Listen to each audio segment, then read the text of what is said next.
Okay, hello, it's Friday evening for me, Friday night.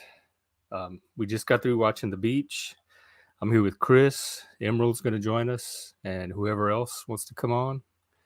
And we're just going to have our Friday night stream/discussion. I So, think TCPS and Jack might be coming. I thought TCPS was streaming. Yeah, he said that if on Jack's server he was talking. He said that nobody showed up for the stream. He seems pretty kind of upset about it. Oh, And I see. I'm catching up now. yeah, but Jack was gonna go on with him, but Jack missed the notification and stuff. And I don't know. I feel bad for him. He seems kind of upset. Oh, he's frustrated because he can't get viewers and grow the channel. But I Yeah, I mean, know. it's not just him. Like I'm in the same boat. I don't have as much invested in it as he does. I think to a degree it's kind of like I think there's just so many streams to keep. I mean it's hard to keep up with. Like I mean the from the Discord. I saw he was streaming. I might have put I knew, but we were doing the movie thing. So like I wasn't gonna go and do that instead. So it's kind of like it will require some degree of organization from all of us to kind of coordinate things to make sure Or we're not like a overlapping. calendar, like a website with a calendar. Yeah, like what we were talking about doing. Yeah, I'm saying it's going Yeah. to take that. It's going to take that exact thing before things can really because like as it is, there's just no kind of Well, coordination. Like it's impossible for anybody to keep up with who's streaming and when, and it's also impossible for us not to end up overlapping and end up like encroaching on each other's viewership. So enough that there's a Joshua huge Jones said he has the calendar built. We just yeah have the website to plug it into. yeah. Um, So hey, Emerald, Uh, what's up? I'm eating chocolate right now. Oh, okay. Oh, I'm gonna put this on social media.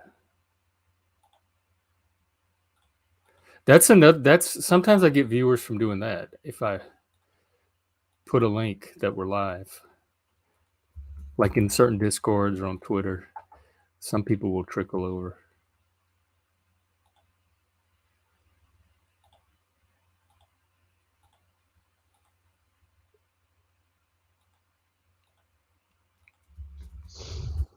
anyway, yeah. So well, I guess if Joe wants to come on, and we don't want to, you don't want to spoil the movie for him, I guess. But like, I mean, he's not on here right now. So anybody want to talk about the movie? I mean, any thoughts, Emerald? I enjoyed it. It was my first time seeing it. I've never heard of this movie before tonight. Oh, It was kind of hyped up before it came out. I didn't see it when it came out either. It I caught it like a few years later on DVD. It bypassed my radar too. Yeah, I'm kind of surprised because I've always loved Leonardo DiCaprio. So he was always my crush growing up. So I was like, damn, I never heard of this Oh, movie. yeah, he is cute. I liked him in this movie too. It was He Danny had a little Boyle's. sexy thing going. It was Danny Boyle's like big follow up to Train Spotting in combination with being Leonardo's first movie after Titanic. So it was like Mm. it was Oh, it he was really did hyped. I saw Shallow Grave. That's what I associated with. I didn't realize he was the same guy that did Train Spotting. Yep. It's or maybe it's the writer. Maybe it's the writer of Train Spotting I'm thinking of. Yeah, I think no, I think Danny Boyle directed. Danny Boyle directed this movie, right? Is Danny Boyle the director? Let me see. Yeah, Yeah. So it was Danny Boyle did, and it was the same. I he think did it's the Slumdog Millionaire. That's the other one I yeah. know him for. That's another big one. But like it was also the same. But Alex Garland also wrote Train Spotting too. So it was kind of a big deal because there was like their second collaboration. I think maybe I could be wrong about that. Let's see here. Alex Garland was also the guy that wrote 28 Days Later and Sunshine. Yeah, yeah. And This the director did 28 Days Later too. yeah, yeah. And before it came out, it was a really big hyped movie, and it kind of flopped pretty hard actually. Um, and I can kind of see why. I do think it did age It pretty well. flopped. Yeah, it was not a success. Oh, I didn't know about the flop. Didn't flop with me, that's for sure. I'm just That's saying, One but of my I'm favorite talking about movies. box office wise. It didn't perform well.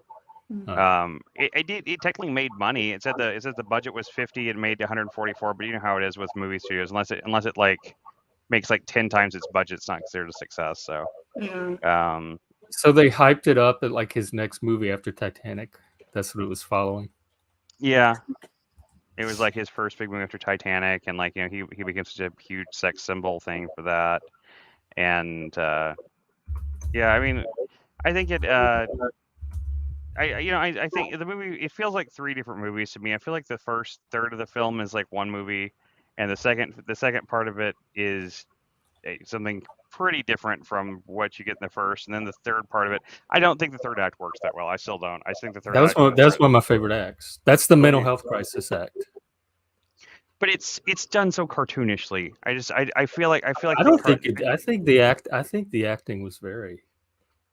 I think because it was just a solo act by Leonardo basically, and I thought all his nuances, like his facial expressions and everything, took me into his mental health state very well. Hmm. I know. That was the most dramatically tense for me. That's when I was like on the edge of my seat, following every little movement of his consciousness to see where it was going to go. Yeah, I'm not a huge fan of the ultimate ending, but I do think it still works pretty well.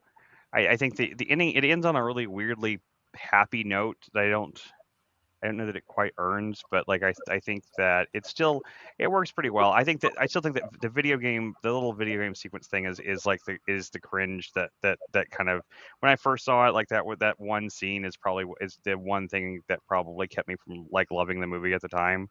Like I hated I, that scene. I thought it was so corny. I thought it was It was cute. just it's just so cringe to me. But everything else actually worked pretty well. Just It was a uh, fun little transition into his, the third act, his world, his I have solo a work. Because the first part is quest. It's three friends on a quest. The yeah. second part is community and group dynamics and Mhm. love and desire and lust. And then the third part is his isolation from that as an individual, kind of going into his own world. I do think it's a good analysis of it in terms of like the way it structures it out. But I mean, it definitely draws a lot from Heart of Darkness. There in the third act, definitely. But I don't know how much it, because I didn't even think of that till you mentioned it today, and I watched for it. It may be like a few like a not even references, not even overt references, like nods here and there to it, or I like similarities or analogies to it, but it doesn't follow the plot of Heart of Darkness at all. Leonardo's character was not Kurtz. no, well, no, not Kurtz. I guess. Well, I mean, well, I that wasn't even like that was something that I remember hearing before the movie came out. Like the writer or somebody actually talked about how that was one of the inspirations for it. So I guess that's why I had that in my head. But Oh, I you may don't. be right. I didn't read the background of it. I was back before this movie came out. There Like I was a was. novel about backpackers. There was Yeah. like a backpacking trend at the time, and it was satirizing them. Like Mhm. it was meant to make fun of Mm. that community. Yeah, it definitely was made, and like the movie does try to like it just like I think that's probably like where the disconnect for me comes from is the fact that at certain parts of it d- feel very much like a satire, and they actually could be kind of funny, but then the next scene will be taken very seriously, so it's kind of hard to figure. I'm trying to kind of get my feel for like where its tone is trying to be. If it's trying to be satire at times, it's trying, but still, nonetheless, I would say like for me the movie is like a it's a 6.5, 6.5, somewhere between a 6 and a 7 of a film. I do really I think the first act of is really cool. I really like I think there's a lot of really cool filmmaking moments and a lot of like a lot of just kind of like I know. I didn't even get to see it again. I remember the first act pretty well though, and just like the mystery You part came of in, it. Like, you didn't miss too much of it. You came in mostly at the beginning because we got started a little late. yeah, no, I mean, I know. I'm just saying. I think the first act is the most compelling. The second act is fun in terms of like the whole like community part of it, but I mean, it's I guess I kind of was this time as I was watching as I was kind of thinking of it. I started thinking it as kind of a criticism of communism a little bit, but it doesn't really. I feel like it doesn't really commit to that as like a theme. So it doesn't really ultimately criticize communism too much, but you could see it that way too. Though I think there's something there. I don't know. I think it's like I said. To me, it's like somewhere between a 6 and a 7. It's a pretty good movie. It's I do think DiCaprio has grown a lot even since then as an actor. I think he was good in this, but I think his he's gotten a lot better as an actor over the years as time has gone by. I can still see him. He's a little green here and there in the movie still, but I think it's still pretty good. I remember reading like an interview with the girl that plays like the love interest in it, and she said something that's always stuck out about this movie to me is that she said this in an interview, like in like the thing. She said that kissing DiCaprio was one of the worst experiences of her life because it was like kissing her brother. Oh my I'll, god.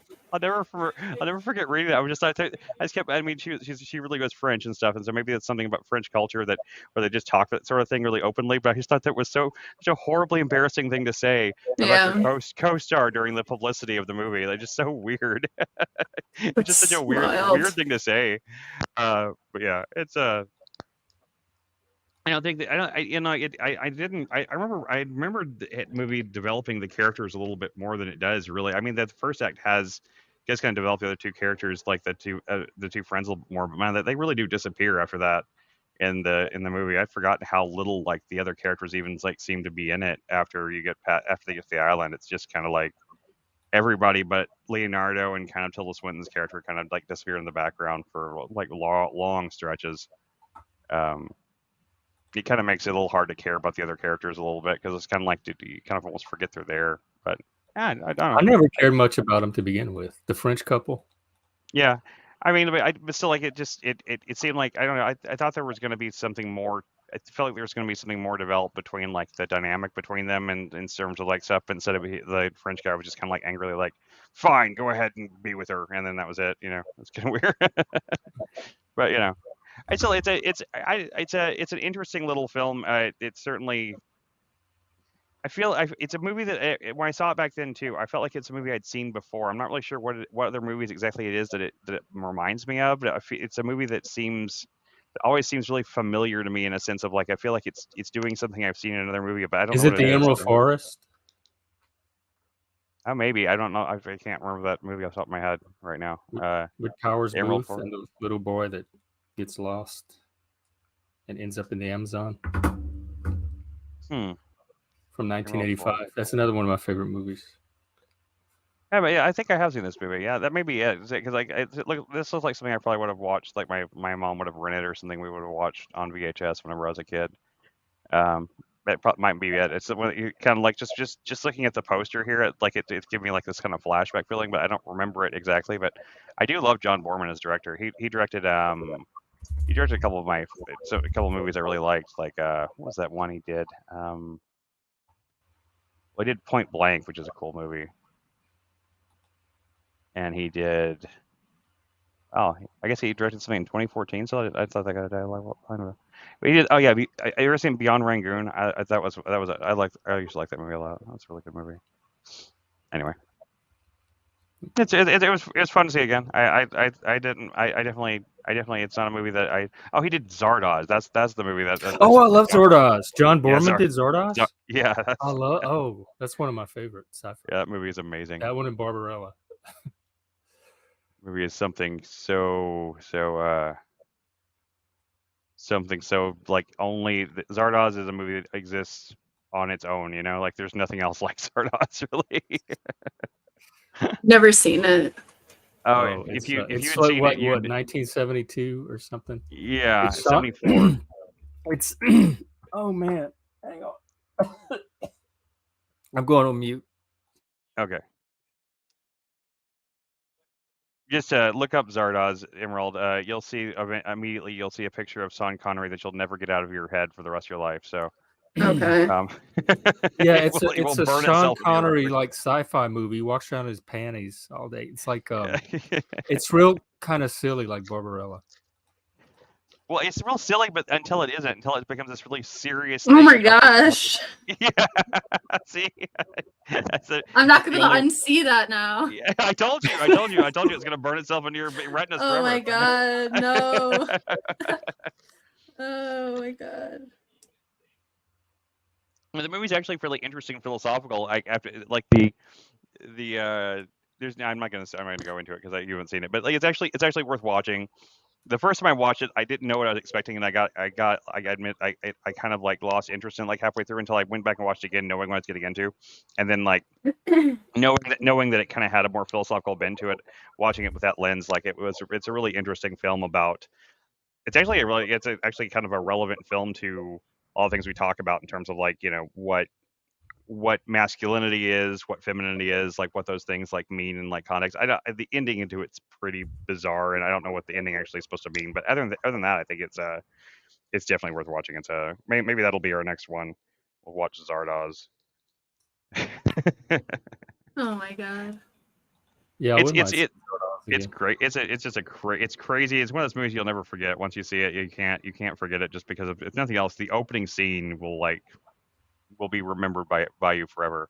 You can't ever forget that the opening to it because it's just I can't explain it. You'll just have to see it for yourself.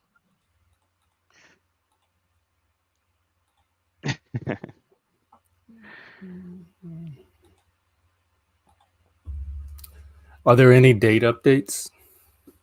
Yeah, let's talk about that. No, but I matched this dude on OkCupid, and I'm not convinced that he's real for some reason. Like an AI trying to scam you. No, like literally, he matched with me on Monday, and we had like a deep philosophical discussion. He's a therapist. Like literally, like I was like, this can't be real. Like too good to be true. Yeah, we have all these. Do you have a link to his profile? I can analyze him for you. I gotta tell you the story first. So we're like having these great discussions, whatever, and I'm like, okay, this is going way too well. Like even just like in general, like because he's a therapist, he likes philosophy.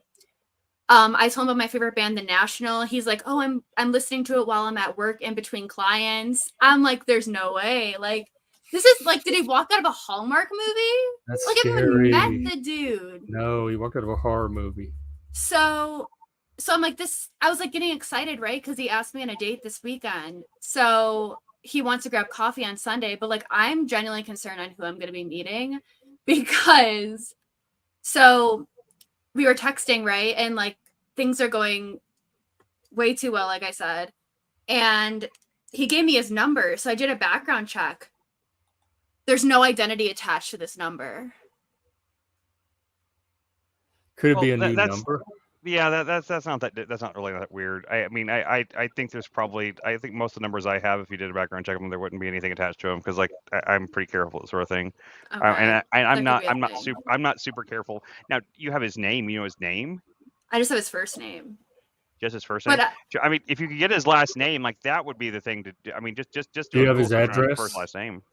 I don't have. I just our social media handles. He's a therapist, so I mean, like he's got. That's what I thought. Send me his profile, and I can do some detective work.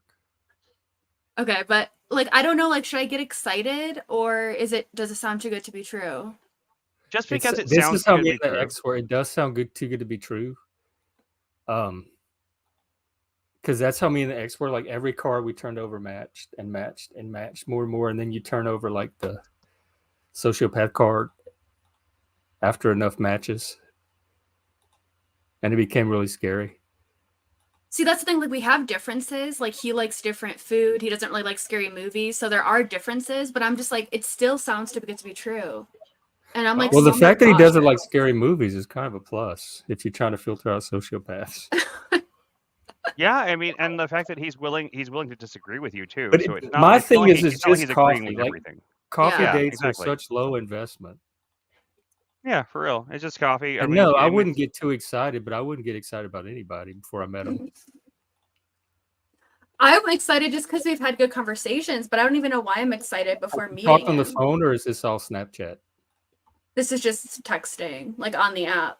Have you do you plan to video chat before coffee? I thought about it. Yeah, you should. Why I was not? thinking I should. If he's open to it, I don't know why I wouldn't. I mean, why you Tell him wouldn't? to I mean, come at on the least stream and we can. Yeah, tell him to come on enjoy it. stream. We'll all fed him. Well, tell him that We'll get you're not Joshua allowed to on here. date. Tell him you're not allowed to date anybody until he meets your counsel. Yeah, that'll scare him off. Because like I was most excited just because he's a therapist. Well, I'm kind of in a cult. And Yeah, like a cult that has got to- me excited too because I was trying to find like where do the mental health people date. So like Maybe I that need to is get back getting on me. OkCupid. That got me excited, but for some reason it also got me thinking it's too good to be true. Like for some reason, I don't know why, but I think Chris is right. Like the fact that he is able to like disagree with me, it seems like it's probably a real person, but it's like I don't want to get too excited. And then, but I am excited because of certain things, like the philosophy chats and being. If you're meeting in public, and he's not a real person, the only thing that'll happen is that no one will show up. I mean, or some other person that you don't expect to That show would up be when you're in public. scary. Like that, no one shows up. Yeah, or someone else shows up. And if that's the case, then like, you just leave. I mean, Yeah. if you're in public and like and there's other people around, not like someone can like nab you or something like that. I mean, you should be safe. Just make sure you're in a really public place and like even you can even let the staff know I'm meeting somebody. I don't know what they're going to be like. So just like keep an eye out kind of thing. Just like be safe. Because I'm just But, I mean, extra cautious because the last guy. Yeah, sure. I mean, I get that, but I mean, honestly, it just sounds. I mean, like, especially it'd be one thing if every single thing you said he agreed with. If like there was no disagreements like at all, that would be kind of like a little. But I mean, you actually have differences. So if there's some differences there, I mean, yeah, he could be like really crafty and like just peppering the differences in there just to throw you off. But I doubt it. I don't know. Yeah. It seems. I mean, you've seen his picture at least. You've. Yeah, but his picture looks too good to be true too. Like before I even only have saw one the picture? pictures, he only has 3 pictures. But the one looks like he like send it to Jeff. used a Send the picture. bunch. Send the picture to Jeff to see it so we can see if it's. Yeah, just like send to me on Facebook or something. I'll take a look. 'Cause it's like Or in these Discord, pictures yeah. are like heavily filtered or something. I'll send it to you. Because I'm a pro at analyzing profiles and doing detective work. And there's that if you can run the picture through that site. There's a site that'll tell you what the Okay, I likelihood sent that it them was to a- Jeff. I already ran them through like a lot of sites because like I was like this. I'm trying to find all the red flags because like even though we have differences, I'm like all this combined is too good to be true. These look.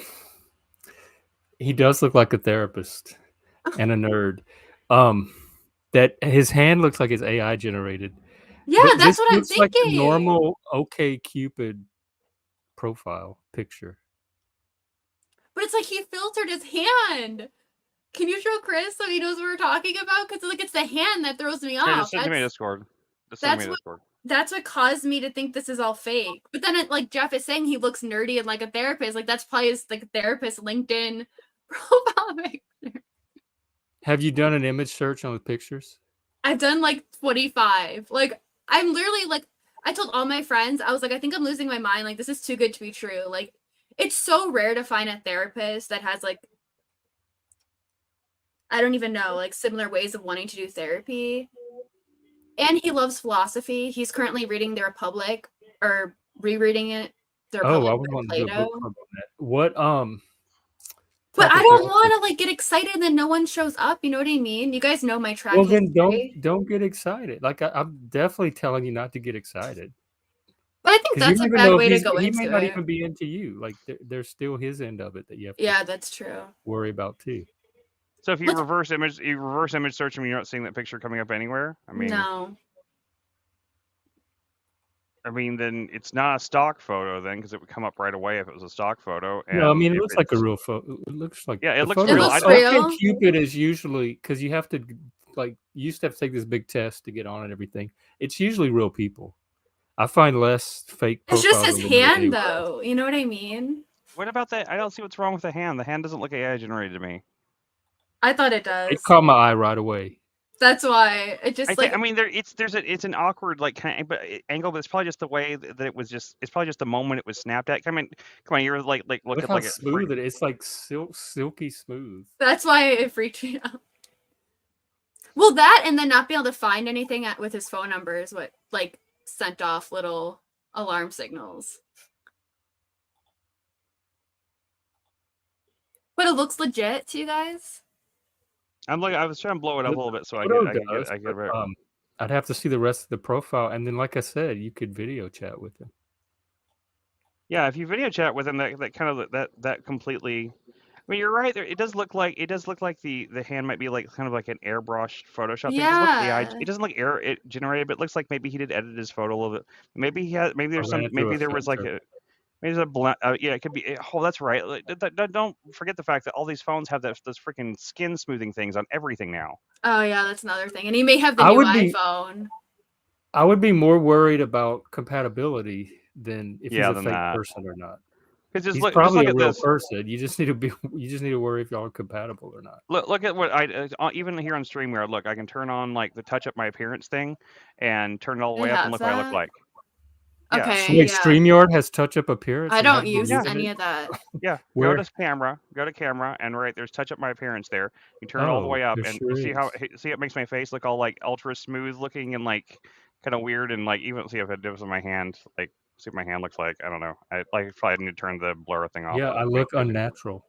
Yeah, exactly. So that's probably all it is. It's probably just that whatever he was using. See, like it'll do that to just about anything. Like it'll take out the wrinkles in your hand usually and stuff. Without it. Okay, I'm sending a picture of his profile. I look like Dorian Gray. Okay, Jeff, I sent you a picture of his profile. I can't believe I want to go back and redo all my live streams with the filter now. I don't like the way the filter looks. I think it makes things look unnatural and like it makes you look like a mannequin. It makes me feel like I look like a mannequin person. Like I'm like one of those mannequin people from like those old Duracell ads, or like the Extends guy or something, That's how it looks to me. So I don't like it. But does he look like a therapist though? I mean, yeah, I guess. I mean, what does a therapist look like? I don't know, but that's what Jeff said. I mean, a therapist. He's Catholic. It says he's Catholic. I don't know. I haven't asked him. I think he probably is. Send me the picture, Jeff. He's from Mexico. He speaks 3 languages. That's why I'm like, I don't know. Yeah, he does look a little like just a good looking Mexican guy. Like I've met a couple of guys from like depending on the part of Mexico. He's from like Mexico City, like the more modern part of Mexico. That is kind of his profile text sounds very generic and. That's why it's not very detailed. Like I'm used to OkCupid having big essay long profiles. Well, we're having essay long conversations. That's the thing. Well, he answered like a bunch of questions. I answered like 300 questions, and he answered like 150. This is making me want to get back on OkCupid. I just don't want to take their big long test again, but I could take it on stream. But is he also German? Because it says he speaks English, German, and Spanish. Yeah, he probably does. I mean, he might have just studied it in school or something. I mean, what does moderate mean? He's centrist. Oh, is that political? Politically, yeah. So he might be a base centrist. Yeah. Yeah, I haven't been on OkCupid in like 10 years. I was about to delete it until he came up on my matches, and I was like, all right, like, let's see what this is about. I mean, I think the absolute worst case scenario is that the profile was created by Joshua to troll you, but that's the worst thing it could possibly be. Oh, like that never crossed my mind. I was like, oh, it did. Because I've been on these apps for so long, and I never find someone with like, because we have too many things in common. Like we also have differences, but like, I don't know, all of it combined was making me excited. And this was before like he even asked me to get coffee. And then as soon as he asked me for coffee, I was like, wait, is this a real person? Because I was like, I think this was like a catfish the whole time. All because of the hand. That's why. I really think it's just that smoothing thing. Like there's a setting that I can put on even on this crappy old phone I have, that if I take a picture with it and I turn like the touch up things, that it can make almost anything look like this unnaturally. It just like takes all of the what it's any wrinkles, any kind of like skin, it just like smooths it all to the point where it just looks like one color. It just looks like someone took the blur tool in Photoshop and just went over everything. So like I really think that's just like it's just a cell phone taking picture. I think It, so. and even like if like what the new iPhones and the new Google Pixel phones, they have like they even have AI enhancement. It'll actually enhance the things with AI technology too. So it'll go through and even touch it up even Oh, more. also, So it's his second photo that looks smooth. Let me show it to Jeff. His Sure. other I'm photo. looking. I'm signing up now, and I'm looking at all the genders. They have like 10 But you're on genders, the dating and you site. you can choose up to 5 genders. What? Okay, I'm sending How you can the you have picture. 5? Never mind. I don't even want to know anymore. This picture also got me, though, to be fair, because it also looks like airbrushed. But now that Chris is explaining it to me, I feel like this could actually be a legit person. Yeah, I'm sure it's like I'm not Because kidding. like, why would a catfish say like, "Let's meet at this coffee shop," and then like, Okay, Cupid usually doesn't have a lot of catfishing on it. Does it not? Also, I thought it like last time I looked at it, I thought okay, Cupid had kind of gone downhill, but I mean, I think I'm I don't thinking know. of a Like I different said, one. I'm re-signing up now. No, So I I'll know. give I you. never mind. Not okay, Cupid. That's not the one I'm thinking of. But I'm thinking of there I'm Plenty really of was Fish is the like one there was that's a high investment bar to overcome to even get into OkCupid. It's not something that somebody that's catfishing is gonna waste a lot of their time on. right. It was made for nerds. It was that guy that they had a band, Bishop Allen, but he also had some TV show. It was these two geeks back in the 2000s that made it, and so it attracted all the geeks and nerds.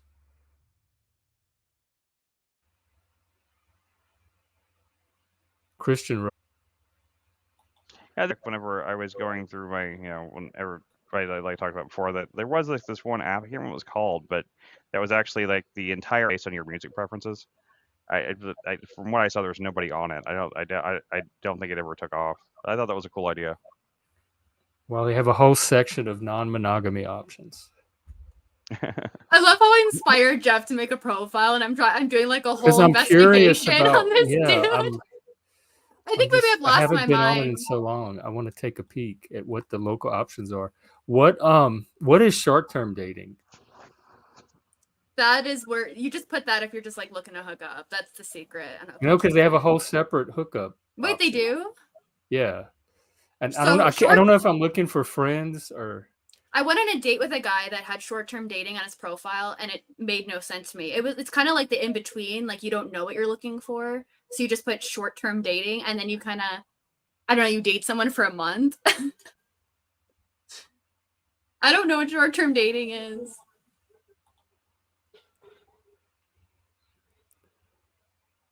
Well, I really hope it works out. It sounds like you guys get along really well, at least in like conversations. That's what and stuff like scares that. me. Because when he said he was listening to the National in between clients, I was like, "Are you like a real person?" I didn't say that, but I was like, I've never had a guy But say that. you're overthinking a first date. It's just coffee. Like, yeah, that's true. and the National is a pretty popular band. It's not like they're not that obscure. I mean, yeah, but this is the first time listening to them. That's what surprised me. it's just, what do you mean? It's his first time listening to them? Like I told him about them, and then he was like, "Oh, I'm gonna check them out." And then another thing he did is that makes sense. He likes you. He likes you. You gave him a music recommendation. He checked him out. I mean, at least these days too. Like back whenever I was like, was your age. I feel so old saying that. But when I was your age, like this whole streaming, we'd have like, if you wanted to check out, if someone gave you a music recommendation, you had to go to the store that sold CDs, and you had to buy the CDs in order to hear it. So that was a much more of an investment. These days, like literally, it's like, oh, I'll check that out. Let me go to Spotify right now. Bam, you're listening to it. So it's just like, I mean, like, I don't think that it's not that it would be once again. This is back in back in the olden days when it wasn't so easy. Then there might be a little weird. Like you mentioned a band to him once, and he's like oh I just bought all their albums or something. Like that'd be weird, but Yeah, he's not he's doing that. But it just surprised me. he's just finding it on Spotify. I mean, and their new album has been getting at least the I've been hearing that what's the it's probably my least favorite song of theirs, but like that one single they've had that's been getting a lot of airplay. The you should take it because I'm not going to take it song. Like that song kind of gets on my nerves, but that's like Oh and like yeah. usually I like all of their stuff, but that's like the first song I think I've heard of theirs. I'm like what the hell is this even about? Like I don't get it. Maybe I'm just like maybe I'm getting too old, but like that one song, man, that's just like you should take it because I'm not gonna take it. Like, yeah. what the fuck is this? I'm not sure if it's That was a joke or what. Eucalyptus. Yeah. Eucalyptus, yeah. Yeah. I didn't even understand that either. It's supposed to be like about the end of a breakup, and they're like going through all their belongings. Oh, okay. When I saw him sing it live, he was like screaming it on the stage. Like you can take it because I'm not gonna take it. You ever listened to Foxing? No. Emerald, you should check them out. I think you'd like if you like the National. I think you'd like Foxing, especially the album, the two albums. Don't worry about their early stuff, but their early stuff is good. But they started out as like a math rock band, but then they kind of turned into something else around the third album. They have an album called Near My God, and the one after that's called Draw Down the Moon. Both of those albums are amazing. And like if you really like the National, like that style, I think you'd like them. They're real. It's like got that same kind of like passion, that same kind of like, and live they are fucking amazing too. They're just like, but yeah, if you them, yeah. And also there's another as much as like the National. You ever listen to Editors? No. They're like the same band. Like the Editors and the National, I used to get them confused all the time because they sound the same, but they're very good too. Check them out. Just like just one music nerd to another, just like telling the couple bands that I have come across that I think Editors I'm not sure if they came out before the National or not. I'm not sure who, but I feel like one of them is kind of ripping the other one off a little bit. I'm not sure who it is though. We have this restaurant here. This restaurant here is called Faux Empire, and every time I see it, I think of the National song "Fake Empire." Oh yeah. It's a pho place, or I guess it's pronounced pho, but it just looks like pho, and I think we're all living in a pho. I think it's funny. Anyway, it is funny. I'll stop music nerding. Sorry. I feel like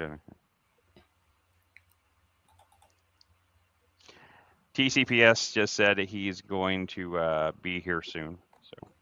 Oh, okay. Currently, I guess he's on Jack Talcott's stream.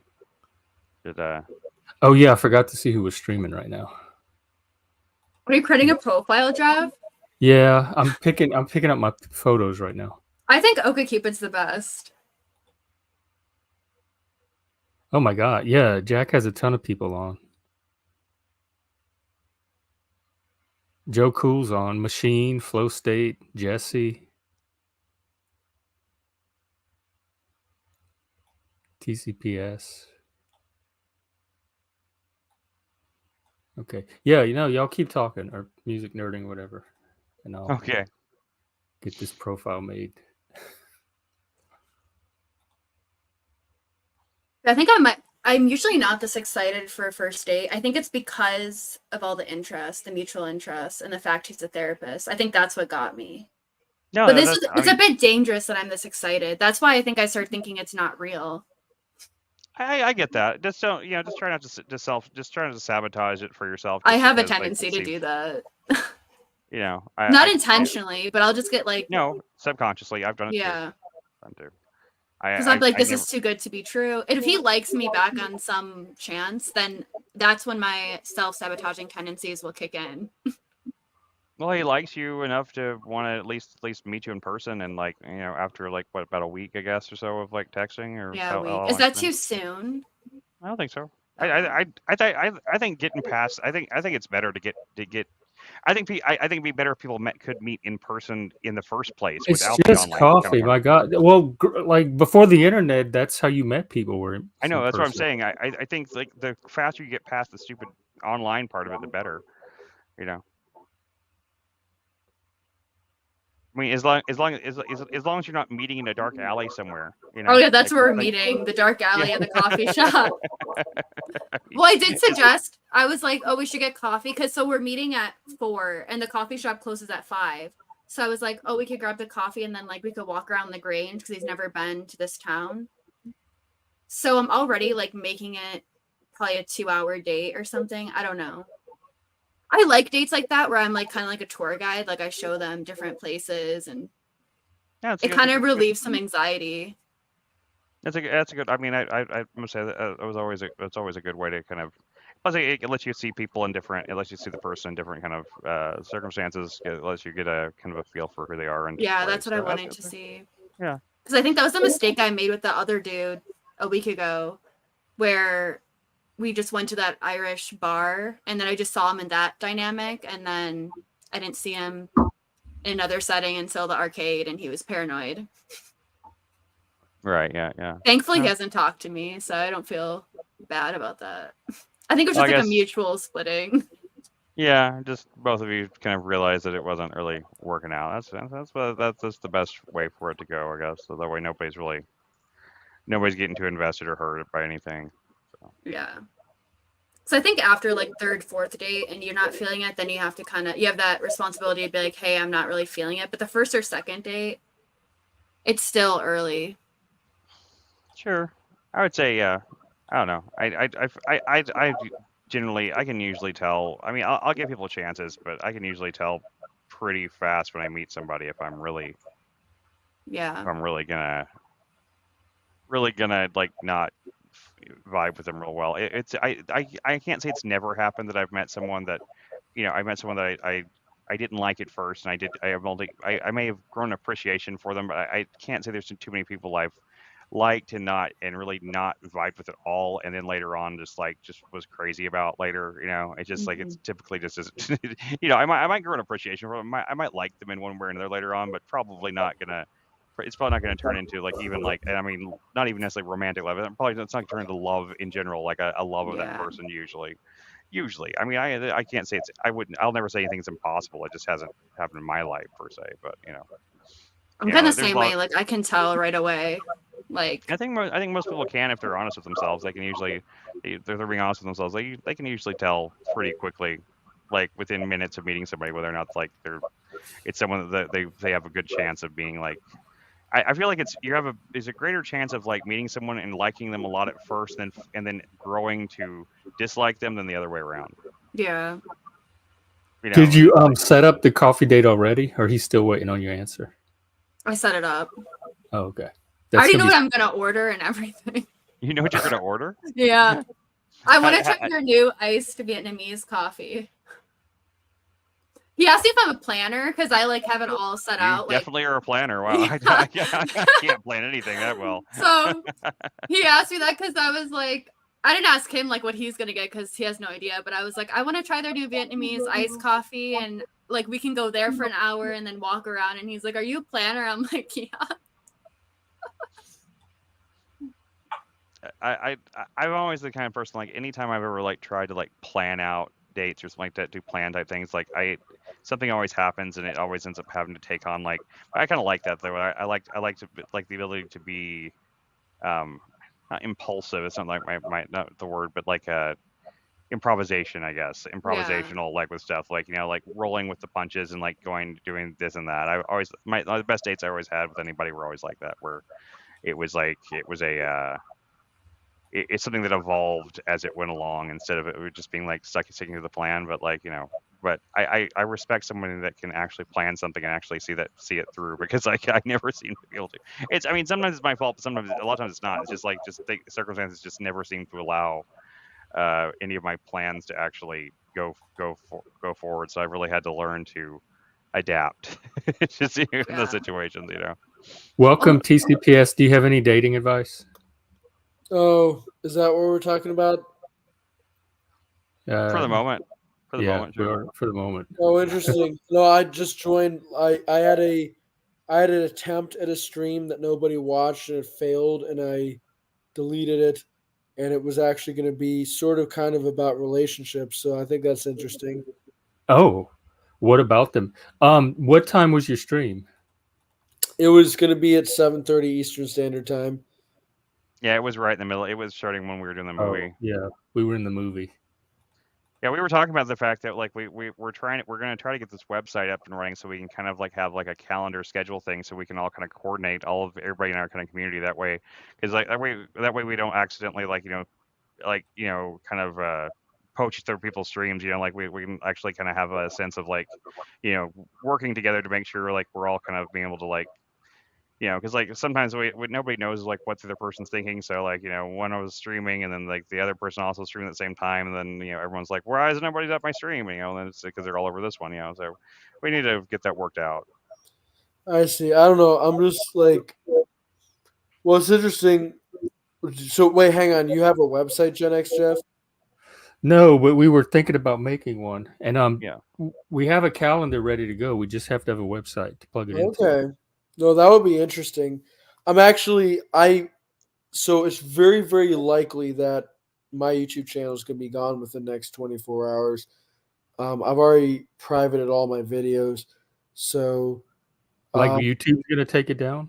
yeah, I might just take it down just because, like, it's not the return on investment I'm getting isn't worth the amount of energy I'm putting into it. Let me put it that way. What's the point of like deleting it all? I mean, what's the point of doing that though? Why not just leave it up? So the thing I'm going to do is I'm going to private it so it's still there. It's just not accessible to the public. Oh, I know. I I'm saying, see. what's the point of doing that though? I mean, what's the advantage of doing that? I'm just asking. Basically, it's just so the place that I'm at right now is that I'm not getting the amount of energy that I'm putting into this channel versus the amount of results I'm getting is pathetic. And I don't see that there's anything that could possibly positively be gained from continuing to try when nothing is actually coming out of it. And I'm not blaming myself or others. I think it's just that the things that I'm saying are not things that people are ready to hear. And it's time, 2023 has been a year really for me where I've come to realize I've come to be forced to realize that that's the case, that people in 2023 are not ready to hear the things that I have to say. And I'm at peace with that. But I'm just not going to waste any more time. What were you hoping to get out of the channel? I was hoping to get awareness of certain ideas. I'm not interested in myself, as an individual becoming popular or whatever. I think that stuff is stupid bullshit. But like, I was interested in the idea that like the world needs to be aware of this perspective that really not very many people are aware of, and certainly not very many of the extremely online crowd are aware of just how really so much of what we believe we only believe because we're a part of Western culture. And my purpose as somebody to give the cultural anthropological perspective is to show the world that really so much of what we think is normal is not normal because there's so many cultures that do things differently from how we do it. And I'm going to be honest, I think looking at the reception I've gotten and looking at just the reception that other people that say the sorts of things that I say get, I honestly don't think that Western society is ready to hear what I have to say. And I don't think Western society is ready to hear what anthropologists in general, cultural anthropologists, especially the Boasian school, have to say. And it's been a long and hard road. It's taken me about 10 years to come to that realization. But I've come to the realization that's just the case. And any attempt that I make to try to preach to the brick wall, to try to do that, it's not gonna be anything other than just wasted effort on my part. That sounds like the opposite of audience capture. Like you don't have, it's the lack of audience that's determining the direction you're going. Yeah, well, that's the thing. I'd honestly rather spend my weekend just chilling out than talking to nobody and hoping that nobody listens to the perspective that I'm trying to give. Well, that makes sense. Yeah, I If you mean, feel like like it's a waste of time, that definitely makes sense. I mean, it's absolutely a waste of time. Like I'm not getting much out of this, and people in general aren't getting much out of this. Like I actually have more success just talking to people in the real world, because in the real world, people are actually very receptive.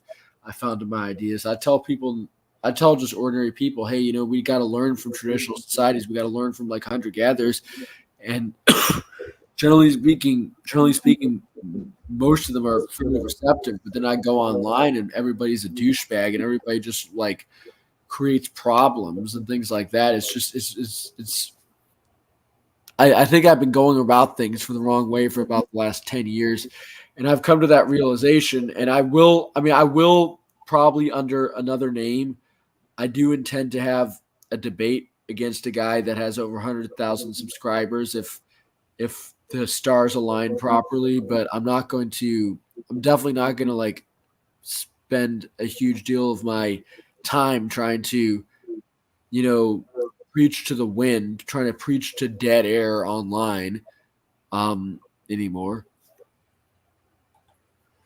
Have you tried maybe doing like more like video essay type content or something like that? Like just like presentations or something like that you could put Yeah, out? well, that sort of stuff. I've tried multiple different things. The problem is not the medium. The problem is the message. The problem is just that I honestly think that the message is just not a message that people are interested in hearing. I just went off of I just left Jack Talcott. I don't know if you know who that is. Oh yeah, I love Jack. I was on his stream for a little bit. I was talking to him and his audience, and I was saying basically the same thing. And the point I was making on that stream as well was just like the reality is that, like, okay, so I'm very fond of. There's there's a sociologist who lived during the 20th century that I'm very fond of. His name is Brian Gilmartin. He used, among other things, he wrote the first study ever of incels, but he made the point that it would not be for a few centuries till the world was ready to hear the truth. And I'm honestly, I know it sounds douchey and hubristic, but I'm honestly, the more time I spend online, the more I think he's correct. That really it's going to take forever. It's that during our lifetimes, ordinary people are not going to be interested in hearing something deeper than their own shallow, Western perspective that they get through the mass media. And that people aren't really, like, most people are actually afraid to think outside the box. And I think I naively went into this. It's been going for about 10 years, because about 10 years ago, I was on like manosphere forums trying to like educate people that were in the manosphere. And it's been really about 10 years now of consistent failure to actually accomplish my goals. I think I finally realized people just aren't ready to think outside the box. People aren't ready to listen to a more holistic perspective yet, especially people online. Yeah, and most Western people probably will not be. So I think your audience is very niche to begin with. We just got through watching the beach today, and I actually thought of you because it was kind of this little primitive hunter-gatherer community that they created, and they were romanticizing it, but they show like all the dark sides of it too. That's interesting. I don't know. It's interesting because if we think about like what is humanity, like what are human beings naturally? Well, for thousands and thousands of years, I mean, literally, like probably 100,000 years, that's what we were. So what we are now is really extremely, extremely novel. And I don't think we've really adjusted to the modern age in any meaningful way. I don't think we've even adjusted really to the agricultural period in any meaningful way. And if you want to look and see what humans are in their natural habitat, you see the humans that are closest to what humans were for 100,000 years. And you don't see anything that you see in the modern age. But you try to talk to this with ordinary people and they get triggered and they get butthurt over it. You try, especially people online. Again, I actually have more success spreading my message with like working class people, with like people at the grocery store or something like that. But you go to these people online that are, overwhelmingly bourgeois and coddled, and they shrink and they react in horror to a lot of the things I have to say. They do that with everybody. I never try to talk to those people. Maybe that's the lesson that I failed to learn over the last 10 years, is that I just shouldn't even bother with certain types of people. That's the thing, because 10 years ago, 2013, I was on like 2013, I was trying to be the bridge. And again, I was using anthropology to do it. I was trying to be the bridge between like the manosphere and the feminists. And the thing that shocked me was that when I tried to do that 10 years ago, I was under the mistaken impression that I was going to get a bunch of shit from like I would get I knew I would get a bunch of shit from it, but I was under the mistaken impression that I would get a bunch of shit from the feminists.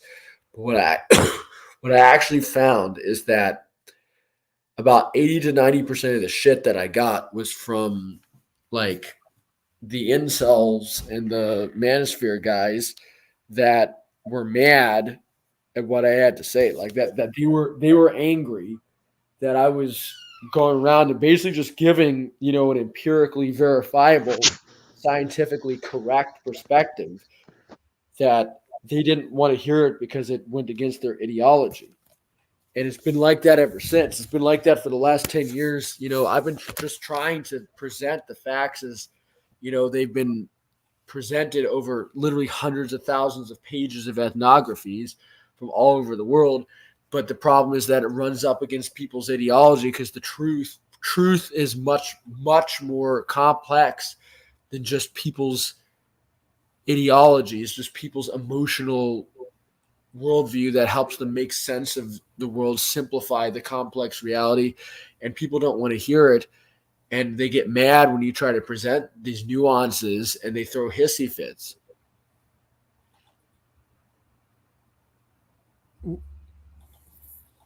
Well, I mean, then, yeah. how old are you, by the way? I mean, just age range. You don't have to tell me exactly, but I'm a millennial. you're a millennial. Okay. I mean, did you study anthropology in college or something? Do you have like a degree in it? I did. I don't have a PhD though. Okay. I mean, it sounds like, from what you want to do, it sounds like that would be it sounds like what you want to do is get a PhD and maybe start teaching. No, I wouldn't want to get a PhD, because I've been through the process and I didn't do it because it's horrible. It's a dead end road. It's like you actually are a better anthropologist if you don't get a PhD in anthropology. Believe me, I've looked. Okay. I applied. I went through the process. I've done the whole certainly thing. I like especially with how woke things are right now. Like you end up learning less anthropology in the academy than outside the academy. Like I'm being dead serious.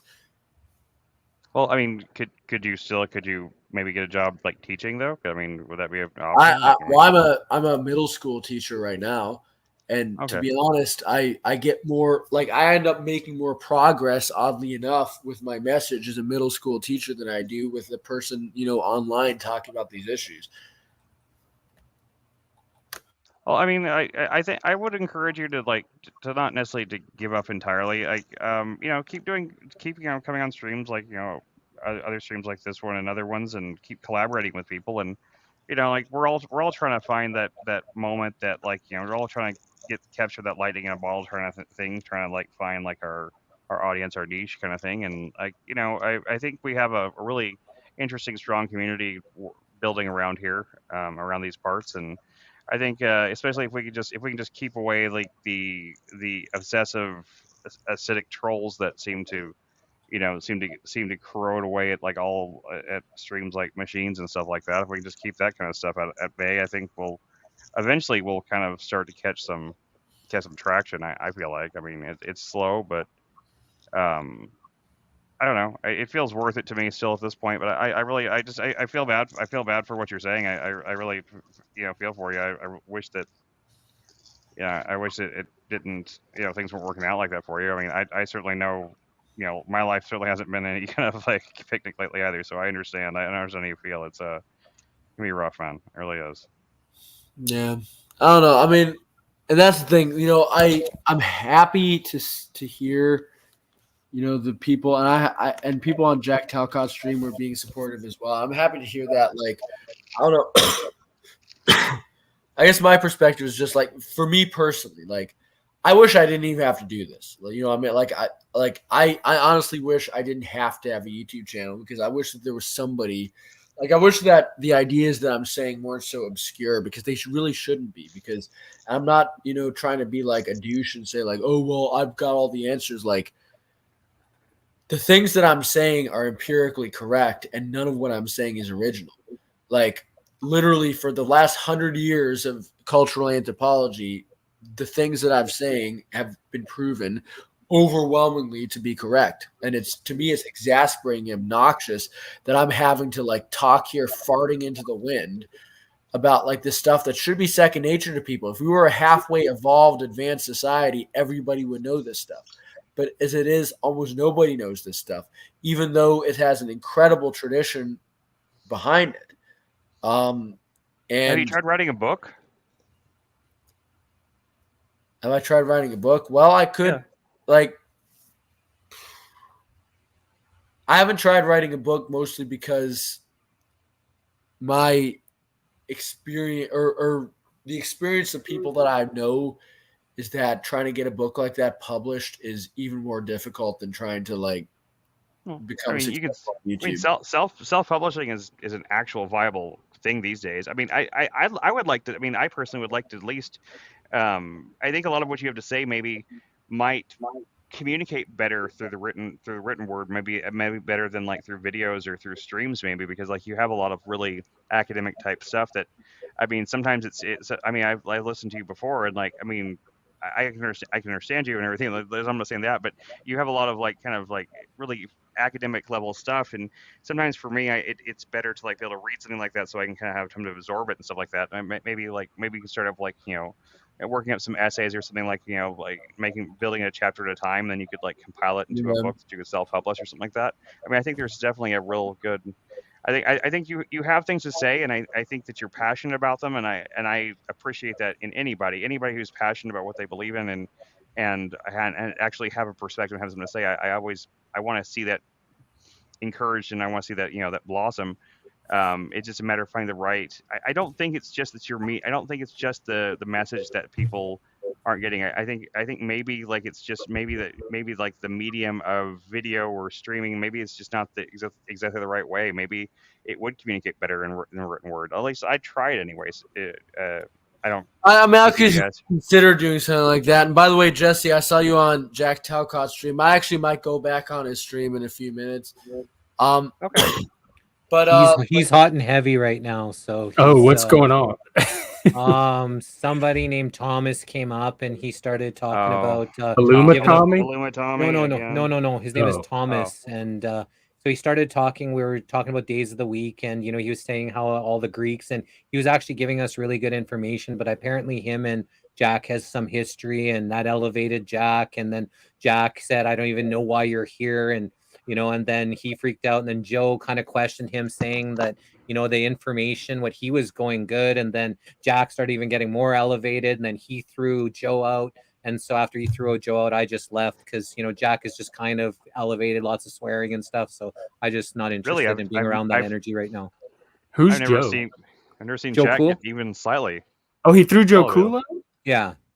Dang, Joe's cool. I've never seen Jack even be slightly like even above a whisper level of intensity like that. I've seen him so get testy lately when he gets challenged. I haven't watched many of his streams. I've just seen him on streams that we've been on, stuff like that. So he's been like very much more level-headed as of late. He was being attacked and attacked and attacked, and they were having a big joke about let's trigger Jack and get him off his rocker. And so this was going on for a long time. Lately, he's been doing good, and I think this Thomas was part of that hate army that was doing that, and so they had history and like, but he was up there and he wasn't, doing anything that I saw. And I said to Jack, I said, I agree with Joe. I heard what he was saying, and it didn't seem like he was, saying anything. Could you please explain to us why, he had triggered you like that, right? And so after I left, I heard Jack say, and I guess because he thinks that Thomas was taking over the stream, but that was kind of why he felt, because Jack maybe felt a little bit left out or something, that, and that Thomas came there and now he was dominating the conversation. I guess that's what triggered him. Well, Jack's in control of the stream, or should be. So, and that's when Joe piped up, and then he kicked him out, and then Jack was in that elevated state, so I just didn't want to be around that energy. It's understandable. Well, TCPS, I thought one of your arguments was that Western civilization, like people that raised in Western civilization, it's not second nature to them because they've been so civilized out of it. So on the one hand, you seem frustrated that it doesn't resonate with them right away because it should be second nature. But on the other hand, the argument is that it's no longer second nature because of Western civilization itself.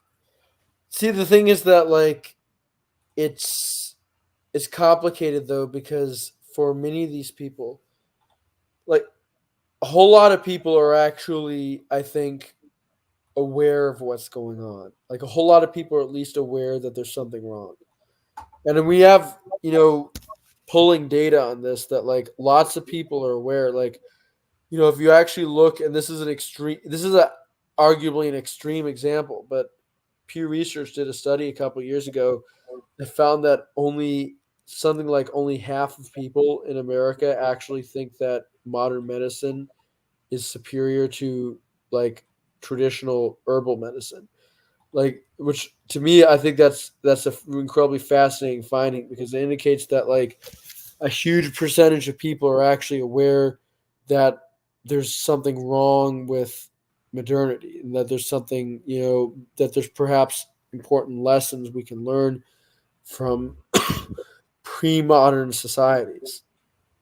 Well, the thing is though that again, there's actually a huge percentage of people that are potentially receptive to a lot of these ideas, but where are they? Well, the answer is they're offline. They're ordinary people living in ordinary communities. The people that are like ultra online, that are on all these, major platforms, they're just completely, in most cases, just not willing to have these conversations. I've had multiple of these conversations for years, and I've noticed this problem. I've noticed this problem all over the online communities, and to me, it's more important really than left versus right. Right? It's like the left and the right, the extremely online left and the extremely online right are really kind of one and the same thing. And there's the group that to me is almost like the two groups that really matter aren't the left and the right. What they're the people that are like just completely hard-headed about their opinions, and who almost always end up just shilling for whatever the current thing is, versus the people that aren't, and they're the people that can think for themselves. Stockholm syndrome is really, really deep. For people that are under this spell. I've been at this for 30 plus years, looking to wake people up. It's been a long and lonely road. Crazy Jesse, conspiracy Jesse, cult leader Jesse, I've heard over the years. This last 3 years, I've seen more people wake up in these 3 years than I have in the 30 years combined, which gives me a lot of hope. We just continue. It's a spell. It's stock. People will defend their masters, defend the abuse. I have family members that, I've still gotten the poisonous injection when I've been, screaming at the top of my lungs. Some people maybe just will never wake up, but we just keep persevering, moving forward, knowing that, at least we're doing the best that we can. I don't ever expect a large number of people to wake up to anything. Are some people waking up at least? I would say that the percentage of people that are, again, the percentage of people in the real world, in the ordinary world, that are receptive to the things I'm saying is higher than it would have been 20 years ago. Absolutely. I think there's no question about that. But it's still not such that, it's still not, me being online making these videos is still diminishing returns.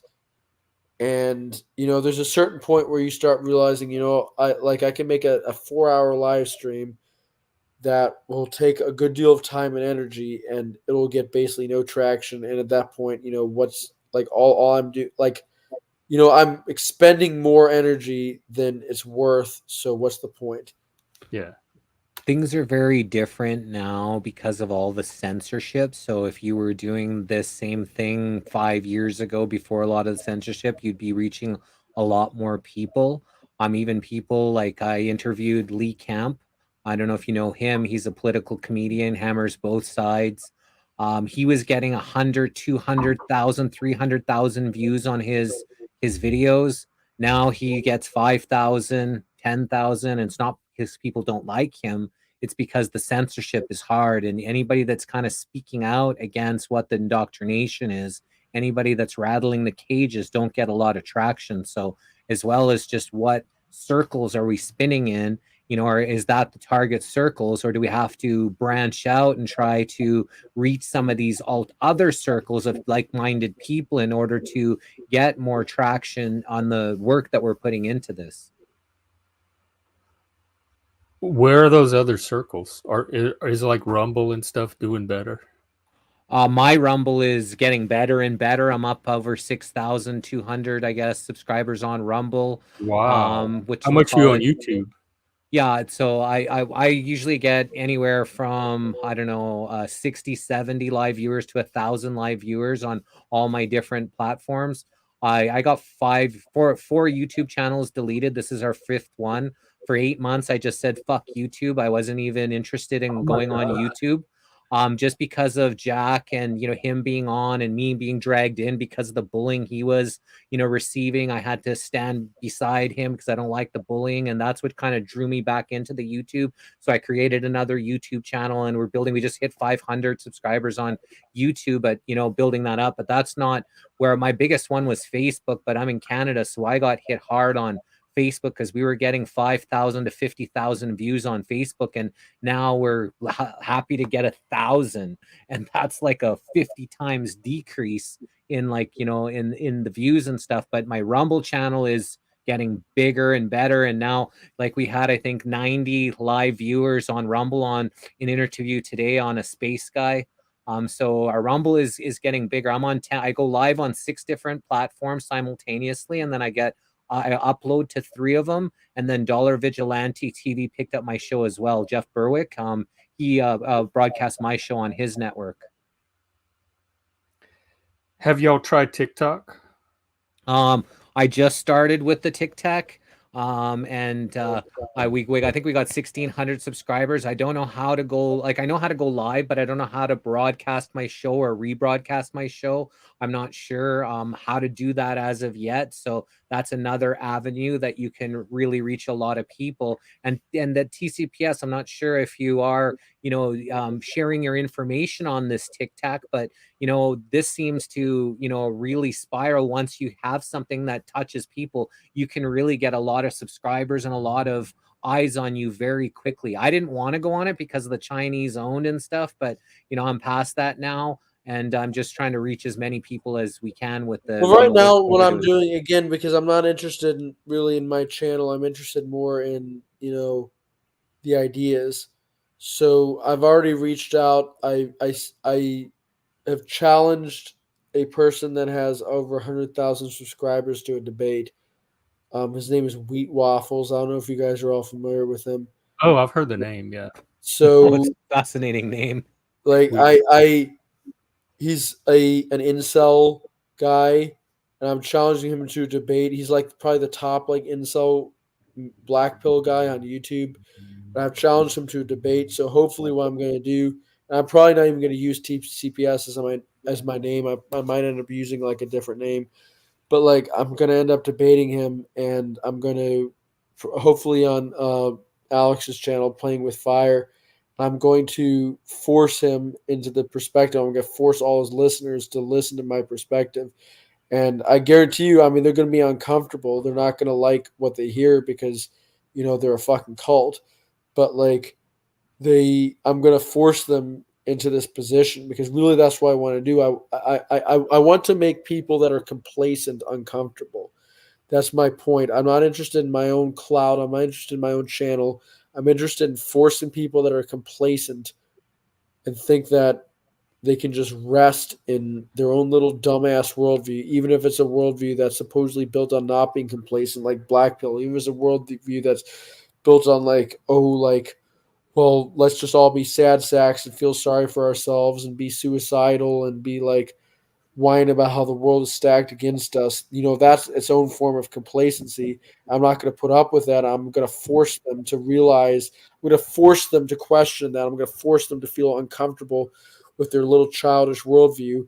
And, I don't give a shit about my own clout, but if I can get thousands and thousands of incel losers that night to be forced to not be complacent, to be forced to be uncomfortable with their worldview, and to be forced to understand the cross-cultural perspective.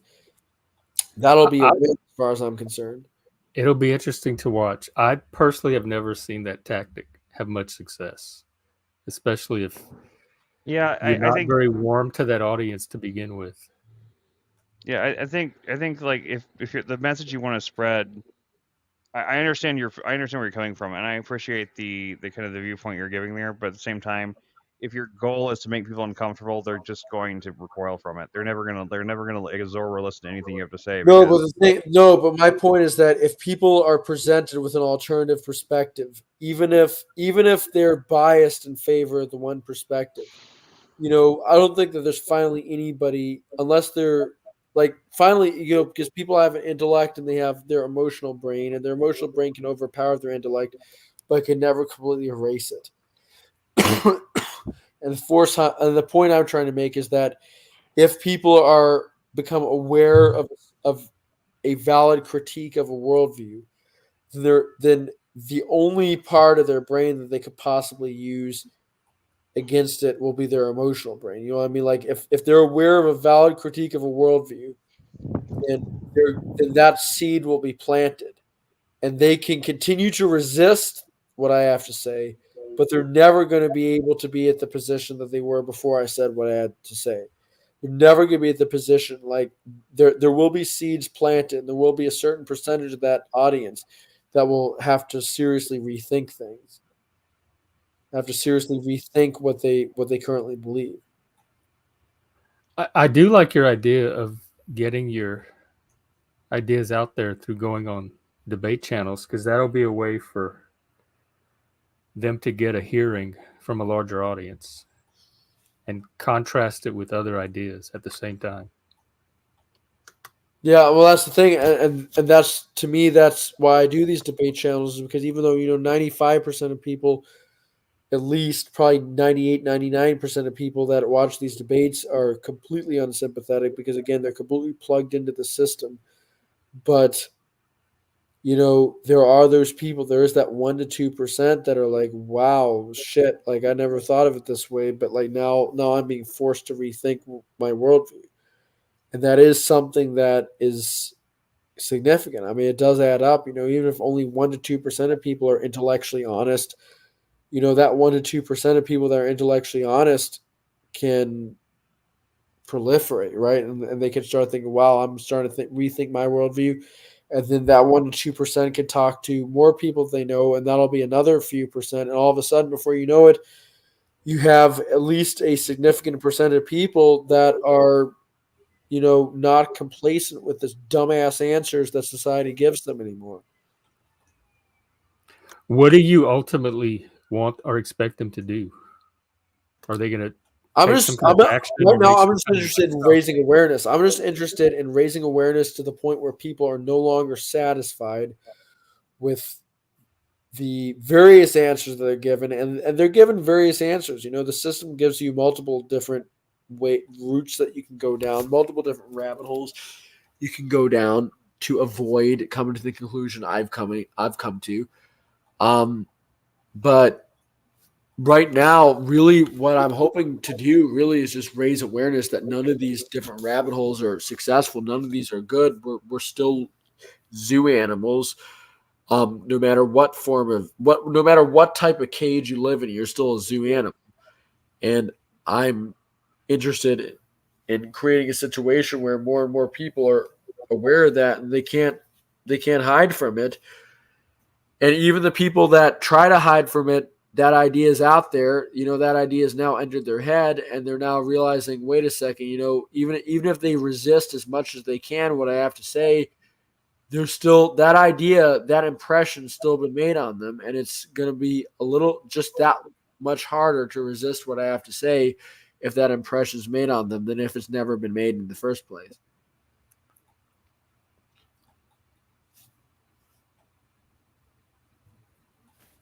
Planting seeds as many places as we can is honorable, and that's what we can do. Figure out different avenues to plant these seeds. I think intention is huge.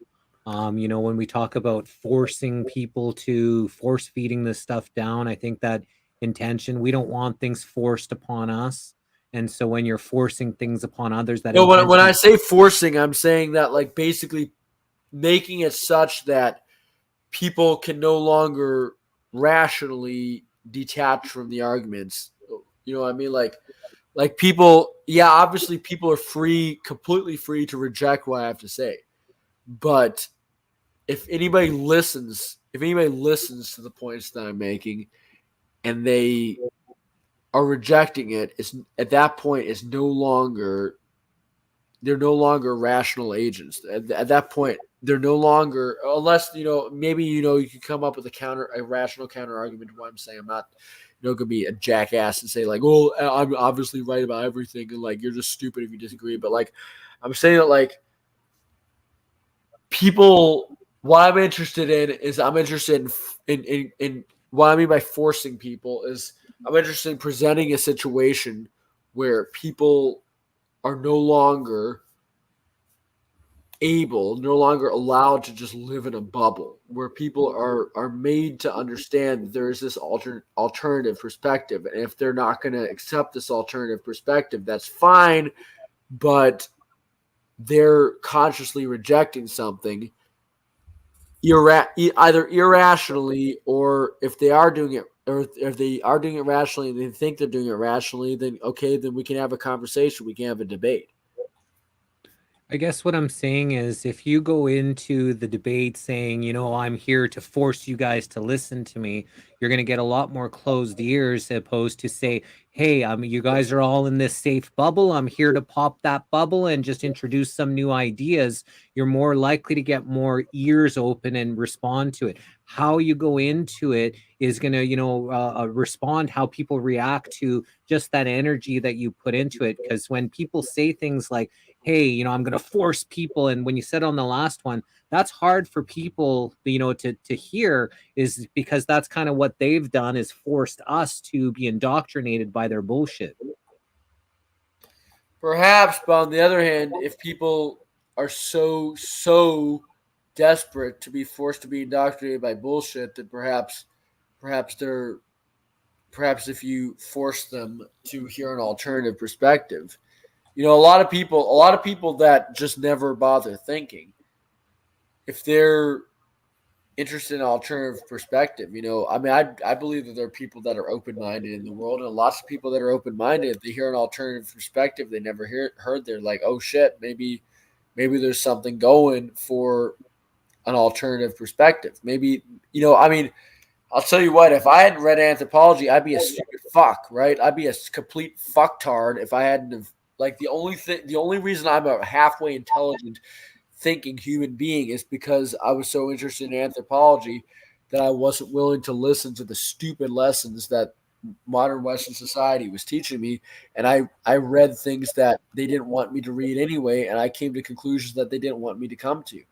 If I hadn't have gone down that road, I would be every bit as much of a stupid fuck as anybody I make fun of. The presentation is key, right? Like when we just interviewed Santos, he's very passionate, Santos Bonacci, about his teachings and all that. But when he starts going off that, if people don't think like him, then he's hard on them, very hard. And they turned a lot of people off. So a lot of people don't get to hear his entire message because he goes, in a way a little too aggressive at people. And that's what I found just on that interview and stuff. He's a brilliant mind, but when he starts ridiculing people that don't align with his beliefs, it makes people put up a bigger barrier opposed to wanting to listen to these golden gems that he can come out with. Yeah, that's been my experience too. Actually, speaking of which, I might end up leaving soon and going back on Jack Talcott's stream. I'm just interested, I don't know, I guess I'd just say that I don't know much about this guy, but my perspective is that you're absolutely free to disagree with what I have to say. I want to have that conversation. I want to have that conversation if you think that I'm wrong, if you think that you know more about, the way that humans can be and ought to be than somebody that's familiar from both personal field work and thousands of pages of ethnographies that I've read than I am, I'm totally willing to have that conversation with anybody that thinks they know more than I do. Maybe they do know more than I do. Maybe I can be schooled. Maybe I can be educated, but I'm interested in having that conversation. The problem is for so many years, what I've dealt with have been, internet tough guys that hide behind, avatars and all this shit. And then when you ask them to come on and have a conversation, they puss out. And I'm not saying everybody's like that, but I'm saying I've experienced all too much of that before, and I'm a little wary of it as a result. Lots of broken people, lots of internet trolls, lots of people get off on pushing people's buttons. So, a big majority of these internet people are people that are truly broken and they don't want to listen and learn. And that's why when you were saying and that's the thing that annoys me is that these people that are broken, why are they broken? It's because they had bad family backgrounds, which was created by Western society. Again, if they'd grown up in a lot of these other societies, they wouldn't have had that problem. They have bad relationships with peers, which again is because of Western society. If they'd grown up in a lot of these other societies, they wouldn't have that problem. Essentially, they're victims of the society that they're shilling for. They're victims of the society, and then they go on, and then they have the testicles, or the pretend testicles. They don't really have any balls at all. But they have the pretend bravado, the pretend machismo to go out and whine about the fact that I'm trying to sell them an olive branch of hope, telling them that the garbage world, the crap sack world that we're in is not the only reality that could possibly exist for humanity. And what I get in return is shrieking and vitriol because these scared little boys that are only scared little boys because of a sick society that we're living in, but they're scared and they're sick and they're so scared of the idea that there's hope. They're so scared of the idea that there's an alternative world that they could be living in that's better than that, and they just shriek and they're whiny and they're pathetic because they don't want to hear the good news. It's bizarre having to interact with these people. It's incredibly bizarre. It blows my mind. It's done so for about the last 10 years trying to interact with people like this. And I'm lost trying to deal with this. I'm lost trying to deal with these people that just want to be miserable and just don't want to hear the truth. And I'm going to go back on Jack Talcott's stream and probably strike out there again. But, it's been really good talking to you guys. It's been a really fascinating conversation. I've really enjoyed being here. I'm just going to go. I just have to go. I have to go back on Jack Talcott stream because I'm a fucking glutton for punishment. But thank you. Guys. Machine's on there right now. It's just him and Machine. I wonder if he let me stream it here.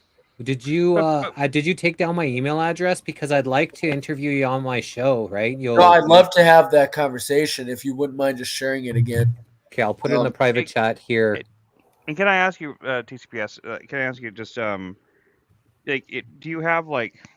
Because I mean, I've heard a lot of things you've had to say, and I've heard a lot of your perspective on different topics, but it seems like you have like an overall, like a master ethos or something to your philosophy. So do you have like an elevator pitch version of that you could like kind of like just throw out there, just like give me like like how you would how if we were just like we were two people in an elevator and you were trying to communicate to me in the most succinct way possible what your message is, like do you have that? Is that something that you've ever come up with? In 1 minute or less, I would say in 1 minute or less, I would say that basically my thesis is that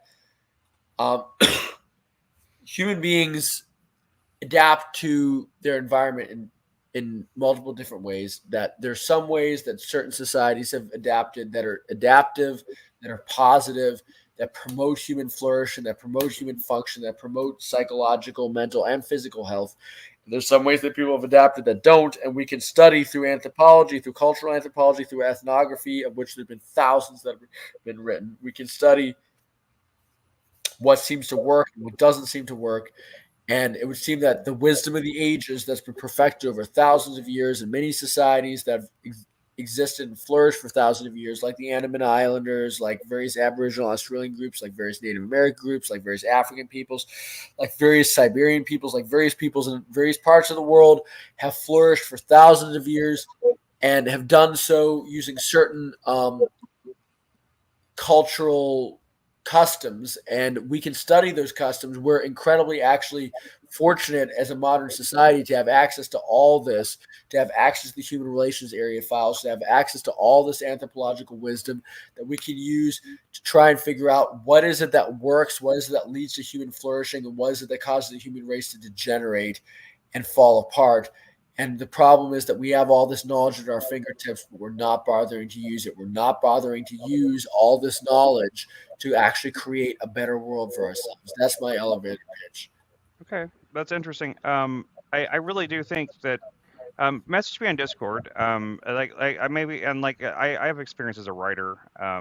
It's mostly as a screenwriter, but I've worked in other forms too. I know a lot about like structure and stuff like that.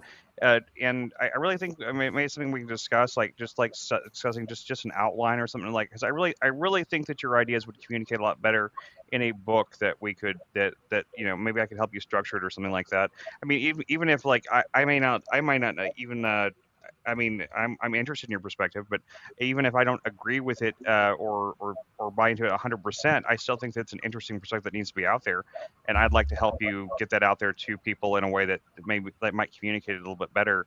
I think that if we could get it down on paper and some source, we can read it and kind of absorb it like that, I think you'd have a better chance of getting those of your message to people in a way that's going to be productive and encourage your goal, and your goals that you're heading for. I really think that's. I mean, there's not a lot. I mean, there's every message out there needs a specific medium, either that or maybe trying to find a way to graft those principles onto a story. It's like a fictional type story, maybe something we could make we work into like a short film or something like that could, if they could illustrate those ideas, and that might be a better way of communicating them as well. And those are just that's my area of skill. I'm just offering my my skills as I can to try to collaborate with you, as I try to collaborate with anybody in the community, to try to help anybody get their message out. So just get if you're interested, message me on Discord, man, and we'll talk. Okay. Okay. Yeah. No. Honestly. Yeah. Thank you for that. I would definitely be. Oh, it looks like any way that I could get this message out. I'd like to be able to do so because this is vitally important. We're at a crucial crossroads as a society, and I just want to fix the world. I just want to fix the mess that we're in, and any step I can make in that direction, I want to take. And I'm gonna go back on Jack Talcott's stream in a few minutes. He just ended. Oh, he just ended. Yeah. Just wanted to let you know I've done 607 interviews, and I'm really good at getting the message out that the people wants to communicate. So, I usually do a 2-hour, in-depth interview. Sometimes it goes more depending on how compelling the conversation is. I've gone 5.5 hours at once for a few doctors that I've talked to and stuff. But, that's another avenue of actually getting all that information into a nice condensed place for you to be able to share that with any people that you do come across. So, that's a good avenue as well. And what's your channel? It's The Missing Link live on YouTube. It's T Missing Link on Rumble, T Missing Link on Facebook, but it's called The Missing Link is what it is. But on YouTube, it's The Missing Link live. And if you want to go to a really good interview, is Jason Christoph on there. He's a self-sabotage coach. And we had like a really smoking interview maybe just a month ago, 3 weeks ago. It's on that YouTube channel. Okay. Yeah, put your link in the chat. Thanks, man. All right. Well, Well, it was good to see you, TCPS. Yeah, if Well, you're it's hanging good around, to talk to you as well. I hope to be possibly in touch with you guys later. I might come back at some point under a different name, so you'll probably recognize me. But yeah, I'll be around. This is not the last you'll hear from me. You haven't gotten rid of me that easily. Okay. But, Well, I we wasn't hope trying not. to I mean, say stuff. we appreciate you being part of the community and stuff. So like, don't despair. And love that you also- have that passion that I can feel that's from inside of you, that need. I resonate with that so much because I've been at that same level for 30 years, wanting the world to be a better place. Why doesn't anybody listen? Why doesn't anybody see that? So I really resonate with that with you, TCPS. yeah, I don't know. Well, thank you guys for having me on. Thank you, Jesse. I'll be in touch with you. I'll be in touch with you guys in general. Look forward to, if you want to see what I might be doing in the future, keep on paying attention to Playing with Fire's YouTube channel. Oh yeah, I subscribe to it. If possible, I will be having, within the next month or so, I will be having a debate with Wheat Waffles, and that'll hopefully go in an interesting direction. Hopefully I'll at least get 1 to 2% of the audience to be aware of something remotely approaching truth. Playing with Fire, 173,000 subscribers, that channel? Yeah. Can you put your channel? Because I looked for TCPS and nothing popped up. Yeah, so my channel I actually privated all my videos. But the name of the channel, TCPS, stands for Traditional Culture Preservation Society.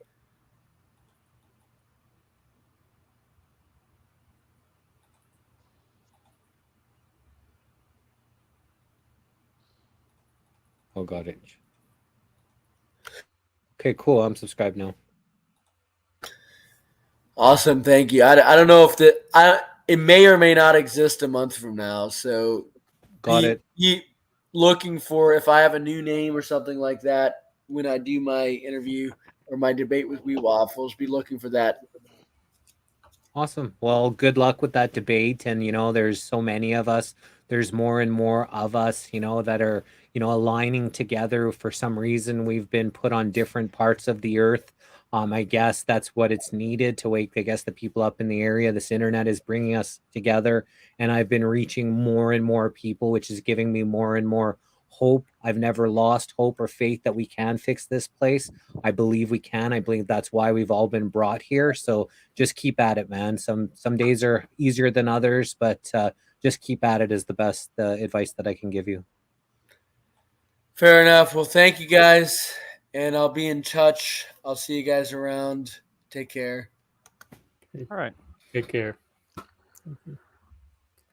And hi to as far as I know, if you're new, I haven't seen Angeleen Joy. Nice and thank you for coming for watching the stream. If you're Yeah, and Canucks here. Yeah, and Canucks We here. have Jesse on stream. What's up? If I was just gonna say, like, if Angeleen would like to come on stream, like everyone's invited. Just letting everybody know, just reminding everyone's invited to come on the stream and talks and be part of it. We're all about building community here. That's what one of our main focuses: mental health and community building. And so please feel free to come on and have some fun. We just we started out the stream talking about a movie, and then we moved on talking about Emerald's dating life again, and now we've if anyone has dating advice, you're welcome to come on and share it with us. or dating. If anybody has any dating disaster stories or questions about dates they might have coming up or people like that, like we already fixed Emerald's dating life, so we're experts at this. So we. I don't know. I'm joking. I'm joking. I think I'm going to be having a date with Angeleen later. We're going to be watching a movie tonight. So that's my girlfriend. That's it in the chat. Oh, that is. Oh, okay. Is that the one that's on the I screen? had no idea.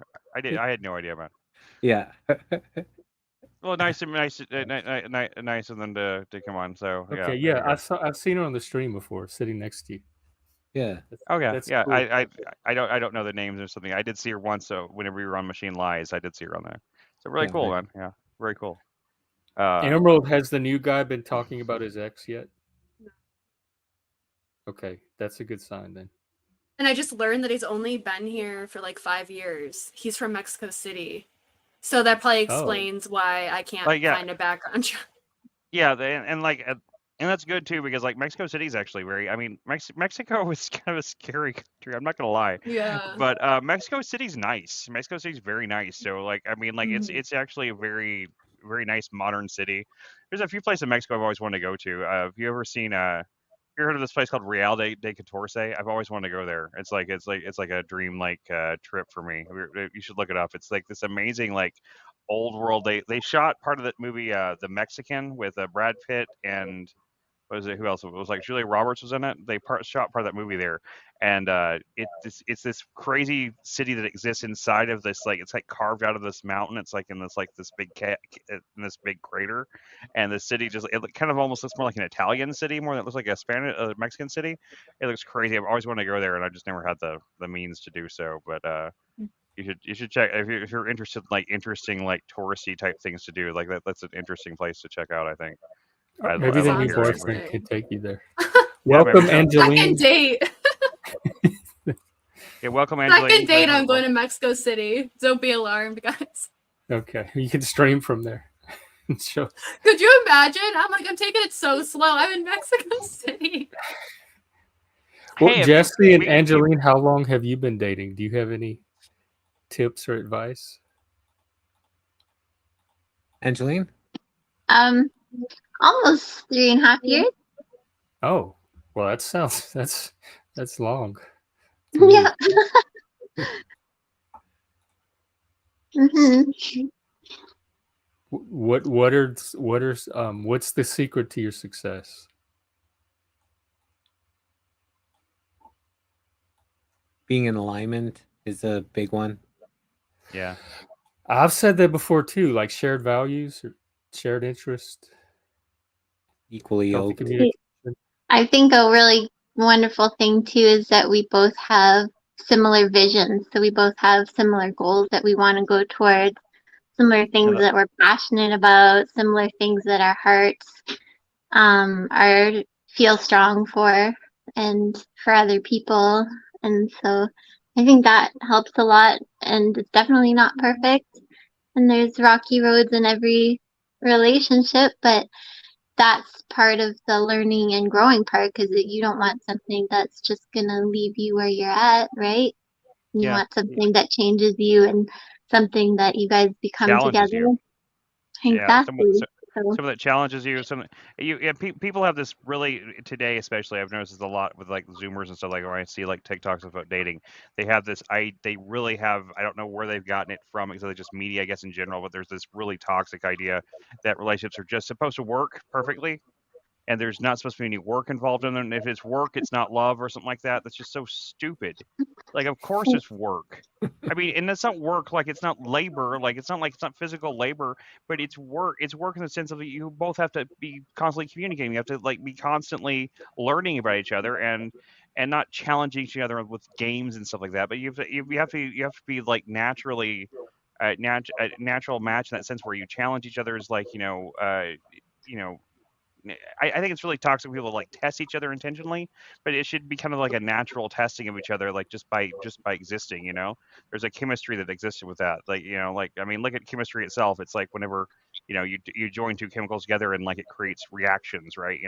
Like that's what we're looking for a lot in a lot of ways. And like in my marriage, I mean, we've had a lot of as I've discussed on stream many times, we've had a lot of really rough times. We've really been through it. I mean, but I mean, after going through all that, I mean, I don't think I've my relationship with my wife is as strong as I've ever had a relationship with anybody in my life, period. At this point, despite all of the hardships and everything we've been through. I mean, and it also helps if and people also like they also tend to they too quickly like put too much on attraction. I think initial attraction is initial, right? It's important, right? You need to have initial attraction, but whenever the more you learn about someone, the more you become aligned. The more I with my wife, the more I became attracted to her. I became much more attracted to her, and not just like to her mind or to this or that to her personality, but I became more physically attracted to her the more I learned about her. And it's like it's actual like a physical it affects your whole self. Those three parts of us, mind, body, and soul, they are all interlinked in that way. In my opinion, that's the best advice, I guess. Sorry, I The, didn't mean mo- to the didn't mean to more you rant. the more you can trust, then the more attractive, things become. When the barriers start to come down, then the person becomes that much more attractive in all essences. How did y'all meet? Through a mutual friend. Oh, okay. So kind of through a mutual friend, and we kind of saw each other online, and then eventually we met, and yeah, kind of took off from there. Oh, very nice. Yeah, I was Emerald saying, has a date coming up, so we were trying to think of things to tell her. Emerald has a date coming up with this guy she's been talking to, so we were just trying to think of things to tell her for a first date. Be yourself. You're not there to impress, you're there to be yourself, because if the person likes you for who you are, then you don't have to worry about, if people try to impress and kind of put on this front, and then that's not the real them, and then when the person finds the real them, then it doesn't always work. So best advice is be yourself. That's good advice. And manage your expectations. Too. Yeah. Yeah, It's just I the don't first think there's date. I don't at the same time I don't think there's anything wrong with necessarily like dressing nice and like putting a good first impression forward. But as long as it's not being fake, like I think there's something wrong with putting your best. You want to show someone that you're willing to put that effort forward, but at the same time, like the personality stuff doesn't need to be fake. You don't need to lie and like come up with stuff like that, because those are the things that are gonna. The only reason you have to do that sort of thing is if you're only there trying to get sex or something. You're only there trying to get them. You're only trying to trick them into sleeping with you. That's the only reason you have to do that. Because beyond that, like if you're planning on having kind of relationship, then those lies that you tell, they're just going to come out later. You're eventually going to get found out, and then that's going to undermine every bit of trust you've built from that first moment forward. Is going to have a crack in the foundation that will eventually crumble the whole thing. Like that kind of trust. I mean, and not I'm not. I mean, I've been with my relationship with my wife and stuff, and a lot of it, a lot of the stuff that happened between us, like we know it had a lot more to do with mental illness stuff and everything that wasn't really, I really can't blame on her or something like that. But like, there's some things that she did that undermine trust. And you can, especially if a long-term relationship, I think you can work through them. But especially like early on, like early tiny like cracks like that, lies like that those can be really hard to move past. I think that especially for most people. Um, and I mean, it was for me too. But I mean, I'm also an extremely tenacious person that doesn't like let go of things easily. And if I really do love somebody, I'm not going to just give up on them, like, just because like they lied about something like this or that, even though I probably should. I'm far too forgiving, honestly, but it's worked out for me in the end, but it wouldn't work out for most people. I don't think. I have two children that I adore, and our relationship is as strong as it could be, and I'm happy with my relationship. So, I can't complain, but at the same time, I wouldn't necessarily recommend a lot of people take the path I have necessarily at every point. But everybody's different. There is no plan. That's the one thing I think that needs to be said more. There is no one plan that's going to get you a relationship, a perfect relationship. I think people have this idea that if they follow this dating plan where they do this and this and this and these orders, then it's going to get them what they want, and that just isn't the way it is. You have to adapt and move and roll with the punches and figure out things as you go along. Don't you agree? Yeah, and I mean, it's all individual. It's yeah. I mean, I'm saying each individual person is going to be different. I mean, it's just like it's a combination of two individuals. So it's but you're only there like a first date. You're just there to evaluate whether you want more dates, and they're there for the same thing. So yeah. My tip would be if you can hear source, listen to source. Listen to what source is showing you and telling you beyond what's being presented in front of you. And don't do anything out of fear. So don't start being afraid. Maybe they won't contact me back. Maybe they don't like me when I'm doing this. Maybe they don't get into the fear mindset. Or even if you are, just don't do anything out of fear, right? Don't do anything you're not comfortable doing. ready for, or that just trust, be yourself, and then trust that if it's going to be more, it'll be more, and if not, that was for your better as well, and that more is coming, right? That's really good advice, because too many people have this idea that if I give this wrong early impression or something like that, then they won't get to know the real me, and therefore I'll miss out on something. But honestly, I mean, unless you do something really ridiculous or something, and usually in those kind of situations where some sort of disaster happens, I think most people can kind of understand that a disaster, something kind of beyond your control happened. But for the most part, I think if you can't hide your quirks, you can't do those kind of things and expect it to not bite you in the ass later, for one thing. And secondly, if you have some I don't know, some odd quirk or something that you do on a first date or a second date or anything like that, and that's the thing that scares them off, that's the reason then they weren't the person for you then, that's just that's not worth it. They're petty. That's a petty, if there was a vibe and everything was good and the chemistry was there, then they're probably just using it as an excuse anyway. There's very little chance if the chemistry and everything, all that's right, and then it's just that you put your elbows on the table or something, and then they have a thing about elbows on the table, because they were raised that way or something. I think that person's probably either making an excuse for it, or they're just too neurotic for probably the kind of person you are, right? I just think I just don't think that's a valid. I don't think that's anything to blame yourself for or anything like that if that kind of thing happens. And I've heard, as I've said before, I didn't date a lot before I ended up in this series of serious relationships I had that led to my marriage. So I don't have a ton of casual dating experience, but I've been friends with tons of people, and I've heard all the stories, and I've been there for them and stuff like that. And I've seen all the best and the worst of it, and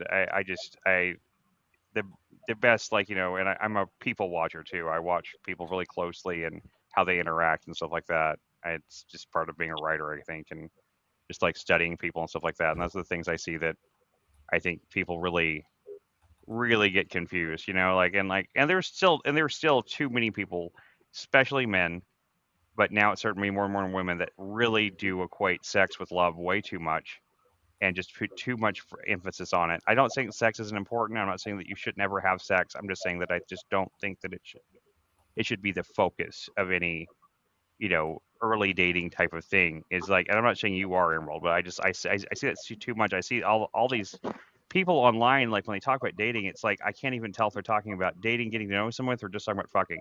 It's just I can't even tell the difference between it. It's they've blurred that line so much.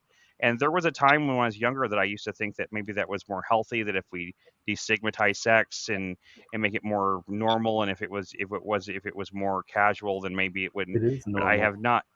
What? It is normal. It is normal, but I mean, but it can be.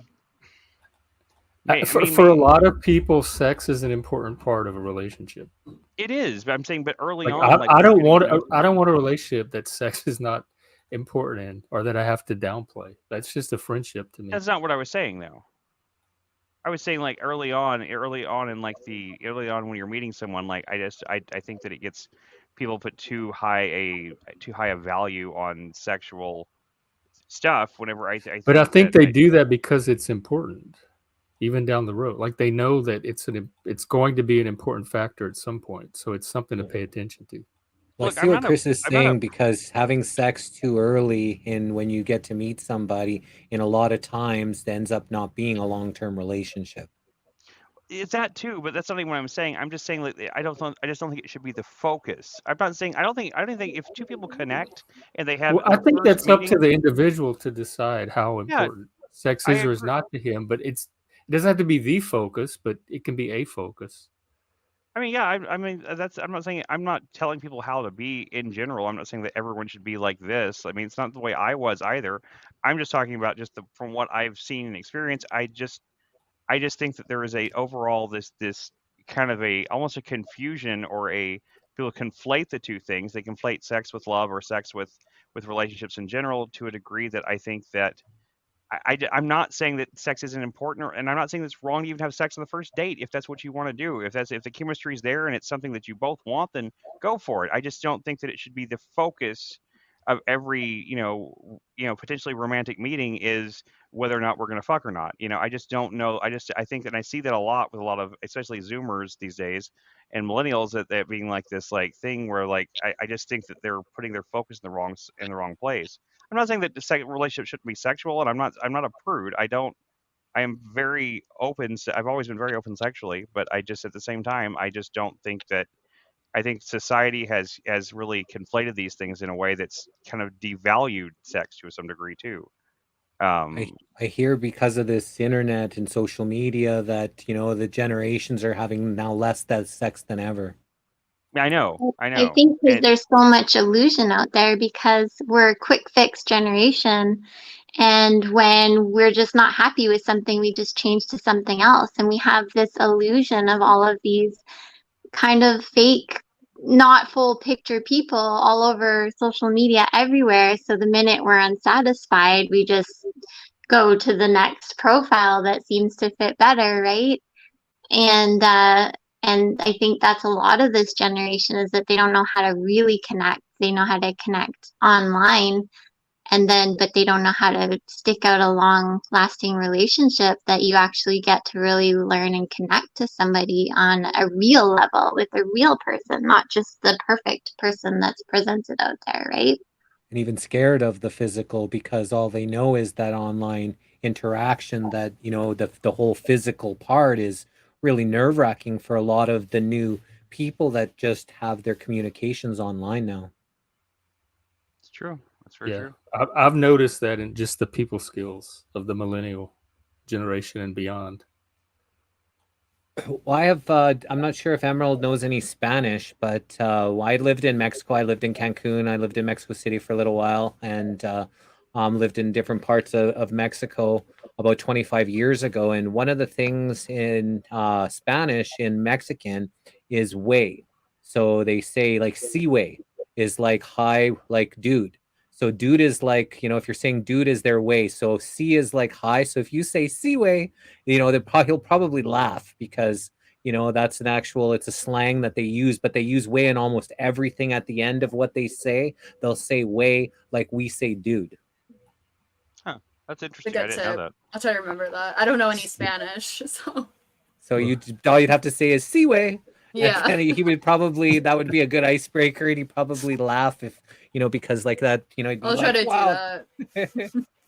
Wait. I would say if we were having another movie night sooner, I'd say like we could watch a really good movie set in Mexico City. Like let's see, well, I don't know if it's really set in Mexico City, but Tu Mama Tambien is a really good Mexican film that it has some. I think it's mostly about sex, though. I don't know if that's really the vibe we want. But what's the one that Alejandro I can't Cuarón made, or Alfonso Cuarón made, that like before he did Babel, and he did this movie, Amaros Perros.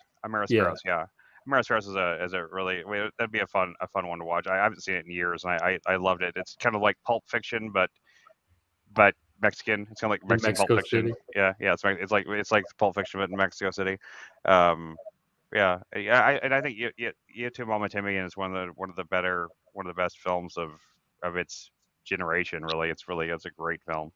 Um, yeah, and it's weird. Like as big a population as there, I haven't been since not since like the '60s, since the old days of like Dolly and Louis Buñuel making all their films together, like with all the surrealism stuff. That there hasn't been like a huge wave of like Mexican. There was a big Brazilian new wave for a while that City of God came out of and stuff like that. And that's kind of where like the director I worked with, that's what he was trying to kind of get in on. He was trying to make movies in Brazil as I think Jeff, you saw my short film, right? Mm-hmm. Yeah. What do you think of it anyway? Do you think it was pretty cool? I didn't Yeah, direct it. I just wrote it. we could screen it one day Yeah, if you want to. I mean, it's certainly there's absolutely because it's only like what 18 minutes. 25 minutes. Yeah, it's pretty short. It's not like a. I'm gonna get rolling. It was nice meeting you guys. I've seen your guys' stream a few times, and I just wanted to come and meet y'all. You're all super nice. I had planned to go to HMFIC Steve's tonight, so he's streaming live like now. Who? It's how does it say? Jim Bob's streaming. HMFIC of Steve. HMFIC of Steve. Steve.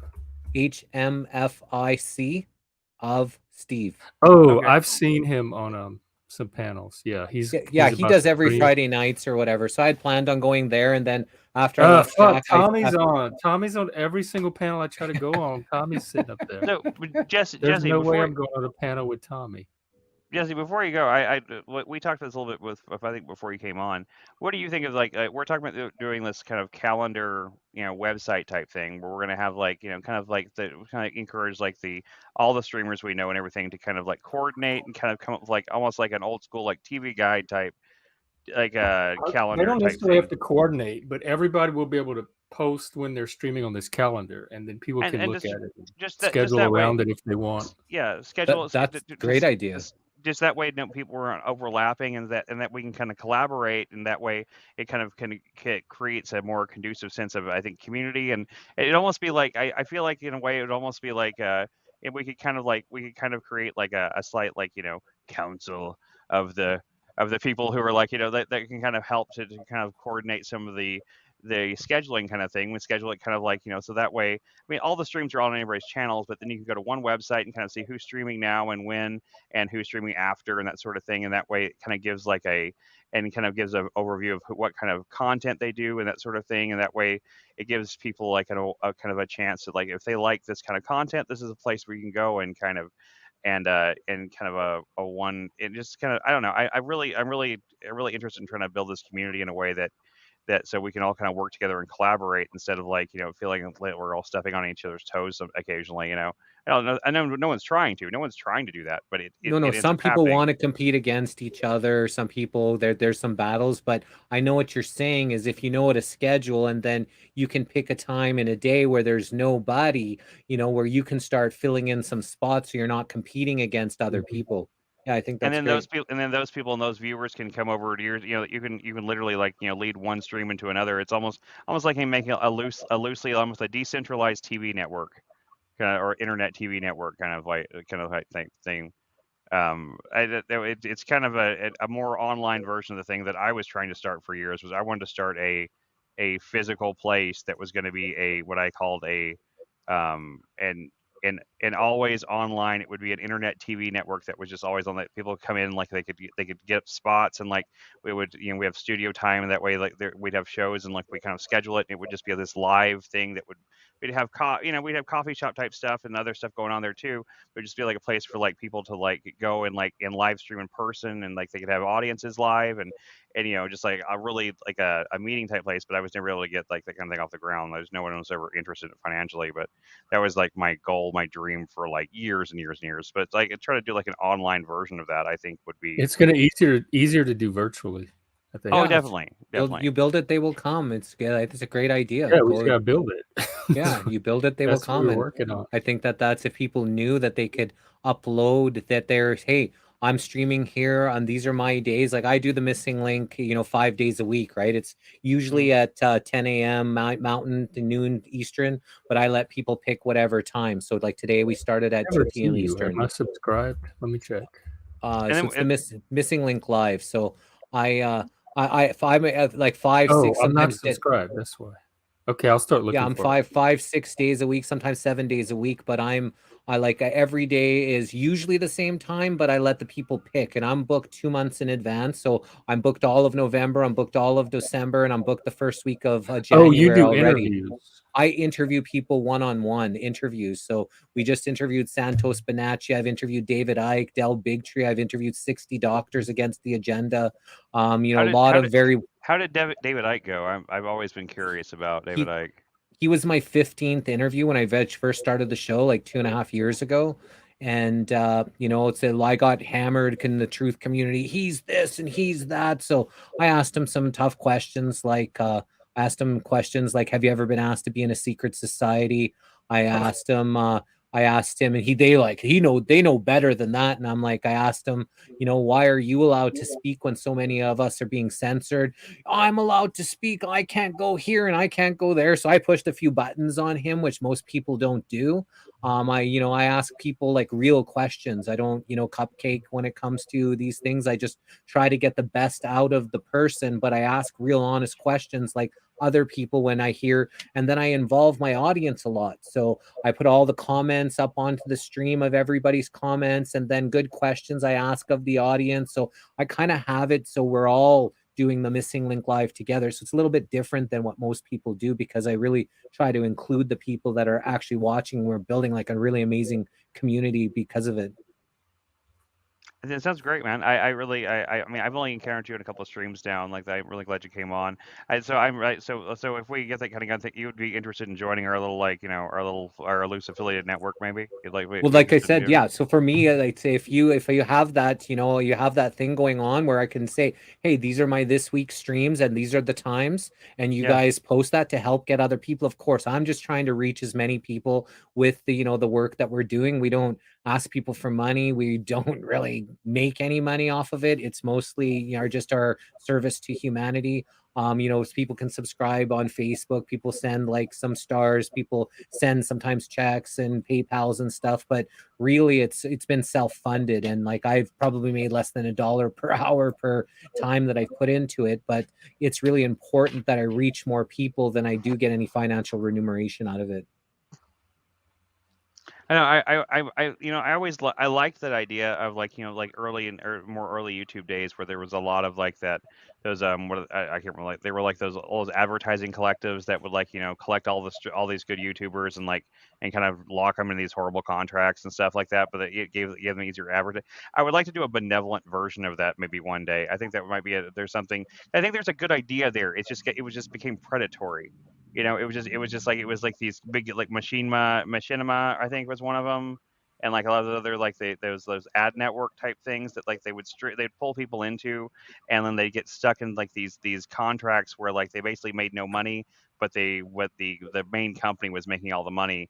I like to do a more benevolent version of that where it was more it really was more community driven and more more honest and fair in that sense. And like I'm not really interested in creating like a big corporate type thing, but just as like a collective type thing, which I'm starting to I've got to be careful. I'm starting to veer into communist territory suddenly. Well, I've had the last year, I've had a lot of people reach out that they'll pay me 4,000 a week, 5,000 a week, 2,500 a week to post their ads and all this kind of stuff. I don't know what's a scam, what's not. I've never, even entertained any of the ideas or whatever, but a lot of them are out there because, like we've got on all our different platforms, like around 40,000 subscribers and stuff. Right. And so, that we do reach a lot of people. So we do got people contacting us all the time, but, I just never, I'm doing this, trying to be as organic as possible about the truth.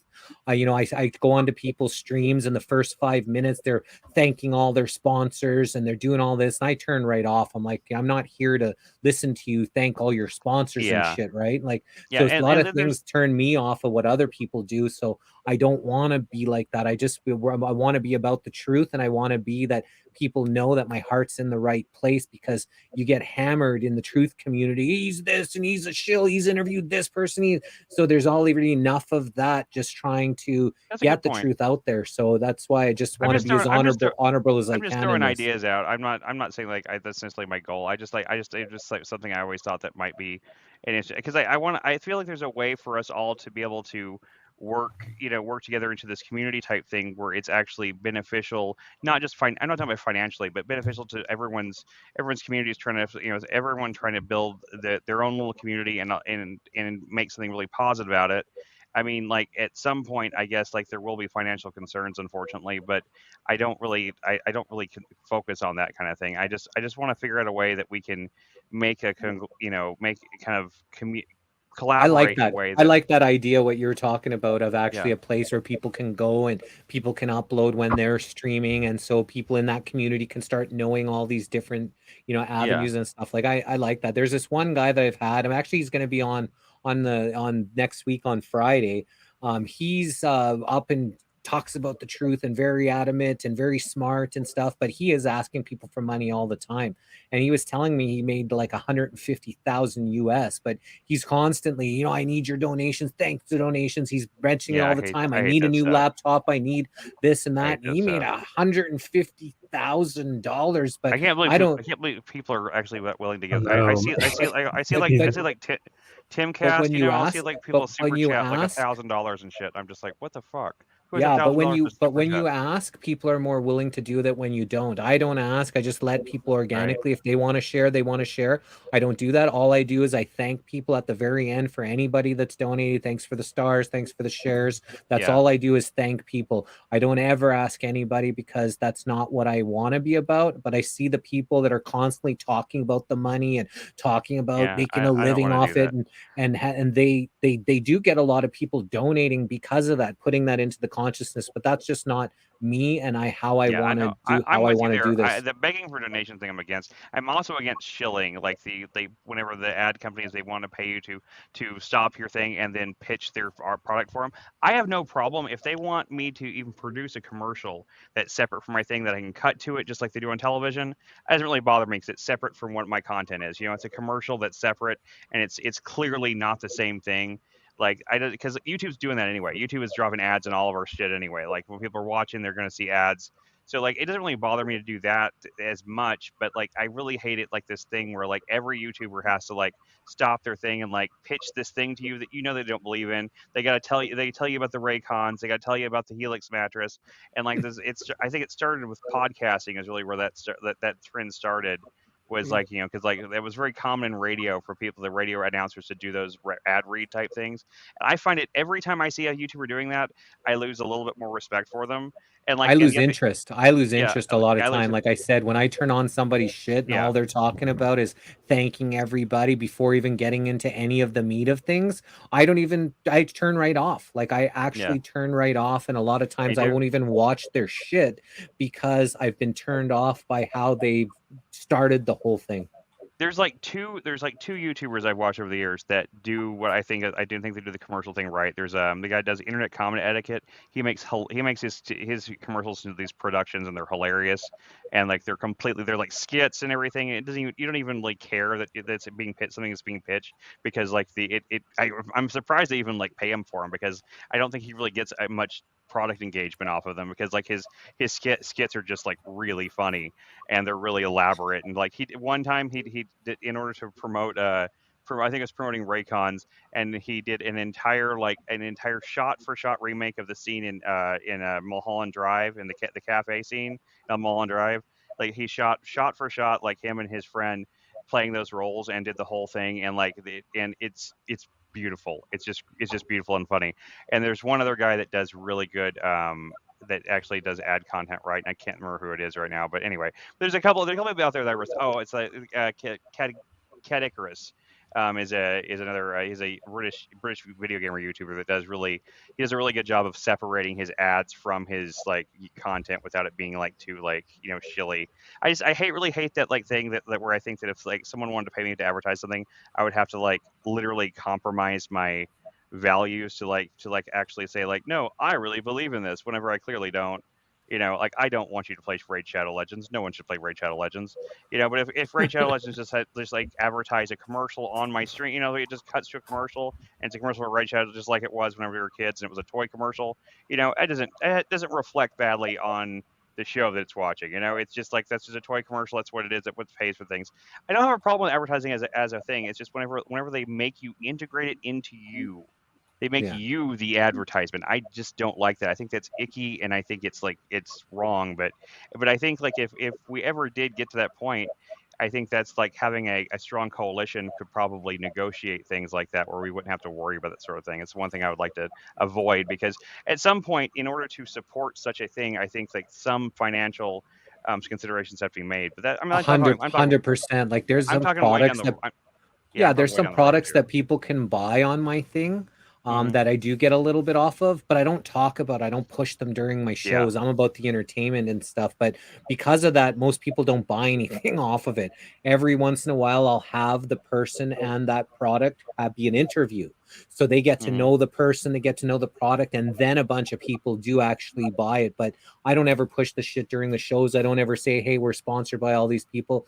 We might do a little commercial at the end.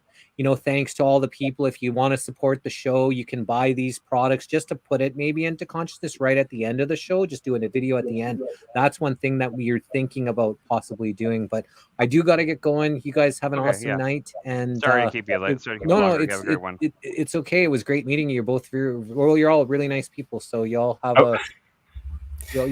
a nice evening, and we'll see you next time we see you guys. Yeah, come on anytime. You too. Good. Welcome. Bye. Wow. I got called nice by a Canadian.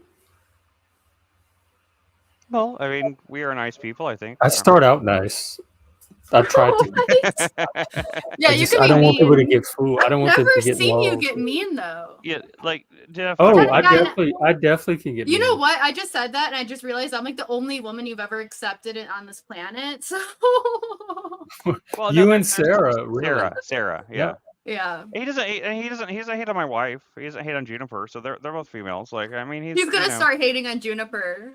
I love Juniper. I'm trying to like because you don't like use the word kids, right? groom. I'm trying to like condition her to. I don't care how much anybody hates kids. If you see my little girl when she jumps and smiles at you, if you feel nothing from that, nothing from that, because I don't even like. I hate babies. That's what I was gonna say. I was like, damn. That means you have a dead soul. You have no hope. I mean, like I fully believe that her smile when she gets so happy and excited and waves and like that.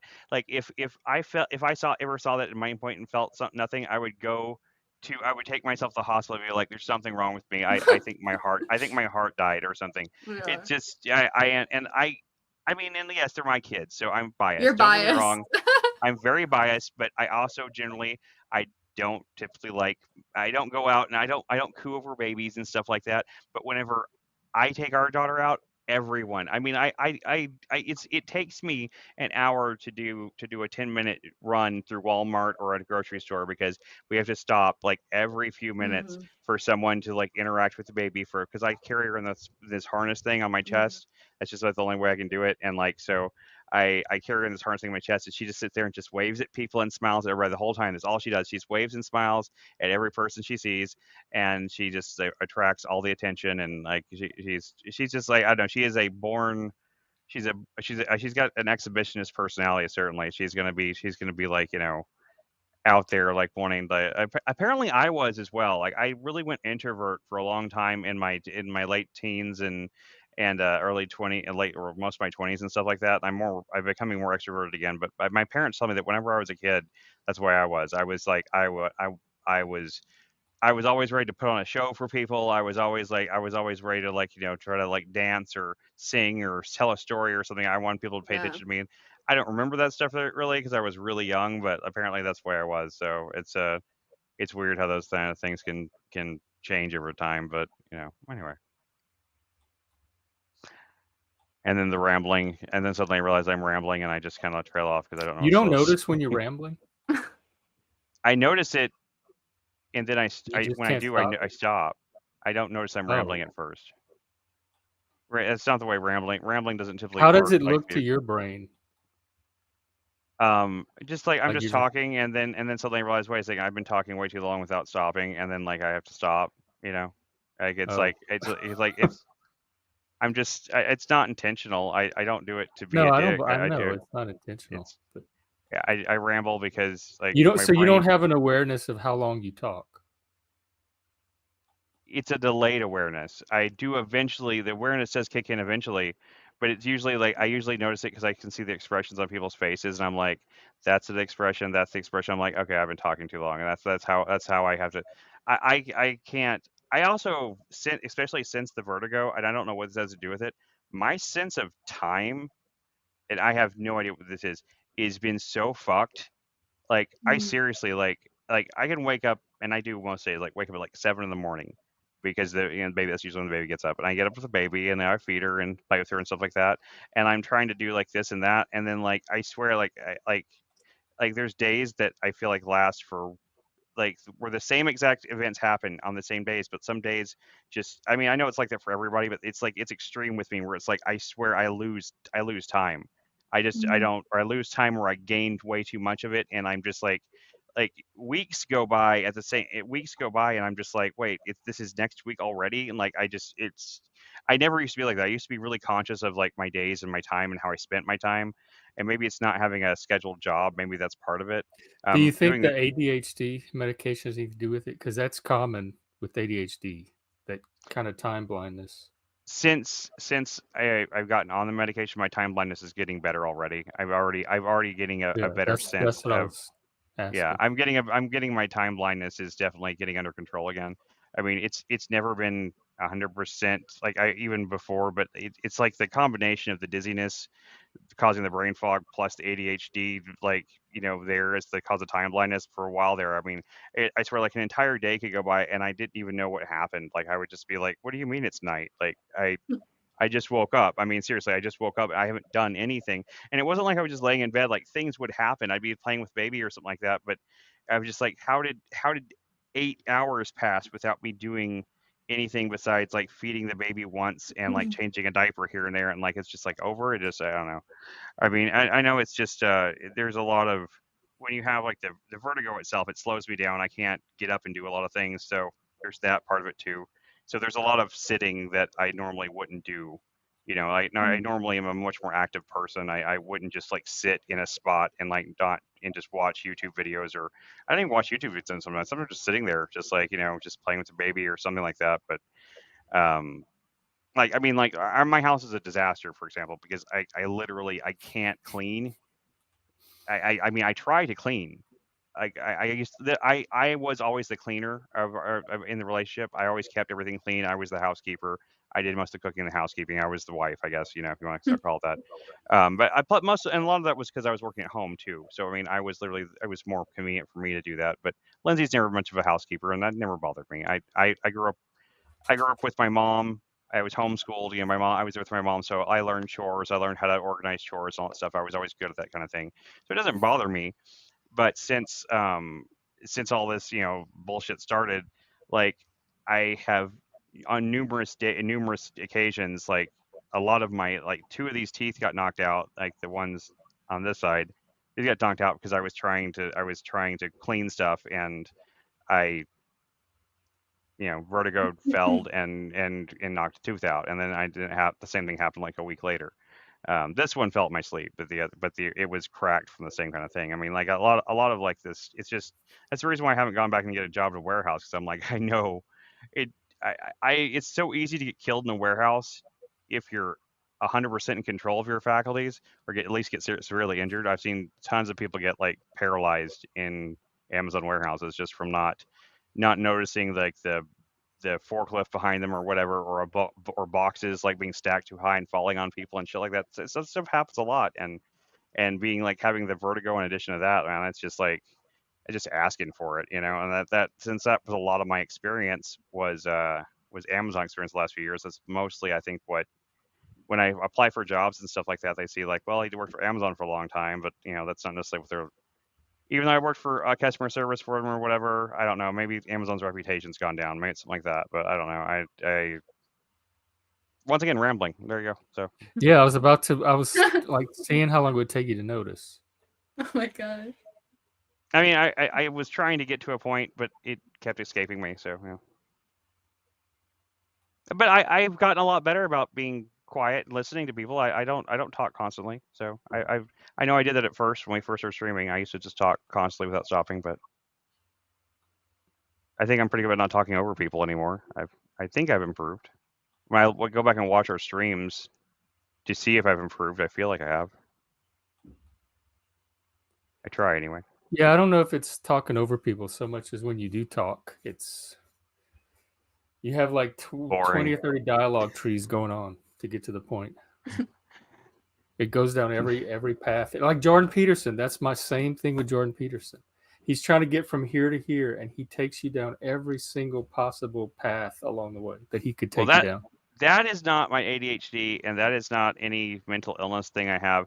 That is because I was raised. I'm a son of a preacher, a Southern Baptist preacher, and I'm sure you probably have experienced some Southern Baptist preachers before in your life, Jeff. From the South, did you not? You never went to Southern Baptist or anything? Okay. I mean, we did, I don't remember the preachers. My stepdad was Southern Baptist, so we went to their church sometimes. But Southern Baptist preachers are at least in the ones I grew up in. My philosophy professor was a Southern Baptist preacher. They're just notorious, or just maybe it's just a Southern thing. But people or people in the South, or anyone who does public speaking in the South, there's a whole bunch of jokes, and I can't remember much of them, but they all involve like the concept of that, the sermon was going great until he saw that rabbit, and and then once he saw that rabbit, man, he chased that rabbit all around the auditorium for like the rest of the day. That was just like, I mean, people, it's just like they chase rabbits, they chase like any little thought that comes to their head, that they follow that thread, and then they follow this one, and it's back and forth, and they never really get to where they're going. So my best friend was like that growing up too. He told every single detail of a story. It took him an hour to tell a 5-minute story. I mean, sometimes it can be good. Like, I think I told that story the other day about the when I have a story that's kind of like set in my head, that it's like something I have like that I've thought about a lot. I can kind of tell it in a dramatic way that's kind of, I think, good. Like with my story about the creepy guy at the car thing, like I think that came out pretty well. I went back and listened to just that part to see if like that came across boring or stupid. But you did. And I still what? I said you did. You went back to what? Yeah, I went. I go back and watch little parts and stuff because I'm paranoid about like. It's just stupid. It's like probably some form of like narcissism, I guess, or something. I'm trying to because I'm trying to improve though. Just like Here's my thing. I think every time you're talking, I think you are aware of that you're talking and how you're talking and what you're saying and what your intentions are and all of that. So I think you're in control of all of it every time, and that it's intentional. No, I'm not. I can't imagine not being aware of. There's this song by this song that we were listening to in the car the other day. I used to listen to it all the time. As this girl named Ida Maria, and she's a song called "Oh My God." And like the chorus to it is like, or the song just goes like, it says pretty simple lyrics. It's like, find a cure for my life, find a cure for my life. And then the chorus is, oh my God, oh, they think I'm in control. Oh my God, oh, they think it's all for fun. Oh my God, they think I'm in control. Oh my God. I relate to that a lot. It's a good song though. You should check it out. It's a really fun song. Jeff does not look amused. Jeff looks like he's studying you right now. Well, no, so when you open your mouth to talk, you are not in control. Oh my God, the way Jeff words things. It starts that way. Okay, it starts that way, but then because you're selecting the words, right? My id or whatever takes over, and it just kind of comes stream of consciousness. I get very stream of consciousness whenever I talk. Are you conscious of what you're saying as you say it? To a degree, I mean, like I'm conscious, but I'm Oh, not like I'm not like sitting. I'm not like carefully choosing the exact. In certain situations, I am. If I'm in a like if I'm trying to explain a point or trying to get like trying to say something that's like important or something like that. Yeah, I'll be very careful my language. But if I'm just like talking, like having conversations, just like bullshitting kind of thing, yeah, it's very stream of consciousness. I'm not really, and I think I've kind of encouraged that a little bit myself by accident because sometimes I very accidentally come up with some really brilliant things whenever I just kind of like let my mouth go. Like sometimes I say really funny or interesting things by accident. So I don't know. I probably should, and that's the only reason I go back and listen to things like that is because, like I said, I'm trying to be more conscious of that stuff so I can get better at it so that I am more conscious of what I'm saying because I do want to be better at being a public speaker and especially on stream and stuff like that and dealing with talking to other people, talking to you, talking to Emerald or anybody else that's on here. I don't really necessarily want to be a debate bro or anything, but if I do get into debates with people or have like a serious debate about something I care about, I want to be able to articulate my points as clearly as possible. And I feel like the best way to do that is to like just same way like if you're like a sports guy, if you're a sports player or something, right? Wouldn't you watch tapes of yourself playing like the game from the previous day?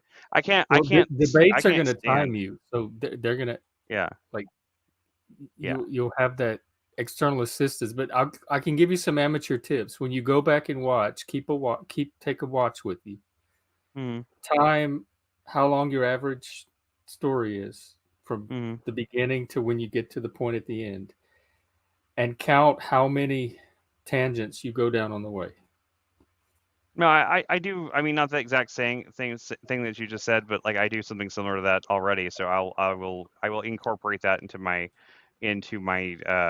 research and myself. I'm tr- Honestly, I've seen this so many times with ADHD people. They'll start one way, and then the squirrel, and then the other squirrel, and then the other squirrel. yeah. It's the way the brain Yeah, it's processes. rabbit chasing, and as I'm getting more, the more I get adjusted and like settled into my ADHD medications again, it will get better. I didn't have this problem. I'm not saying it'll never happen.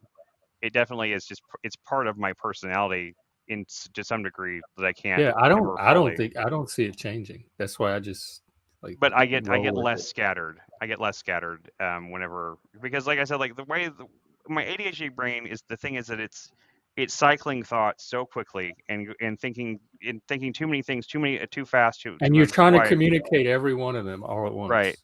And Yeah. what the Adderall does, despite the fact that it seems like something that's technically speed would make that worse, but instead it has this weird like counterintuitive effect where it kind of lets me like zero in on like one of them and focus on it and therefore and I don't know why it has that effect. I was trying to explain it to somebody else the other day and I think it's almost like my conscious brain is like the one running like this speed and then my unconscious brain's running at the same speed but at a different but it's not aligned and somehow like the Adderall like aligns them both together so like the image isn't like competing with each other. It doesn't make any sense now that I said it out loud, but it made sense to me in my head. But that's the way it is sometimes. I was trying to imagine it as like the old school 3D movie projectors. You had to have two cameras. They had two cameras going, and if one of them gets out of sync with the other one, like the image would be all like flickery and confusing. So it's like the Adderall helps me like sync those two images together. And I'm done. I will stop. Every time I catch myself doing it too, I get so embarrassed. I feel this deep sense of shame. It probably doesn't help anything. It's normal for somebody with ADHD, so you don't have to feel shame over it. Like I don't feel shame for my stimming or anything like that either.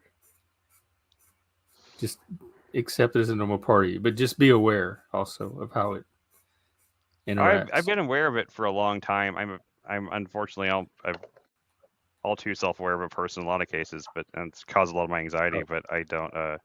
But I don't. I haven't learned how to control it without medication anyway. Medication helps. So Yeah, you may not be like I didn't realize you couldn't like I thought you were intending it the whole time. mm-mm, mm-mm. Like you were just No, trying to be very thorough with your stories intentionally. I mean, sometimes, I mean, I can't say like there's never been a story that I haven't been intentionally thorough about, but whenever the tangents start happening, I start losing the thread if I start out trying to make one point and I end up somewhere way over here that has nothing to do with the original, that's not intentional. That's because Oh it's yeah, like this thing. I thought that you were conscious every time when you Yeah. were taking a new No. turn. It's like this thing where like you're explaining one thing and you're like, oh wait, but maybe they don't understand the other thing I just said. So then I need to explain that thing, and that brings up something else that like, oh wait, they don't know that. I have to explain that, and then it's like this like recursive process where you end up trying to go back and explain until you get to the beginning of the world kind of thing. If you're not careful, Yeah. you end up having to like trying to explain your birth and how you came to be, and it's it's very very annoying. It's annoying for me. I don't even like it, especially I hate listening to myself. And it's part of the reason I've been subjecting myself to listening to some of the stream stuff because I hate the sound of my own voice and I don't like to hear myself doing it. But the more I hear myself doing it, the more aware I am of doing it when I'm doing it, So it's kind of like that's how I see it. And like I said, I for like 2 years, I didn't have anyone to speak to. No one was speaking to me. I was like entirely in my own head for like 2 years during this whole the mental health crisis with Lindsay and stuff like that. There was no one around, no one to speak to. It was like me sitting like occasionally playing video games, and like that kind of like just where you're fully internal dialogue like that for so long, it kind of makes you forget how it is to interact with people. You forget the fact part that like there's another person on the other end of it. So I've had to try to incorporate that into myself again. It's kind of like incorporating your shadow self, but incorporating my, I don't know, annoying self or something. Hi, Ron. How's it going? Hey, greetings. Hey, what's up? Talk non-movie related things to me. We haven't been talking movies for, I don't know, an hour to 2 hours now. So like you don't got to worry. Oh, okay, cool. What's new What with about? you? Not a lot. Hey, if I do this, does it make you guys dizzy? If you do what? If I focus just on your screen, yes, it would make it. It will. Oh, sorry. It will Yeah, I aggravate. want the vertigo. Yeah, sorry. My bad. No, it okay. doesn't do anything to me at all. Okay. Well, it made me a bit dizzy.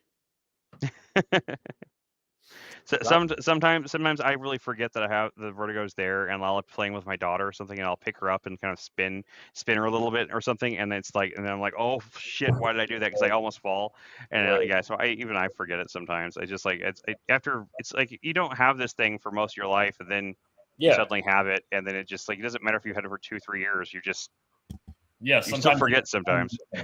Yeah, what's that? Moment sometimes. Yeah, totally.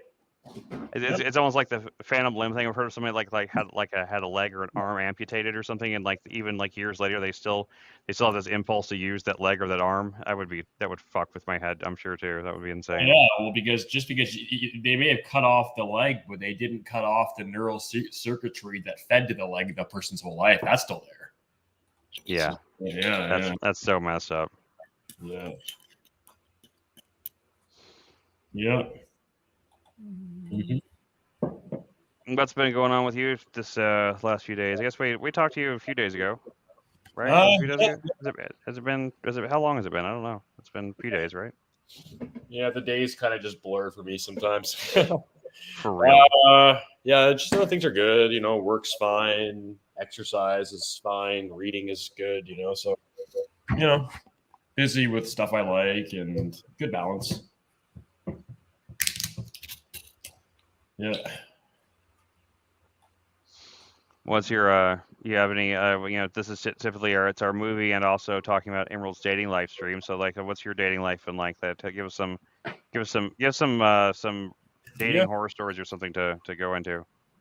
I was kind of excited like maybe a month ago. I had 3 dates with a girl. It was going fantastically. And then all of a sudden, so she's a veterinarian and like she really cares about animals. Like she goes over and above. Like she goes and works out of state at like underserved like animal shelters and whatnot. Like she's in Texas right now for like 5 weeks or something. But yeah, so she really cares about animals. It's quite admirable. And she goes over and above. But anyhow, like a really bad thing happened about a month ago. So she has 3 dogs, and one of the dogs attacked the other. and that the attacked dog died like 3 days later. And I think that really kind of put her into a tizzy. Fair enough, right? And she also told me that like her mom has borderline personality disorder. And she also told me like she had been married before. And the reason she left the guy was because he got addicted to like meth. And so like I'm starting to wonder if like, you know, like psychiatric issues are highly heritable. And I don't know, like 'cause things were going fantastically. Like I just was like, okay, yeah, we're gonna be together. Like, you know, like I'll probably like I figured with like after our third date, I'm like, oh yeah, I bet within the next no more than a month to be official, because it was just like it couldn't possibly have been going better. And then all of a sudden, we just hit this wall where like I really don't know how to make sense of it, but like she just like became very unstable, I think. And like her whole mood just completely changed. And it really caught me off guard. Like I did not see it coming. And so we're still talking a little bit now because she's out in Texas right now, you know, and like I said to her, like a few weeks after we stopped talking, I just sent her a message and I just like said to her, you know, I just wanted to let you know that I really did enjoy our time together, you know, and stuff. And because at one point, like she interpreted me as being kind of callous, you know, because like she was supposed to we were supposed to hang out for 2 consecutive evenings, but at her job as a veterinarian, sometimes she has to stay late unexpectedly. Right? Because like if someone brings in a dog with like who just had a heart attack, you know, she's not going to leave. Like she's going to stay until that problem is dealt with. And it might take 20 minutes. It might take 3 hours. It takes what it takes, you know? And so like she was annoyed like one day where like she couldn't come on the second straight day. And she thought I was upset because like she just thought it was like, I guess a bad sign that like by all appearances I was more bothered by the fact that she couldn't come over than that this dog had a broken leg. And like so like and yeah, and it's just I don't know, like yeah, I don't know, like fair enough. Like it just like the one thing I said to her is like you can't expect me to have the same emotional reaction as you. All you sent me an x-ray of a dog I've never seen. Like, I can tell you for sure that if that dog was right in front of me, I'd have a stronger emotional reaction. Or if it was my cat or my dog, I'd have a much stronger emotion. But yeah, like she just seemed to like, I don't know, like for whatever reason, her mood just changed. Is that what started the mood change? Is that when it started? Oh, I think she told me afterwards that like, you know, she basically, like one thing I said to her was like when I sent her that text like maybe a few weeks ago, you know, she did say that like, you know, like once she gets back from Texas, maybe we can try again. And I did say to her, I'm like, one thing though is like, let me see what I said. Just bear with me a minute.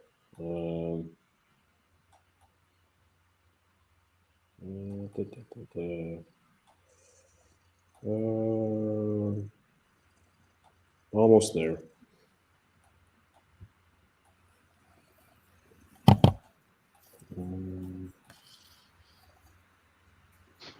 Oh yeah, so she said like yeah, so I just said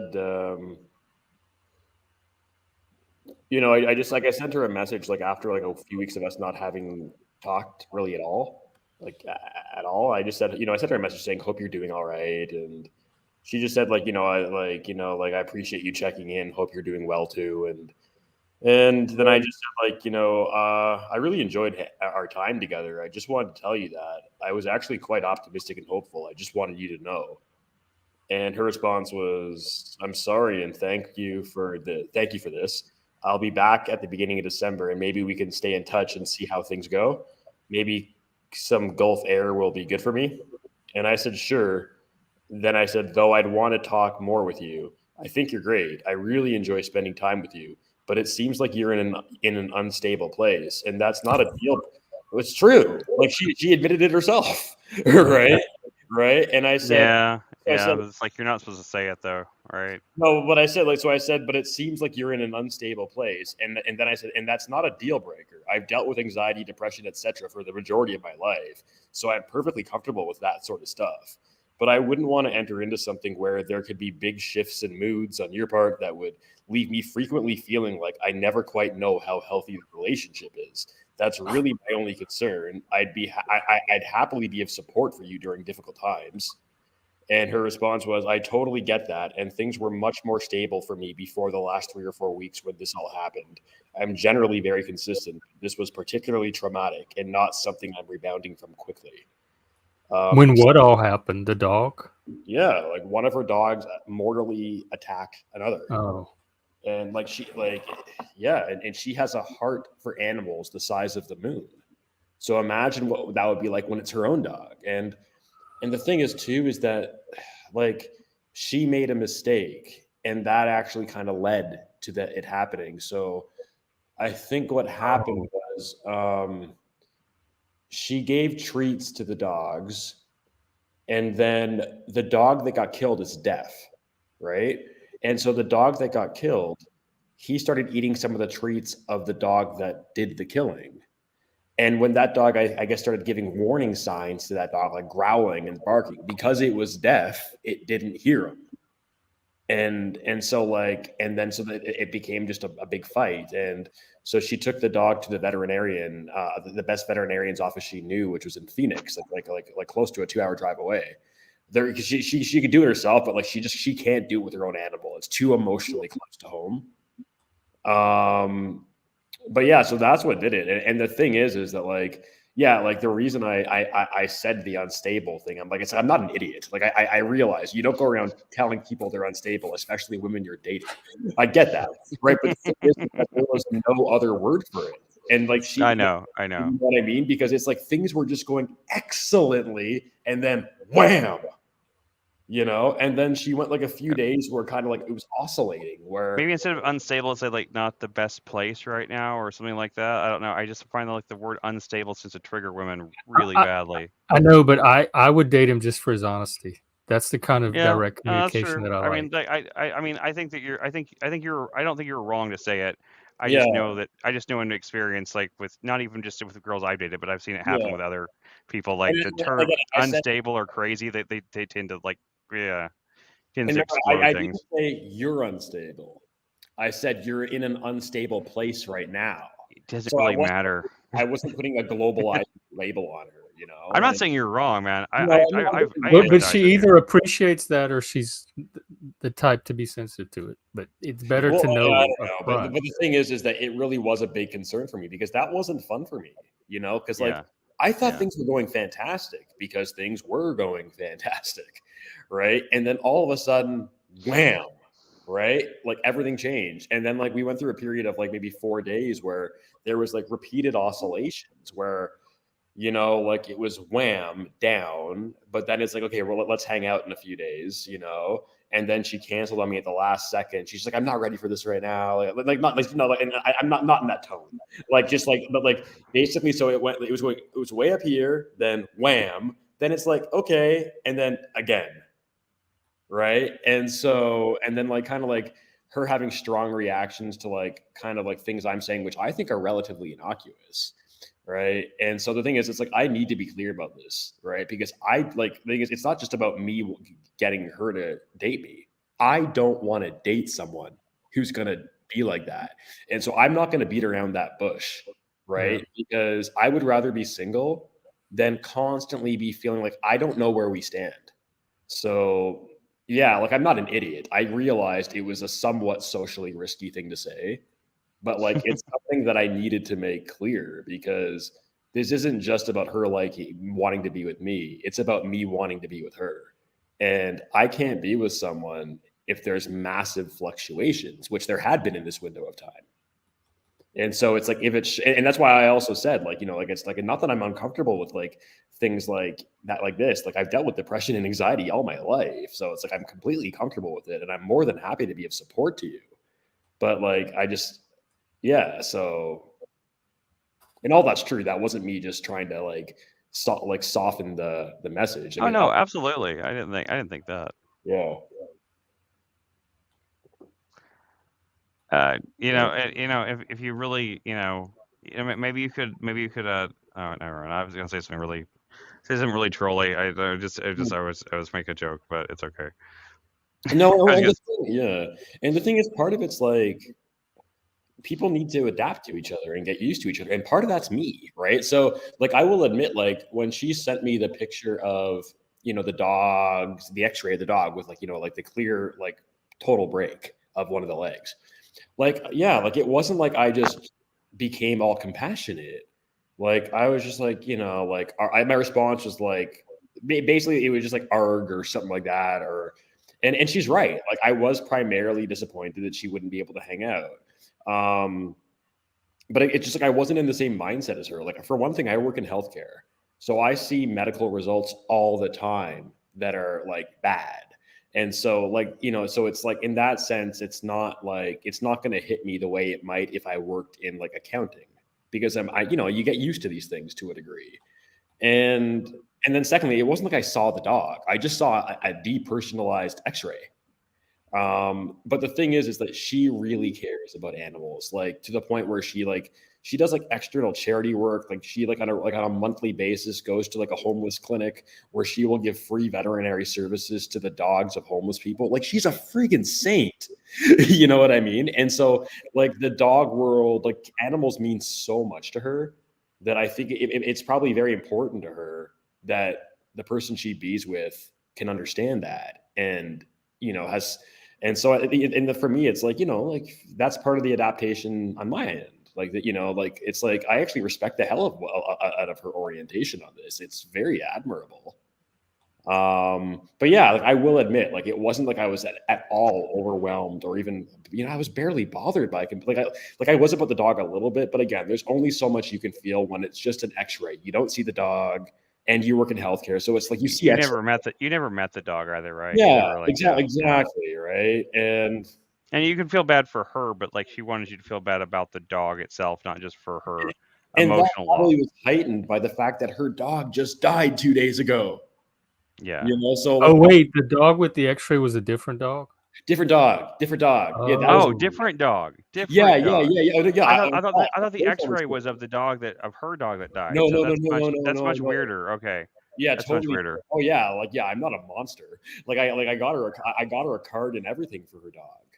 Like condolences and stuff. So Coffee of Marley and Me, that kind of thing, right? I'm joking. No, yes, this dog was just a completely other dog that just some person in town's dog who broke their leg that afternoon or that evening.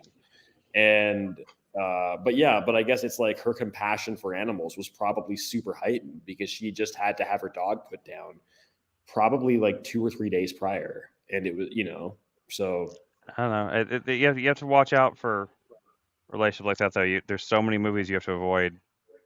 I mean, is that a woman thing? Like she wants your sensitivity to match hers? I'm just saying you got to be careful when you're dating someone like that because there's so many movies you have to avoid. Because there's so many movies that end with like dogs dying tragically. I've noticed like that's been a trend last few years.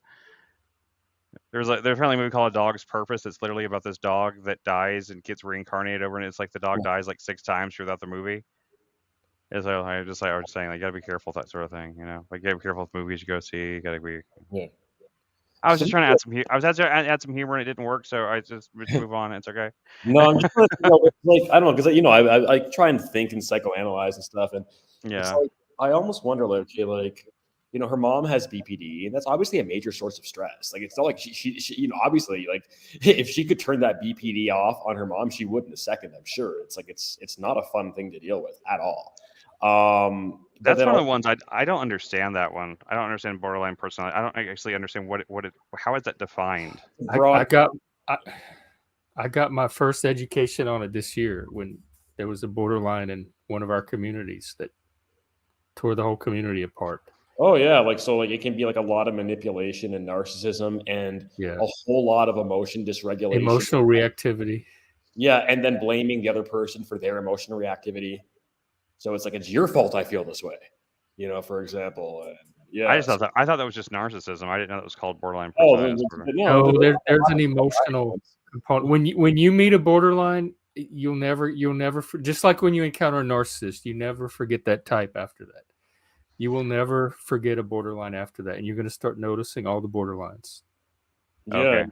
it's one of the most difficult to treat psychological conditions. I stay away from. I don't have anything to do with borderline people. Yeah, no, a few years ago, I started up like my own kind of like mental health practice. Like I ended up never seeing any clients just because I was creating it during COVID when my work was really, really slow.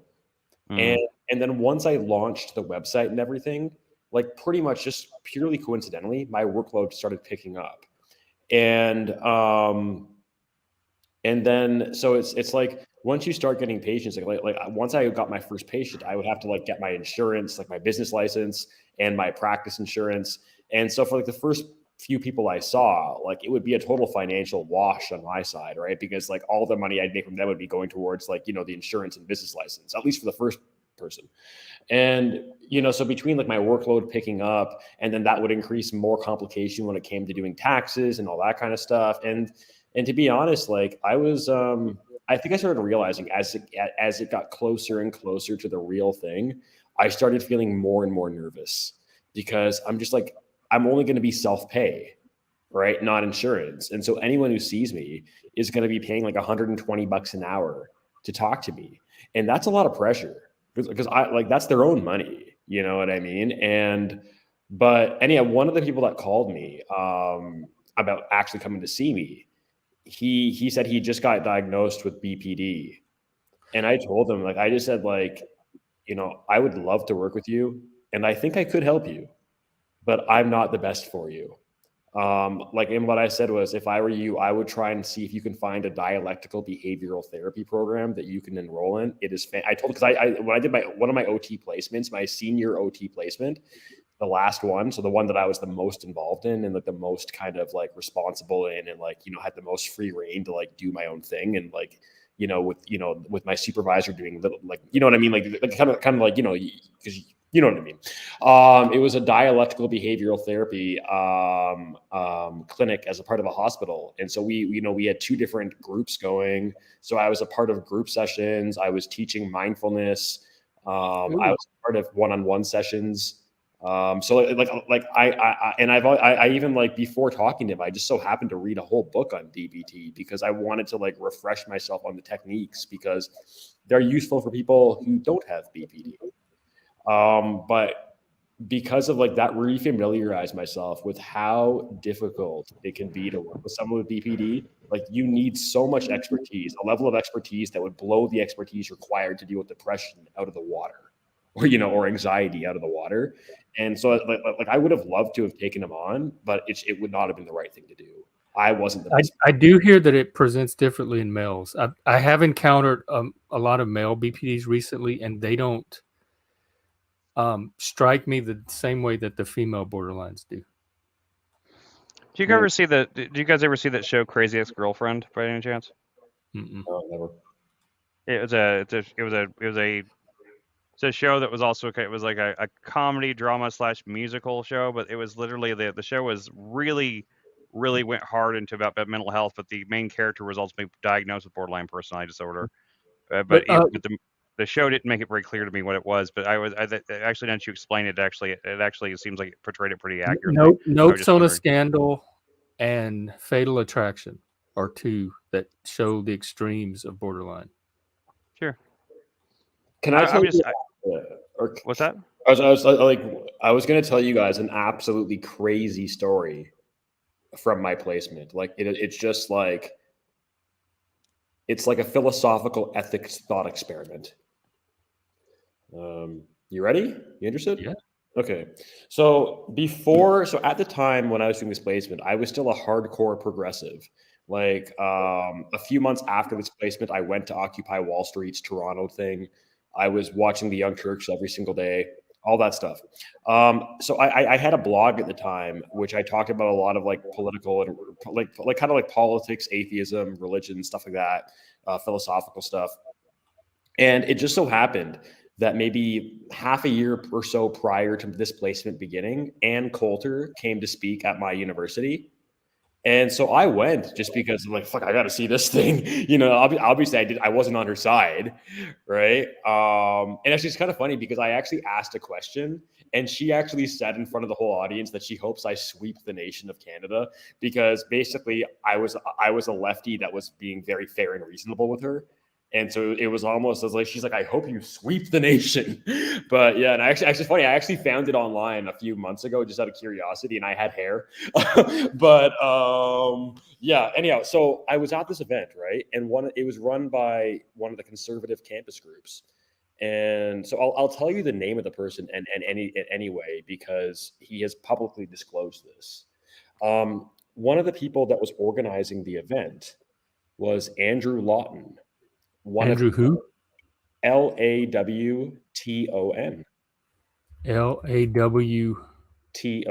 I've heard the name, but I've heard the name, but I don't know it. He's one of the biggest conservative commentators in Canada. Like, he runs True North, like a conservative blog. He's been working with like Ezra Levant for years. He's the guy behind Rebel News. Okay. So anyhow, and it's funny, Ezra Levant came and gave he's the one he spoke at the event, the Ann Coulter event too. Anyhow, but so this guy, Andrew Lawton, he was like the head of the group that organized having Ann Coulter come out. And so after that event, which I think probably happened, let's say in like February or something of 2011, I emailed him and I just told him, look, I'm an atheist progressive at, same university that you were just at for Anne. And like, I know we're different. You're a conservative Christian creationist, and I'm an evolutionary biology, like guy, atheist, secular, progressive, lefty, all that. But I just said, like, I'd love to like just have a conversation with you. And then I could do like a write-up about it for my blog and just talk, and let's just see what we can talk about. And let's just see how the conversation goes. And he was completely open to it. So we were exchanging some emails back and forth. And then all of a sudden, like he never replied. Like, the last email that was sent was me, and weeks had passed and he didn't reply. And then I got really booked up with, like, I got busy with exams and school stuff and, preparing for my next OT placement. And so I guess I kind of just figured, oh, whatever, the moment's passed, and I let it go. Right. And that was the end of that. And then a few months later, I start my clinical placement in the dialectical behavioral therapy unit at the hospital. He's in one of the groups. But the thing is that I know who he is, but he doesn't know who I am, because I was just one of 300, 400 faces in a crowd. He doesn't know me. Right. And I told my advisor, like the OT supervising me, and I told her the whole thing. And I'm just like, what do we do about this? Because like he doesn't know this, but we sort of do have a bit of a pre-existing relationship here, and she basically just said, well, just whatever happens here stays here. Don't tell anyone, and it'll be fine. Now you're telling it on stream. Well, no, but I didn't. The thing is, I didn't for a very long time. I kept it to myself completely. And the funny thing is, it was interesting because, like, I really liked the guy. He was such a good guy in the group. Like, he was so, I always loved hearing from him. I enjoyed talking to him. He was just such a nice guy. And I would have hung out with him in a second. But anyhow, what I found out was that the reason he never replied to my last email is he made a very serious suicide attempt. That was why I never got a reply to my last email. Right. Now, of course, I didn't tell a soul this for many years. Right. But then it was actually funny, maybe like 5 years ago or something like that. I'm a big fan of Karen Strawn, Girl Writes What, on YouTube. She's like, she's fantastic. Oh God, Jeff, you would love her. Anyhow, so she speaks a lot about, like, she's basically an anti-feminist, and she's really, she cares a lot about men's issues, and she's American, but she's been living in Canada for a long time. And so she was giving us a presentation. She was giving a speech at a Canadian university on basically men's mental health and the suicide issue among men. And Andrew Lawton was he was one of the organizers of this event, and he kind of gave the preamble, the introduction to the event, and introduced her. And one of the things he said in his introduction is that, basically, this issue affects me because a few years ago I attempted suicide. And so this is when, like, I actually emailed him, like, after I saw that, because I felt like, okay, well, he's made it maximally public. So it's now public information. He has acknowledged that like he has attempted suicide and he's sought mental health help for it. So anything I could possibly say about him, he's already said himself. Like unless I were to go divulge things he said in group, and like I wouldn't do that. But not like he never said anything that would embarrass him anyway. Everything he ever said, I enjoyed hearing, and I thought he was just a fun guy to like. I would love to have hung out with him. But I emailed him, and I like maybe a few years ago, and I just said like, I just jogged him back. I'm like, do you remember like back like in 2011, you were talking to a guy who told you that he was at your Ann Coulter event, and he ran an atheist blog, a secular lefty blog, and we were supposed to talk. And then that stopped. That was me. And also I was the student who was working with helping to run the groups you were in a few months later. That was also me. And so I just kind of told him, I'm like what an crazy coincidence this is. And he did remember me.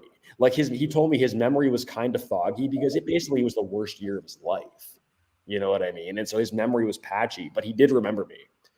But what a crazy situation. And it's kind of funny because when we talked, and we exchanged a few emails to each other, not too many.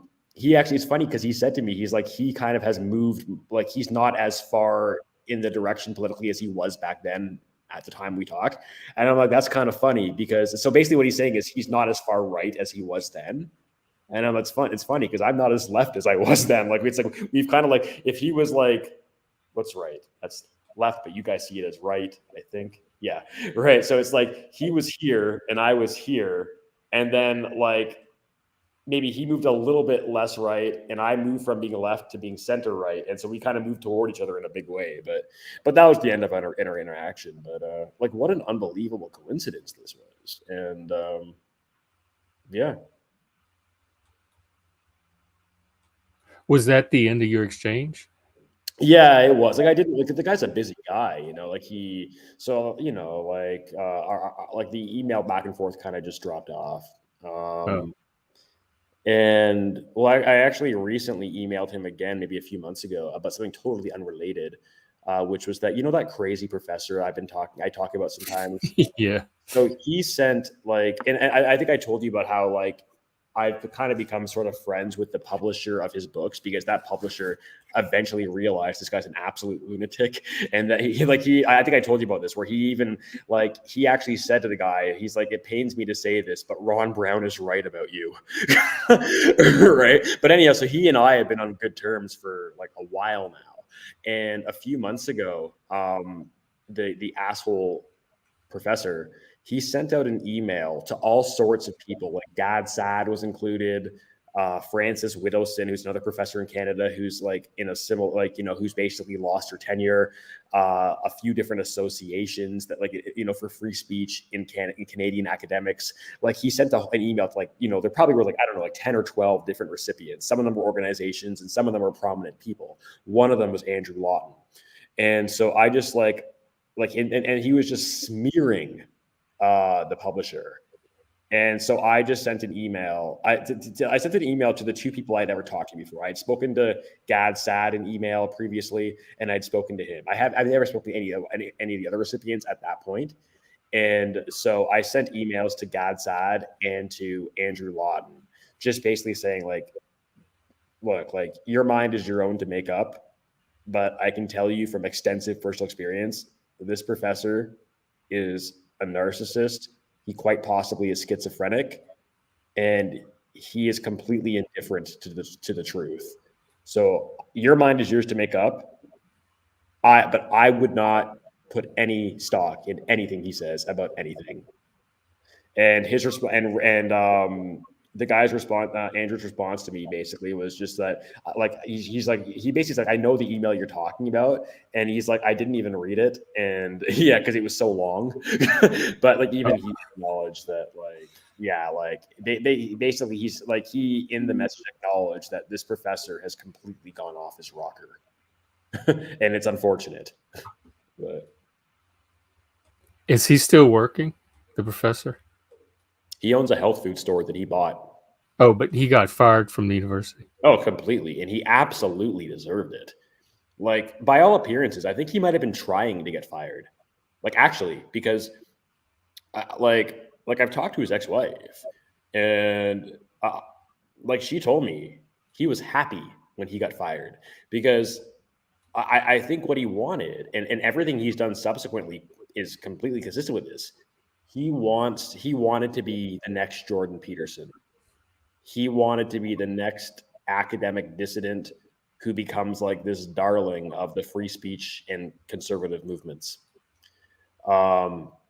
And the reason it's because for a long time, like I was wondering, it's like, well, how can he afford to do all this? Like, he's lost his tenure, and like there's nothing else he can really do, because one, it's like his skills as a professor don't lend themselves to too many other areas, because he's in, he's cognitive psychology. There aren't that many applications for it, and he's made himself so toxic that no one would ever hire him for anything, because the guy is like he's made himself completely like an untouchable.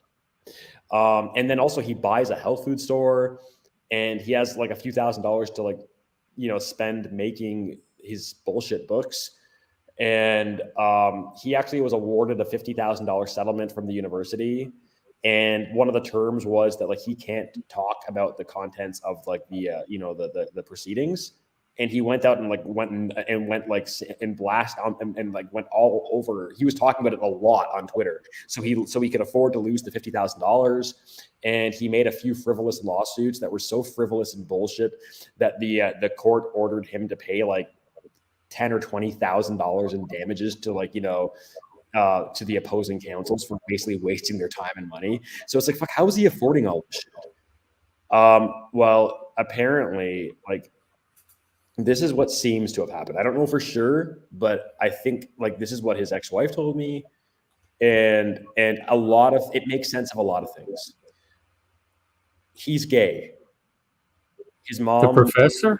Yes, he's gay. By all appearances, his mother was homophobic, and she was. Joshua, you have an echo. And she was on her deathbed. And the theory that his ex-wife had was that he only married her to trick his mom into thinking he's straight so that he could get inheritance. Now, this is completely, actually, it sounds crazy. But the thing is that, number one, the timing of everything lines up perfectly. Like, he met her, like, I don't know, like some number of months before his mom died. He rushed her into marriage. Like, she lived in Ontario. He lived in Nova Scotia, right? He convinced her to move from Ontario to Nova Scotia, even though she was in sort of like a government targeted to income kind of assisted living housing, not assisted, but like government funded housing partially. And these things, like, it takes years of being on a wait list to get into these housing because there's like a shortage of supply for them in Ontario. And it's kind of funny because I coincidentally was able to get semi-verification for this, because the day after I learned about all this, this is back when I was in Toronto visiting family last summer, or this past summer. And I was talking to one of my aunts one of her kids, one of my cousins, has severe mental health issues. And he himself is in a multi-year wait list to get into that kind of housing. I'm like, well, that's kind of fun. Yeah. So it's just like I learned about this thing, and under 24 hours later, I learned about someone I know who's on the multi-year wait list. So the thing is, for her to leave that, if she wants to get back in, it's going to take her years to get back in. Right. But he promised her, he's like, come here, we'll be man and wife, and I will always support you. Right. He divorced her immediately after his mom died. Both parties, she and him, publicly admit readily they have never to this day had sex. So the courtship starts as the mother is approaching her death. He pressures her into marriage, and they never have sex. He divorces her like pretty much immediately. Or actually, no, he basically became so toxic that she left, right? Like right after the mom died. And it explains how he can afford to lose tenure, to buy a health food store, to have books published, to piss away $50,000 of a settlement, to pay $20,000 in like fucking like damages for wasting, like for frivolous lawsuits, and to make it so that he could never work again. because he's a 50-year-old single childless man who just inherited like $3.7 million Canadian. He doesn't have to work ever again. It makes sense of everything. It also makes sense of the multiple occasions when he told me that I needed to be spanked and that I was being a naughty boy. And I'm not the only people. He regularly like speaks to. That's the best evidence yet. I didn't know about that part. Oh yeah, he regularly speaks to and about adult males, calling them naughty and saying they need spankings. It's it's insane. Yeah. Anyhow, but yeah. Wait, so Well, that's a crazy story. What exactly is wrong with telling other men they need an ass beating? No, you missed the. Well, do you get off on it? You have an echo. You have an echo. Let me change to my computer. I'll be right back. Okay. Yeah. Yeah, I hate the sound of my voice too. It's kind of why do I have all these weird stories? Yeah, I was about to say, like, I feel comforted by your stories because I'm not the only one that gets involved with these crazy characters. Well, no, but it's kind of weird. It's kind of funny because like you know Reels in my little server group. Like you know Reels, right? Oh yeah, Yeah, like he said to me a few months ago. He's just like he said something like, how do you know all these interesting people or having it's fucking weird. It's like, so it's the crazy professor, you know, and then there's like, you know, and then, you know, having been a student of Peterson and having been a student of Vervaeke and then, you know, the Lawton situation, like, it's kind of weird that like, I just like, I've managed to find myself in contact with people that are like in some way or another, you know, like in extremes in one way or the other, good or bad, or both.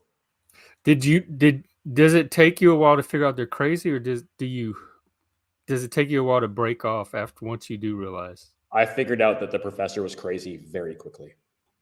And you still continue to engage him? Well, initially I was registering red flags left, right, and center. But like, I was like, I'm registering the red flags, but I'm not making any conclusive statements yet, right?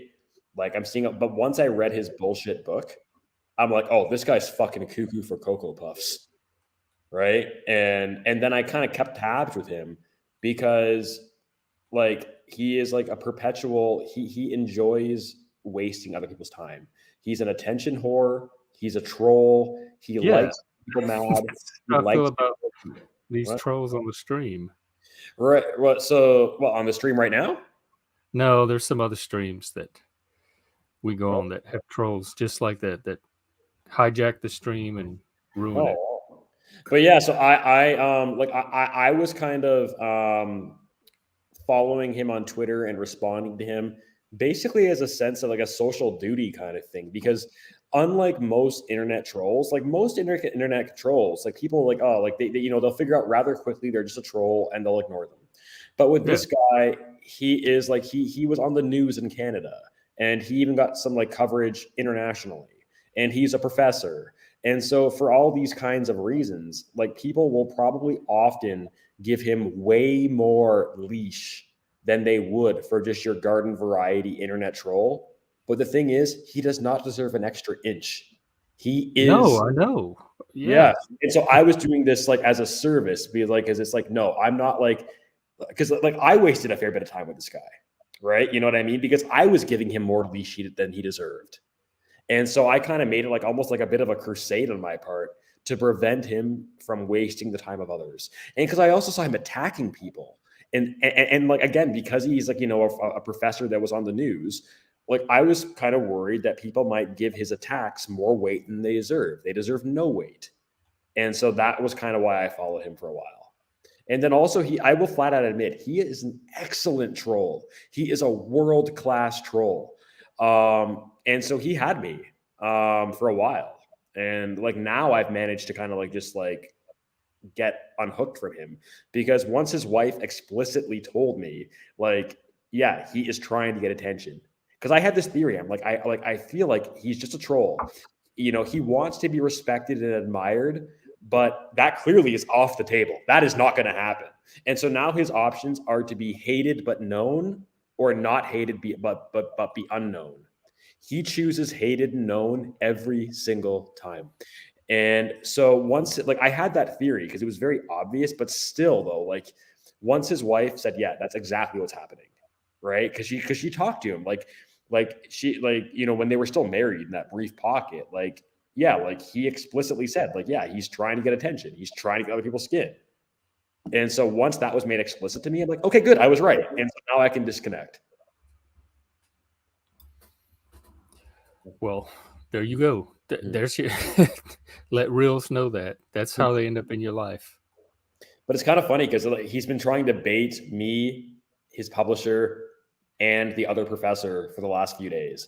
He goes through these, like, periods where, like, you know, he'll go quiet for a while or he'll block me and stuff. And then I guess when he gets sufficiently attention hungry, he tries to bait us again. But none of us are biting.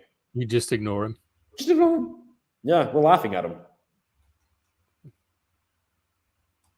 Yeah, so let's just watch him flounder.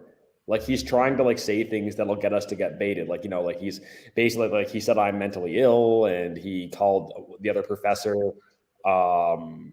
like the queen of misrepresentation, when it's like because it's projection. He's the mentally ill one. He's the misrepresenter. So he's trying to bait us, right? Because that's what part of what makes him such an excellent troll is that, you know, it's like, what is it called? DARPA or whatever. Or what is it? Yeah. DARPA? Deny, deny, attack, and reverse victim and oppressor or whatever. Oh, so yeah, Darvo, not DARPA. DARPA, that's right. That's what he does. He will, like, deny, attack, reverse. Yeah. Yeah. So he does, like, that is his MO. He does it every day. Right. And so he's doing it right here. It's like he's accusing us of the very things that he's a 10 out of 10 on. And that's part of what makes him so difficult as a troll to ignore, because what he's doing, it's like he calls himself this defender of truth and this true intellectual and this true academic, but no one is more indifferent to the truth than him.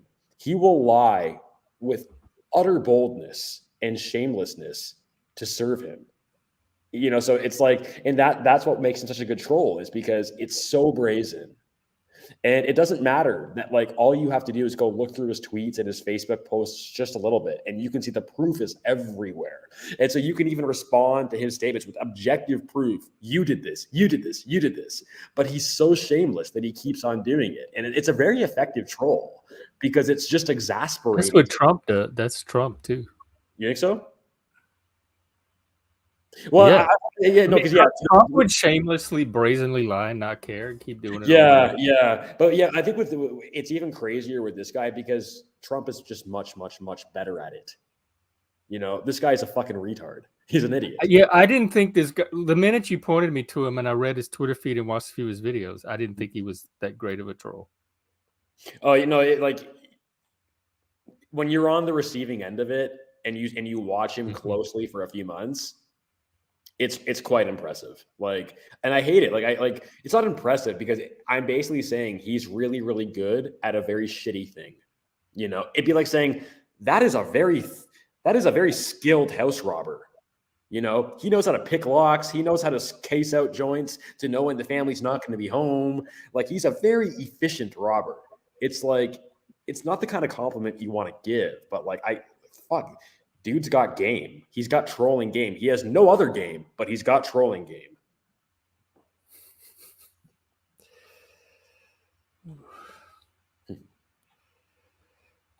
Did the echo get fixed? What's up? Oh, I guess he's still. Yeah, I got the echo fixed. I have a second voice here that won't. Get off of me! What are you doing? But at least he's better. He's out of the hospital, or are you still in the hospital? I think I preferred him medicated. He was a lot more docile then. Oh.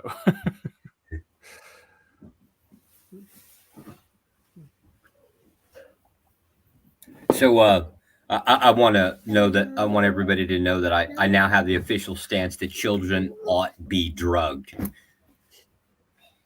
I've heard that before from many people that have had kids. I'm gonna invest in that commercial, that nappy time commercial. I'm gonna buy a couple of, I don't know, 55-gallon drums of that stuff. I like my daughter's energy. I would never want to diminish that myself, but everyone's different, so. It's because you got energy. I'm an old man. I don't want to move around anymore. I'm pretty You're sure I'm younger than older than you. You're younger than Yeah. any of us. Yeah, I'm older than you, dude. Yeah, how old are you, Joshua? 200. Emerald's the only one younger than you on this stream. Y'all are the kid. We are your elders. Oh crap. Yeah, I'm 39. Yeah, I'm 42. I'm 41. So, and what are you, Chris? 42. 42, and I know Jeff's 52, right? Yeah, it's 50. Might as well say 53. I know we're not supposed to ask women's age, so I'm just gonna assume her age, 55 at least. You know, just put that out there. Yeah. He doesn't look you're, a day over you're 30. good. Emerald, you don't look a day over 30. No, I kid. You're 26, right? Yeah. Yeah. It's funny. That's a kind of funny way. I've had that joke where like I'll like I even do it on my mom sometimes. Where it's like the thing is my mom looks very good for her age. She's 67, right? And so the thing is, I can give her a compliment that she will still interpret justifiably as an insult because it is an insufficiently strong compliment. So it's like, you know, when she turns 67, like if I could have said to her something like, "You don't look a day over 65." It's younger than she is, but it's still kind of like she'll just like if I were to say that, she'll be like, "Shut up, Ron." You know, because it's even if I were to say you don't look a day over 60, she would still be like, "Shut up, Ron." It's like, good enough, right? And fair enough because she does look very good for her age. She exercises, eats well, and so she does look younger than 60, no question about it. But it's kind of funny because I can actually compliment her, and it's still an insult because it's not sufficient of a compliment, you know. Yeah. Yeah, Some people I've been there before. Touchy about their age. So, Emerald, how do you feel about men, you know, insulting other women like that, right? Like Ron's doing here, insulting his mother. And like, how does it make you feel? Are there some kind of like psychological issues going on with him, right? Does he have mommy issues too? Well, so Josh, there's a difference. Like me and my mom are very, very close, and I love her very much, and she's like kind of like my anchor in this world. And so I don't mess with her the way you mess with her. Are you a mama's boy? Very much so. I don't mess with her the way that Joshua messes with Emerald. Like it's an occasional. Joshua's a mama's boy too. What? Yeah, I'm a mama's boy. Occasional joke here, like more in the Norman Bates sense. Yeah. That's funny. I don't know. I don't know if I can wear one of my mom's dresses. I gotta try it when I get back to New York. I'll try it. I'm quite sure you will. It was kind of funny. No, like I mean, you have to go through her to hire a maid. You have to like. No, I don't go through her to hire maid. The answer's still no. That answer's never going to change. She has an undue influence in your life for a grown-ass man. Like 25 years ago, me and some friends watched Psycho, and they had for the time, it was like the mid-late 90s, and they had like a TV where they could the VCR could go like super duper slow-mo and stuff. And so the scene where like he came up behind his mom and just like, I don't know, like he hit her over the back of the head with like a shovel or something. Like something crazy like that. Like she's sitting down eating dinner, and he just comes up behind her with some like blunt like object, just like bam, like over the back of her head.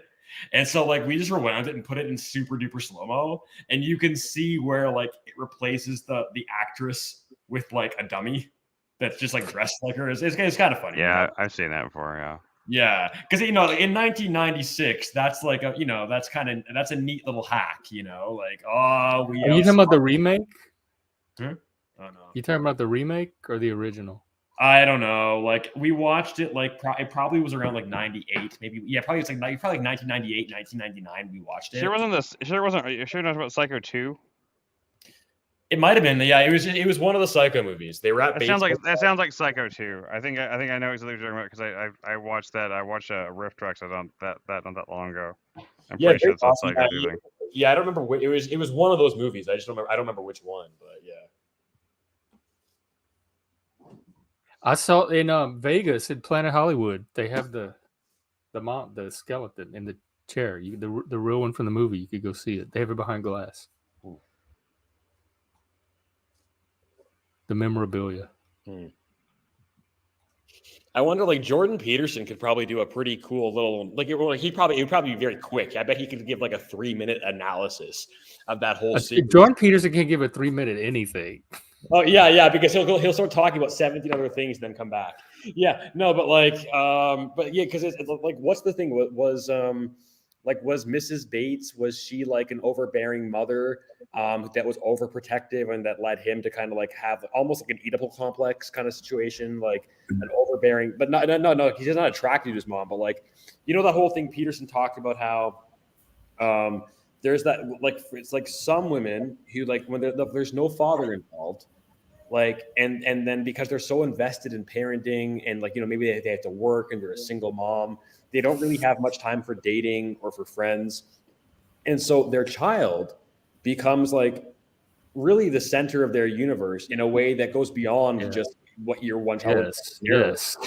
And so, and so like what can end up happening is like they end up like coddling that child and they do everything for the child. And the condition basically is look, you don't have to have any responsibility. I'll take care of everything for you. I will make your life very comfortable. The one rule is you can never leave. And you're making my skin crawl because both of my last two exes were those type of mama's boy. I guess it's common in the gay world. Interesting. And Mike was a healthy version of it in the sense that he recognized it and was breaking free of it, and that's why he was with me in Vegas and not in her vision. They were going to spend the rest of their life together. He was never going to have a relationship, and he didn't want any of that. He wanted a normal life. But the ex up here, he even said, like, his mom came on every date with us and everything we did. He was inviting his mom along. She was always showing up at the house, and he's like, if I don't draw boundaries between me and my mom, we're going to end up with a really fucked up Norman Bates type relationship. Yeah. And that was like a huge red flag when he said that. Like, he even recognized it. And he used Norman Bates as the archetype of their relationship.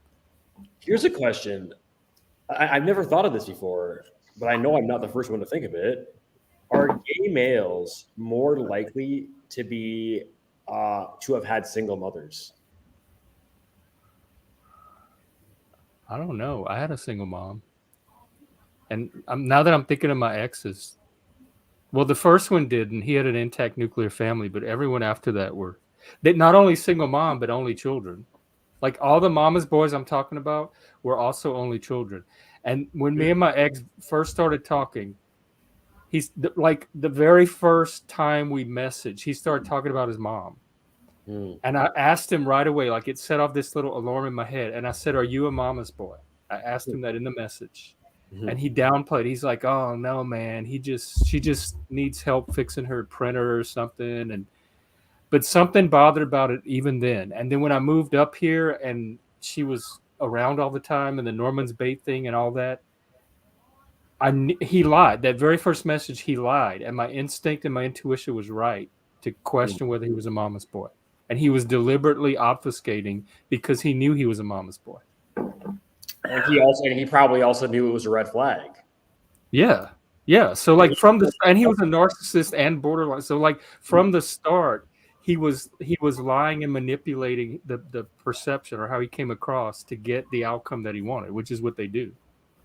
Well, so and like if the mom is so overbearing that she's basically almost coming on your dates with you, she was making that child, him, the center of her universe. Yes. He's the most important thing. Well, not that crazy that he's narcissistic. You know what I mean? Like when the person you spend the most time with is like basically treating you like you're this. I was the third wheel in their relationship, and I knew if I had stayed with him that I was always going to take second place to his mom, and there's no way that I wanted that. I already went through that with Mike and his mom.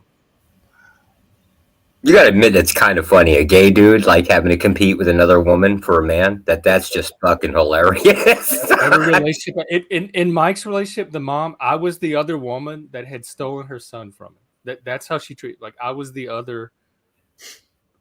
I was the competition that took her son away from her. This is what I like about this conversation, right? We're boiling this down. We're blaming women. This is what I enjoy.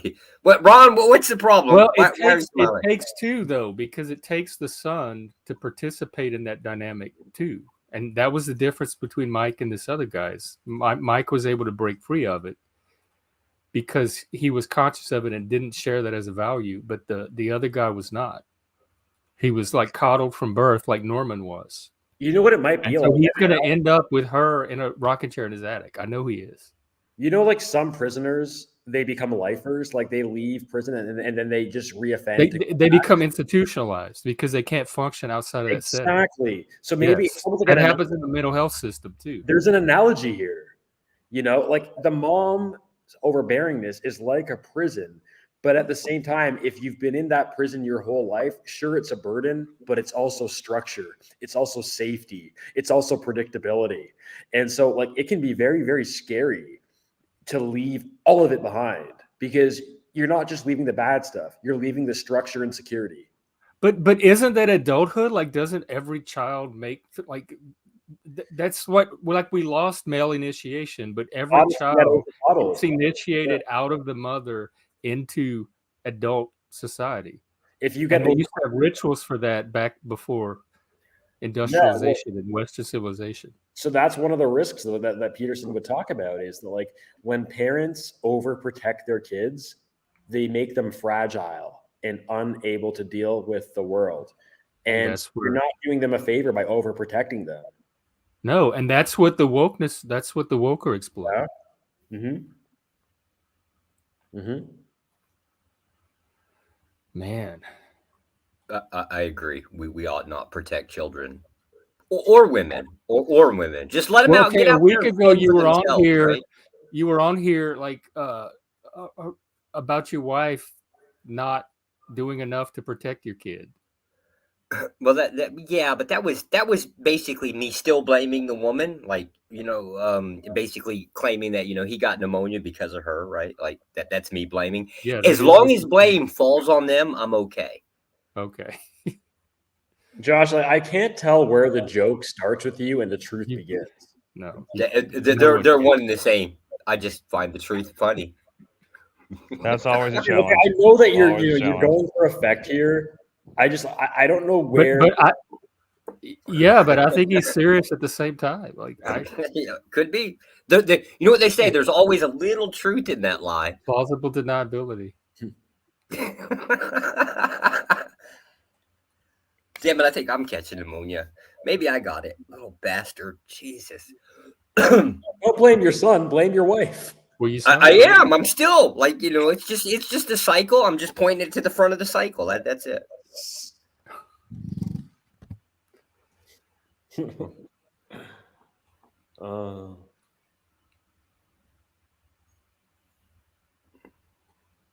Look at Emerald's all trying to pretend she's important. She's just typing away on her.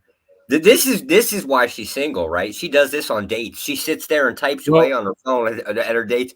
We know you do it, Emerald. I'm sure. I'm quite sure she does it. She's sophisticated. I mean, enough not to. Speaking of dates, do you have any advice to give her for her date coming up with the new guy? So that she can do the opposite. I do not want advice from Josh. Well, at least you can do the opposite. Then you want to hear what he has to say, so you can avoid it. I just avoid everything he says. Where is the date going to be, anyways? Has a dark alley. Does he have an axe? Bring the axe. He's gonna chase you with an axe. Yeah. Oh, that's marriage material right there.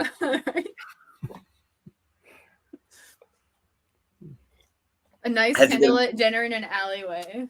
Has he been watching this podcast? Has he learned your little quirks? What does that mean? I don't know. Nothing. I would never say anything offensive to another person. Yeah, okay. That's wrong. The only thing you would learn about Emerald by watching this is that she doesn't talk. Yeah. She does. Sure she does. We found out her sexual fetish is a dude chasing her with an axe. I think Look at big eyes, like you're just now hearing this. I don't know that she ever said that, but I've you never said certainly that. insinuated that. But hey, you know, it's Ask her, Ron. If you don't believe me, ask her. What? Nobody believes me. All you have to do is ask her. Have a conversation. I'm good. Oh, okay. He's good. I'm good. Yeah. Pretty good. Emerald, first question. Is he an asshole? Ooh. Whoever the date is. Oh yeah, for sure. Oh, he's an asshole? Okay, they'll be married inside of a year. Easy.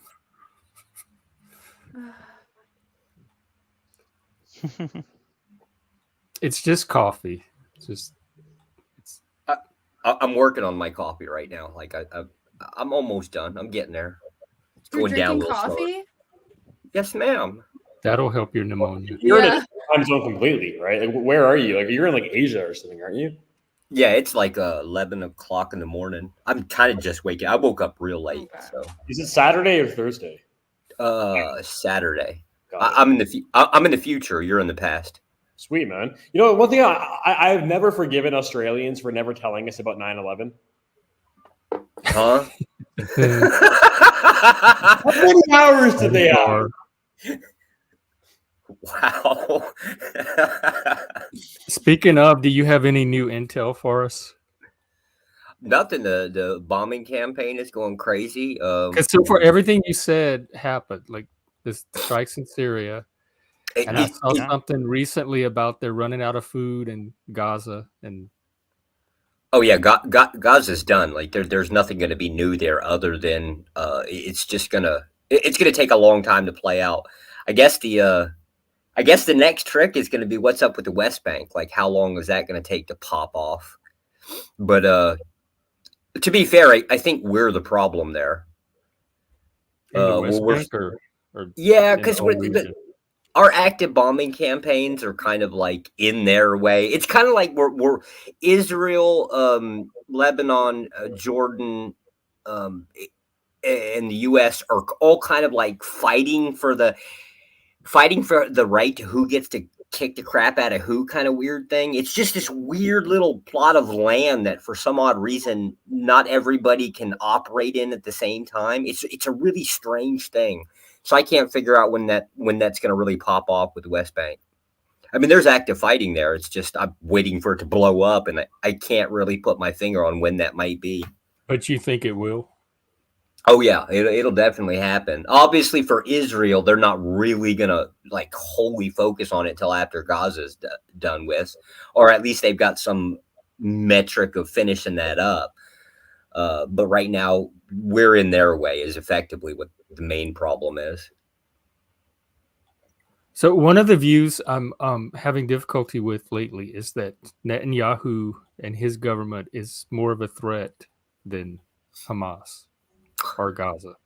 If it depends, like if your take is that you don't want civilians killed, then you should be anti Netanyahu. If you have absolutely no empathy, then well, you know, you're like just basically carpet bomb the entire region. But that's not what he did.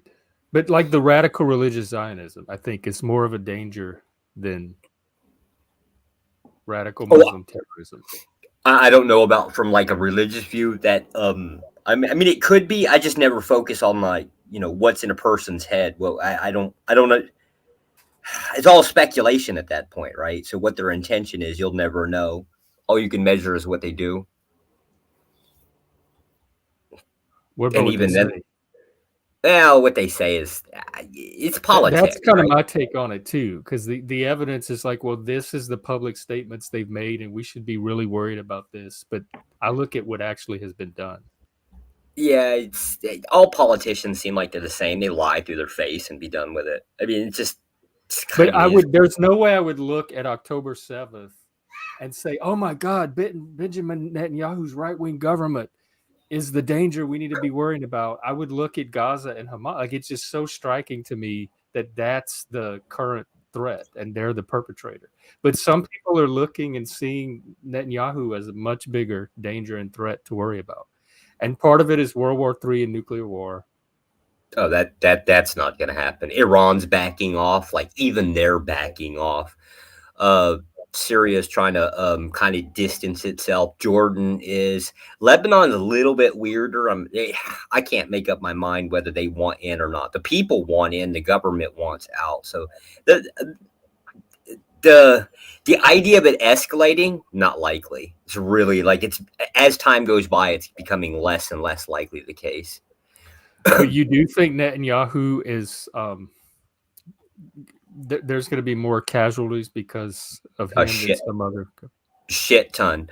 And it's there's no way to me on his part, but it's basically like who's going to die? Our people or theirs? Pick one, right?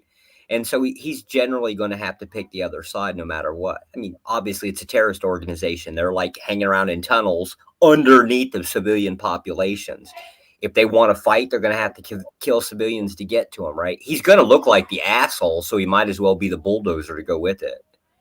It's really a no-win situation for him. Yeah, because he already is looking like. Yeah, if it's gonna boil down to a popularity contest, he lost that long ago. Might as well be. But all it's doing is reinforcing their impression of Israel. Yeah, which is kind of beneficial if you think about it. I mean, you had the 6-Day War, Yom Kippur. I mean, they kind of did a lot of ass beatings on a pretty large scale, right? Maybe this is just the next one. Well, hopefully this one takes. Maybe it's Machiavellianism. Maybe it's better to be feared than to be loved, or safer to be feared than loved. Well, I think if you're Israel surrounded by people that want you exterminated from the map, it probably is. Yeah. I think the only thing that I've heard so far that I'm still a little shocked at, that I find kind of insulting actually, was that the October 7th attack was planned for like 2 years in advance. Like, that's how long. Oh, I heard that too. That's not true. We don't know. If it is true, it is insulting to holy hell that nobody would know about it. Man, it would imply that our intelligence, pretty much. Yeah, like half a dozen of intelligence agencies are just dumbasses. So they're that good. That's a problem. Yeah, I had heard that too and kind of assumed it was true, but I don't know the source for it. Did it come from Hamas? Yeah, it was one of the Hamas leaders with some interviewer with some Australian, I can't remember who. Or at least that's where I saw the video clip of it. And I was insulted by it. If it's true, it's insulting as hell. And we're not going to know about it. It's not like the intelligence agencies are all going to say, "Oh yeah, we knew about it." They can't speak one way or the other, so it's just going to be egg on our face. That kind of bothers me a little bit because that opens up all the conspiracy theories. It's like 9/11 all over again, right? Yeah, we knew that they were, planning on hitting the buildings. Yeah, we knew when they entered the country. Yeah, we knew when they rented the cars. All of that information comes out. Just conspiracy theory, just more and more. It'll be the same thing. It hurts. I'd rather be an asshole than a dumbass. Yeah, what's the thing from Team America? There's I love it so much. Oh, jeez. There's pussies, dicks, and assholes. How does this go? It's like, how does this go? I can't remember either right now. Okay, so America's was the assholes, right? Yeah, right. Yeah. and so. Well, let me use it as this. Okay, like America. I bet I can find the clip. We could probably just play that clip. Okay, so let me just put it this way. Is it copyrighted? I'm sure, but it's old. I don't know. Yeah, America is the dicks. Let's just call Canada the pussies, I'm Canadian, so I can say that. And the assholes would be like, I don't know, like take your pick, like either the Islamic world or the potential looming threat of China, whatever. Right. So it's like, it's like Canada, the pussies hate dicks because dicks fuck pussies. But the thing is that pussies need dicks because dicks also fuck assholes. And if the assholes don't get fucked, they're just going to shit all over everybody. It's so good. It's so perfect. And it's kind of funny too. Like in Canada, like I kind of feel like I've said this jokingly, and like it is mostly joking, but there is a little bit of truth to it. It's like Americans are more likely to be dicks and Canadians are more likely to be cunts. So what I mean by that is that Canada is more of a polite culture than America, relatively speaking, but you will deal with more passive aggressiveness in Canada. Whereas you'll deal with that in America too, and you'll deal with assholishness in Canada too. Like for an American, I'm an average person. For a Canadian, I'm a fucking asshole, right? But so it's like, yeah, like in Canada, you'll get less active aggressive assholishness, but more kind of cuntiness, more like, people talking about you behind your back or being snide, in their remarks to you. And to me personally, maybe it's like why I moved to America in part. You give me the option between a dick and a cunt, I choose dick. I think it's more honest. What's the difference between dick and asshole? So a dick and cunt. Oh. A cunt is passive aggressive. A dick is active aggressive. Oh yeah, They're both aggressive, but the dick is more honest about it. It doesn't try to couch it. It's not one of those things where it's like, I'm insulting you, and I'm insulting you, and everyone in the room knows I'm insulting you, but technically I'm not insulting you. Fuck you. Just be a they dick. do that up here too. I've never encountered that until I moved up here, and then I had to learn it because everybody does it. Yeah. Well, yeah, I'm a dick. I'd much rather. I'm a dick and an asshole. It's more honest. It's the same thing, but with honesty. Yeah, it's the honesty. Yeah. There's a slight worse position. It's to be the asshole and then also expect the award for it, right? That's my position. You want to be Is that why you stay in the running? Yeah, no, what is a dick and asshole? They're basically the same thing. Yeah, well, okay, so like the West, or at least for America, right? Like, being the dick, that's might as well like being like the vagina now. Just be the asshole and be done with it. It's smellier, it's more offensive to other people, right? It's just, that's the thing. And I know way bigger assholes than me anyway. So if I'm the worst asshole anybody's ever had to encounter. Oh yeah, everyone. Okay.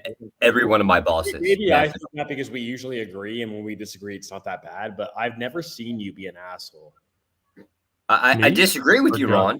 Yeah? I completely disagree with you, Ron. Oh yeah. Yes. I guess my takes one to a no one logic.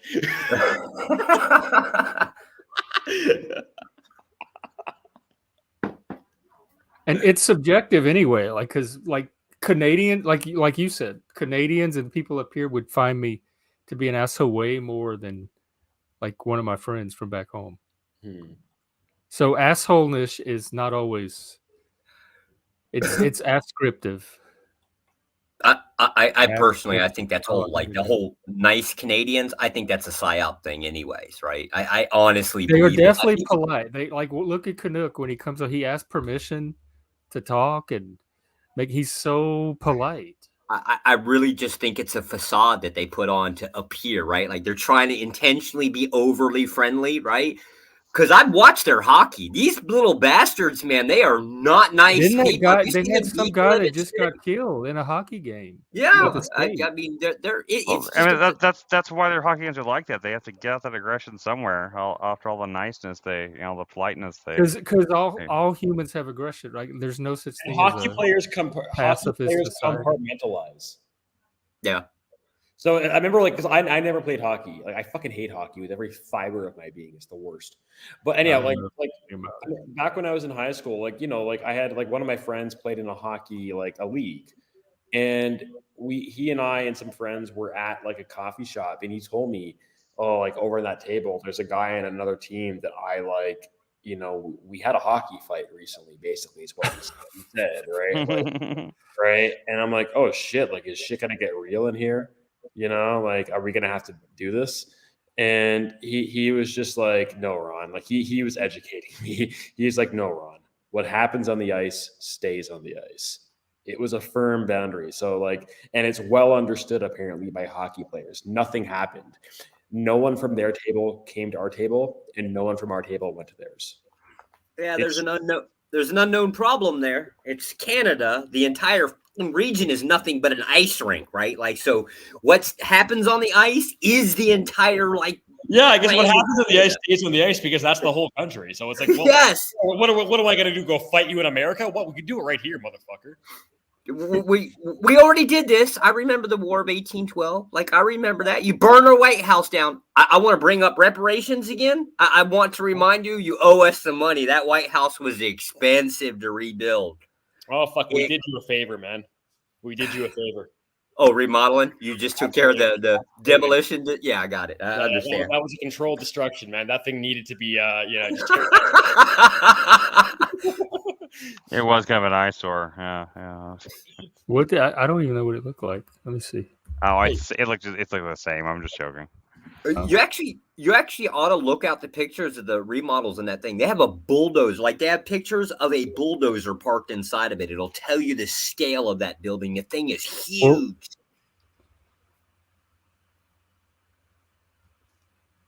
No, it did look different. The fronts look different. Yeah. Yeah. Oh, yeah. After they got finished with it, yeah, it's definitely a different building. I didn't know it was so big. Yeah, the thing is huge. Like, it's just absolutely a monstrosity. It's huge. Yeah, like I said, I'll have to pull up the pictures again. Yeah, they've got like dump trucks, bulldozers. They're all parked inside, driving around the inside of it. It gives you a real good, idea of the scale of the inside of this thing, at least from size-wise. So we've got like they burn our White House. We've got Justin Bieber. That was a war declaration, by the way. There was Nickelback. I'm a little torn about, but I mean, I think Canada's White House look like. What is there to be torn about Nickelback on? I mean, it's clearly more of a war declaration than Justin Bieber was. I mean, what's there to be torn about? I don't understand. No. We had our boy band phase, right? And it was over with. We were almost over with it. We were getting past it, and Canada's like, oh, no, fuck you. We got to send in some more shit. And then all the teen girls went ape shit for like another 3 generations of bullshit now. Yeah, we need to nuke Canada. I'm convinced of it now. What's funny is a lot of Canadians were like kind of like, like they say the same shit about Nickelback as Americans do. And I just figured, so in Canada, there are regulations where every radio station and Much Music, the Canadian MTV, they had to have a certain percentage of their content be Canadian. And so like Nickelback was overplayed in Canada like crazy. And I just figured, oh yeah, that's the Canadian regulations. They're playing the shit out of them because they're Canadian. And I just figured that people in Canada, like I figured it's just Canadians that hate Nickelback because we're oversaturated with them because they're Canadian content and they're playing the shit out of them. It's like, no, Americans hate them just as much. Like, oh fuck, never mind. Yeah, we ended up hating Nickelback real bad. I couldn't tell you why. They're just all of a sudden one day they turned like. I don't even know if I could name a Nickelback. It's because they suck. That's why. Oh, really? Because their songs are pretty good though, but they just got beaten into the ground. Like, I don't know. They came after like Creed and so many other like bands that had the. What was their famous hit that I would recognize? Never made it as a wise man. The big one. Maybe it was just after my generation. Stop listening to popular music. This is how you remind me of that song.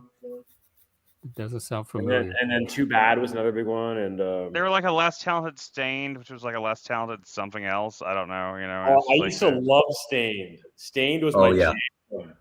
Yeah, I was a big fan of Stained.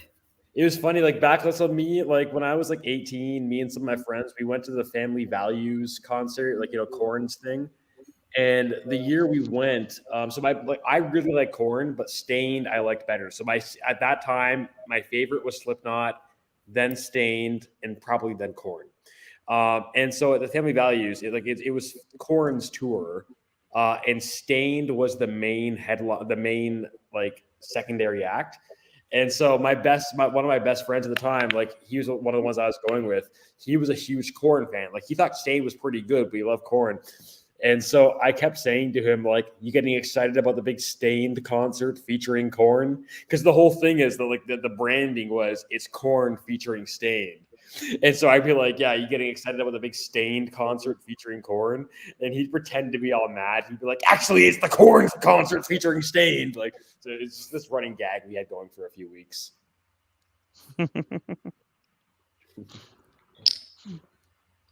I mean, I can't talk. I used to work for Tower Records for a little while, and we used to get free concert tickets, and I went to a Fall Out Boy show. So you went to what? A Fall Out Boy show. I'm not proud of it. Okay. Only Fall Out Boy can save me now. It was Fall Out Boy, All American Rejects, and a bunch of other shit that was also terrible. Are they Canadian? No. No, there's no way they are, because if they were, I would know, and I already would have bragged about it by now. Tom McDonald. Tom McDonald. Oh, I like him. Is he Canadian? I think so. He's originally from Canada, I think. Is he the straight white male guy? Yeah. He does the like woke raps. Originally the wrestler, I believe. Or the anti-woke raps. Yeah. Yeah, straight white male. Is he Canadian? I think he was. I'm pretty damn sure he was. Yeah, like it wouldn't be surprising because it's like wokeness is pretty like Canadian rapper. Yep. Oh shit! I'm pumped. Now it makes sense. You're right. Yeah, British Columbia and Alberta. And it kind of makes sense because it's like wokeness is like pretty big and like it's bigger. Whatever it is in America, it's bigger in Canada. So you're gonna get some pissed off Canadians. Sick, nice. All right, I got one more person to take credit for.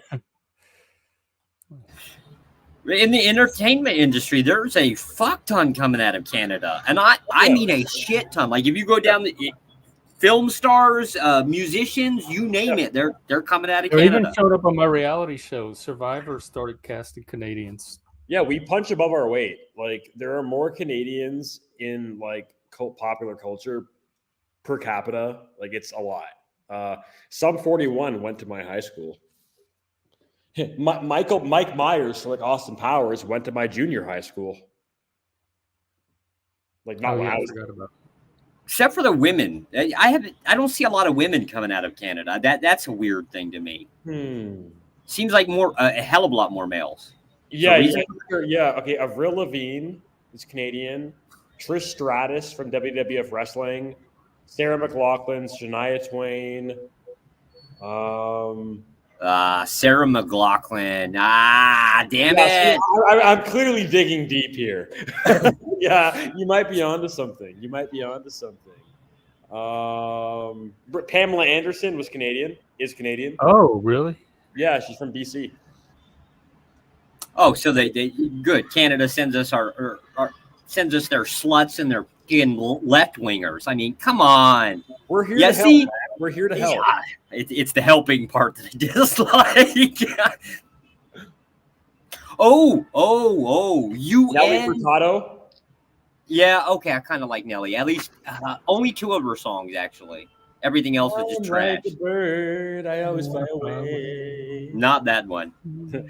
That's the only one I know. Remember that song? I like that one. You remember Feist? 1, 2, 3, 4. I love Feist. I'm a huge fan of it. And in fact, for that matter, I like a lot of Canadian indie bands like Broken Social Scene, who Feist used to be part of. Metric as well. Yeah. Yeah, Metric. Canadian. Huge fan of those. Huge fan of them. Yeah. You guys got to read the transcripts for the UN about Canada. Like everybody was dogpiling on Canada. Like, oh yeah, Canada said something about like they couldn't. There was no way that they were going to meet their spending budget, whatever the hell that is. Like how much money they dump in military and participation. And Canada just said, we're not going to be able to do it. Just hands down. We're not going to give any excuses. We're just not going to be able to do it. And everybody started dogpiling on them. And we're all like, Canada's our friend. We don't give a shit. Like they can do whatever the hell they want. It was hilarious. Oh no, Canada is verging on crisis. I think they're in crisis now. It's just they haven't fully come to grips with it, but it's crisis. And not about that. It's about the housing crisis and the affordability. Oh yeah, up here too, America too, the cities. I think it's worse in Canada though. Like I think I Probably heard so. Toronto is now. I think it's become more expensive to live in than New York City, and Vancouver too. It's comparable at least, but I don't know. Really bad there. It's really, really bad.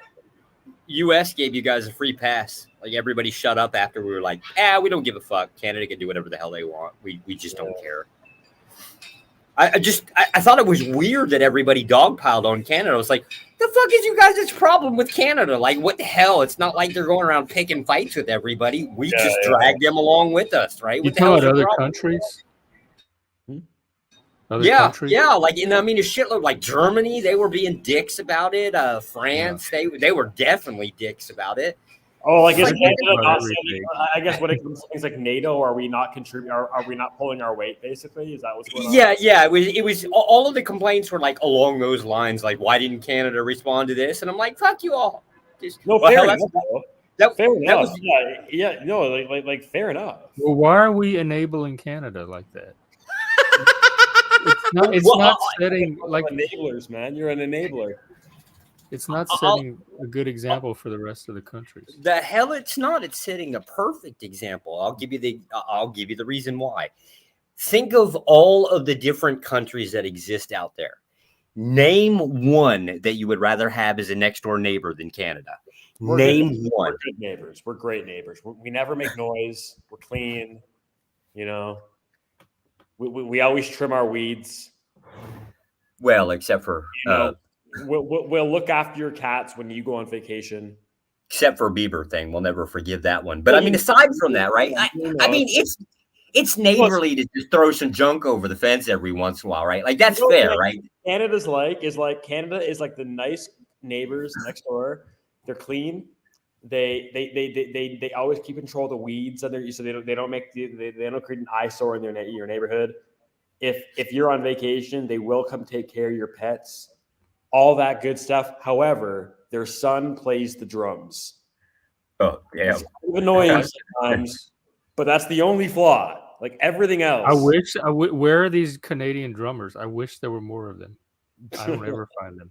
Well, you have to go down to the local shopping malls in New England, right? Like they come down and go shopping. That's their drum beaters. They're not on the Zooms and they're not on the streams. That's for sure. But I mean, honestly, if you really think about it, it's kind of like the gold standard. They're like, if you want to be our ally, you have to be kind of more like Canada. Like they set that standard. I personally think we use Canada to set that standard kind of thing. So I mean, technically, in that idea, they are paying their bills, right? They're just serving us, not NATO. And I got it. UN can go fuck themselves. Hey Jeff, have you? So I know you know John Pike. You know, probably decently. Yeah. We know John. Have you listened? Like he is extremely talented. I know. I don't know. I watched all his music videos. Like he's amazing. I listen to Closure on my own time regularly. That song is fucking fantastic. How can we promote him and get him bigger? I tried. I have a friend up in Canada who works for a radio station in a suburb of Toronto. I told him about it, but nothing happened. I'll at least put his channel. Yeah, like the Closure is such a good song. I don't like pop, generally speaking. I like every once in a while, I like a song. This song is absolutely fantastic, and the video is terrific. I'm sorry for derailing, but Emerald's being quiet again, so I've got to ask her a question because I can't stand her, being left out. Hey, Emerald, how do you feel about the trans movement and men being better than women, even at being women? How does that make you feel? I'm gonna be extra quiet now. How does that make you feel? I actually it is kind of funny because it's like I was just citing a meme. But I remember back in 2015 at work, it was my first few months working in the US, and it was right after the Caitlyn Jenner thing. And like, all I was doing was basically just reciting a meme. But so I one of my coworkers, like she was, she would sometimes invoke kind of feminist leaning stuff, but not often. But like, she was very politically incorrect, and so she wasn't like someone who was super sensitive. But the topic of gender came up, and I said, I'm like, this is how you know that men are better than women. One of us becomes a woman, and like 3 days later, he's already the best in the world at it. I don't think he's that great. because I he won still Woman of see the Bruce Year. Jenner. I grew up with him on the Wheaties box. I Yeah, still the see whole Bruce. joke was because remember when Jenner won Woman of the Year? That was the joke. I'm like, this is how you know that men are better than women. Jenner becomes a woman, I get and it. 3 days later, he's already the best in the world at it. Her response was simply, "I hate you." And to be fair, right? Like, we're even doing better than this. So for like generations, we've been using machines to replace women. You got the dishwashing machine, you got the washing machine for you clothes, right? Now look at AI. Look at what they're doing with AI, right? Like they're even replacing porn. So that now we even have machines that are sexier than women. No. How does that make you feel, Emerald? Boy, that was the biggest fuck you I've ever seen. Jeez. I'm sure you've seen more. Oh yeah. Yeah, I'm sure too. No, I was gonna say I had something. Fuck, it's gone. Yeah. I'm not gonna lie, I got a little scared about the AI thing, right? Doing like they're doing the video. The porn is awful. It's ruining my porn because it keeps coming across my porn feed, and it's uncanny valley. It totally takes me out of the moment. What's showing up on your search history? How are you? Damn, Jeff. I hate AI porn. I don't even look like it makes me not even want to look at porn anymore because it's so saturating. That's just so sad. Porn. That's just so sad. I'm not gonna lie, I'm kind of happy about it. Like anything that knocks women out, like I'm cheerleader on the sideline, like just going away at it. Me, do you have any female friends at all? No, That are Jesus not your Christ, no. handlers? Why would I? Well, like why would I? Yeah, I get you. They're noise machines, except for Emerald, right? Like she never makes Right, TV. but like that's what I'm saying. If you find the ones like it's not all women, and even I grew up with women my whole life, and I never had any problem with them until moving up here. It's upper middle class, highly sensitive, sheltered, entitled, Lefty liberal, blue state white women. Yeah, no. So as I've said to you before, Jeff, like I think it's like your experiences with women, like you're getting a disproportionate amount of it from women that are not representative. Like over the years, I've had plenty of females that I've that I get along with. Me too. Like most of my friends growing up were like I've never. Right. But it's like they're not the kind of women that you've been dealing with because it's like you live in the very super lefty area and then you deal in mental health circles. So like you're not going to get a representative sample. Like I've had friendships with women before, and it's like they're fine. Like it's like they're not oversensitive. I can joke with them about anything. Like some of them. It's funny because it's like sometimes it's like with nurses because I work in healthcare. Like sometimes like they'll have great sense of humor because they kind of have to for their job. They're literally dealing with bodily fluids. If you don't have a sense of humor, it's going to be a long 40 years, right? And it's like yes, like I think if you're going to deal with someone who's overblown sensitive, they're more likely to be female than male. But it's like I've dealt with like females that are like completely like you could joke with them about anything and they're going to be just like you and I are. They're like whatever. And I've dealt with males who are fucking insufferable. No, yes. Are there going to be more overly politically correct females than males? Yeah. But there's like so many exceptions, you know? Ron said that women like deal with bodily fluids. Like there's like nurses. Yeah, it's just nurses just have women deal like they raise babies. They deal with body fluids all the time, like way more than we probably do. I was going to be a little bit more specific, but I mean, I don't know. I don't see why. It's not really difficult to get along with women. All you do is ignore them. It's no problem, right? Like instantly, no problem. Yeah, that's what I had to learn to do. See, I'm with you. I agree with you. Ron's trying to be friends with him. I have no idea why. Maybe, I don't know. Maybe, maybe you're married and he's still single, Yeah. so he's incentivized to find No, out. but I also I find kindred souls wherever I find them. That just means all marriage means is that Ron is very socially intelligent and he's diplomatic and he's sensitive to women and their little signals and stuff. So he probably can navigate. I'm retarded, man. Don't give me too much credit. I'm the guy. I'm using myself as a baseline. So to me, I would let you around any woman and not think I had to worry. Like for your protection, not for theirs. Yeah, no. At the same time, I'm not overly accommodating though. Like, if I don't care who it is. Like, if the person is rubbing me the wrong way, and like, I might give them a bit of a leash, but not too long of one. Like, I probably told you, but maybe about the time where I literally walked out on a girl on a date because she was pissing me off. I stood up and I walked right out. God, I'm still waiting for Emerald to come back, with one of those stories where he just got up and walked away. Yes. Some people are fucking shitty, and some of them are male, and some of them are female.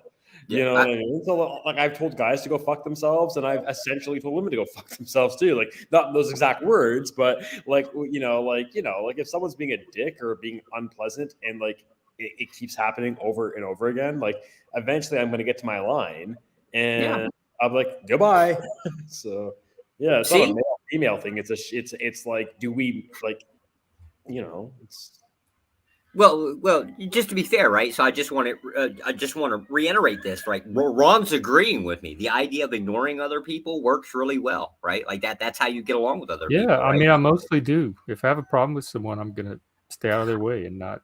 I mean, with the exception of the males, right? Like I tend to get along with most of the males, right? So I'll definitely say, the women are the problem, not the dudes. Dudes are cool. They're fun, right?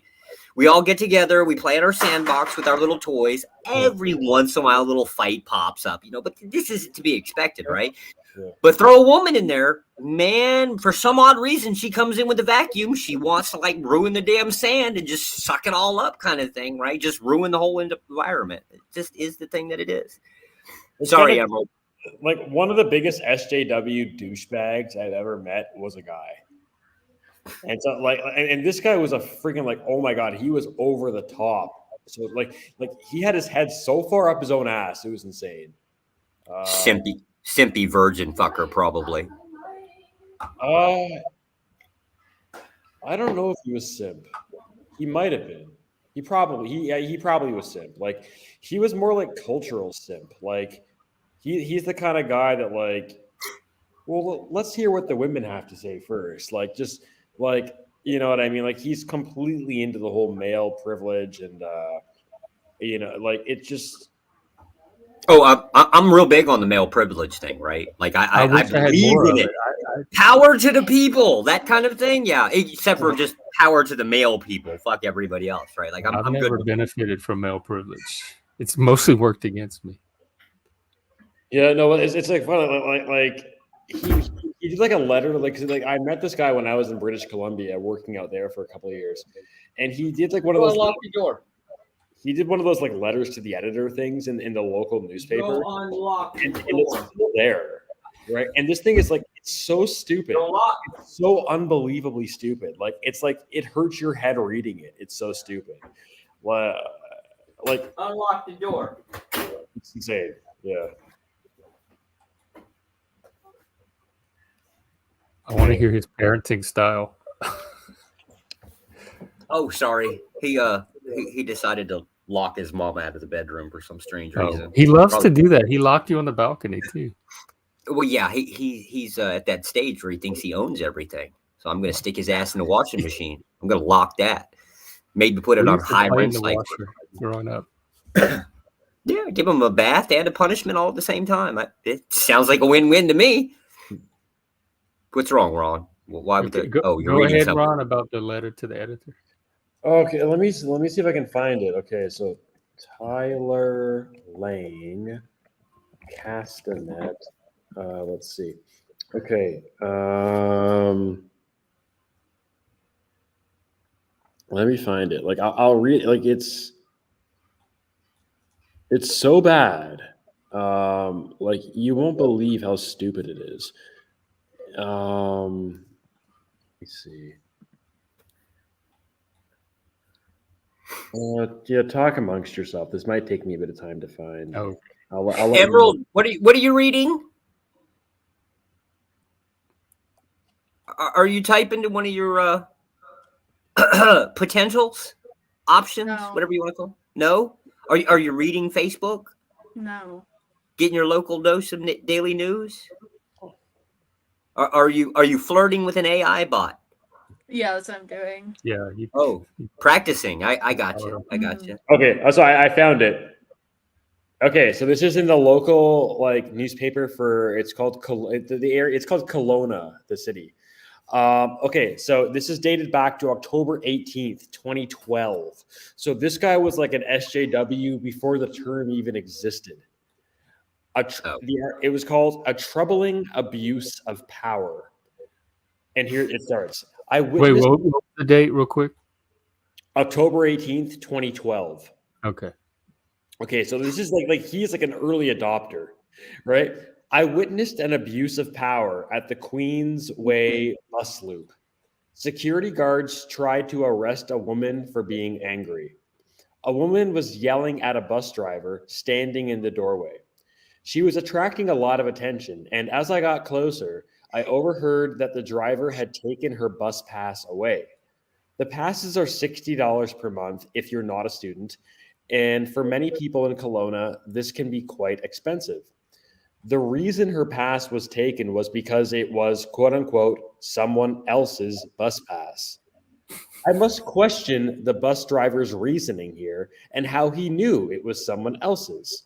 Even if she was using someone else's bus pass, why does he have the right to take it away? As long as only one person uses the pass at a time, she's committing no crime. She's defrauding no company. If it was a theft, then police should have been involved, and he should not have been handling evidence of a crime. He is not a police officer. Taking bus passes disproportionately affects poorer people in Kelowna far more than it would me or my friends. Having fewer dollars means that every dollar matters more. And so she was justifiably angry. Then the downtown security guards were called over. They pulled her out of the bus and proceeded to try to arrest her. Again, these are security guards, not police officers. She had committed no crime beyond being angry at a wrong done to her. Side note, remember the whole thing is that the driver did not believe, probably for good reason, I'm assuming, but like whatever, like that it wasn't her pass in the first place. So she's stealing. By that logic, it's like, why can't I go to an all-you-can-eat buffet and then when I get full, I let Jeff take the pass for me? It's only one person eating at a time, so who cares? Anyhow, continuing. There will be those who say, let the courts figure it out. What lawyer could she afford? Public defenders urge nearly all of their charges to plead guilty because of their workload. She probably would have gone to jail for nothing more than being angry. What about the bus pass that arguably might not have been hers? Right? And that's me. She punched no one. She hurt no one. She damaged no property. Then the injustice continued. When the guard tried to force the woman to sit on the ground, Then the injustice continued when the guard tried to force the woman to sit on the ground. She said several times she would sit on a bench, but not the ground, quote unquote, like an animal. She wanted to be cooperative, but not be humiliated. Eventually, she managed to escape the grip of the security guard and run away. The woman had her bus pass taken away. Again, he's assuming it's her. Like, it might have been stolen, right? Anyhow, the woman had her bus pass taken away, was merely arrested for doing nothing wrong. So you're assuming a lot here, by the way. And the guard attempted to humiliate her. She did not strike the guard or anyone else. She did not attempt to hurt anyone. She merely attempted to escape what she felt was a wrongful arrest. The transit operator should apologize to this woman. The security guard should apologize. And furthermore, instructions should be given on how to humanely treat people. There is no need to forcibly humiliate someone for the crime of being angry. Oh, and she was a woman of color as well, giving the whole situation a tinge of racism and probably classism as well. This should not have happened, and something should be done to rectify the incident.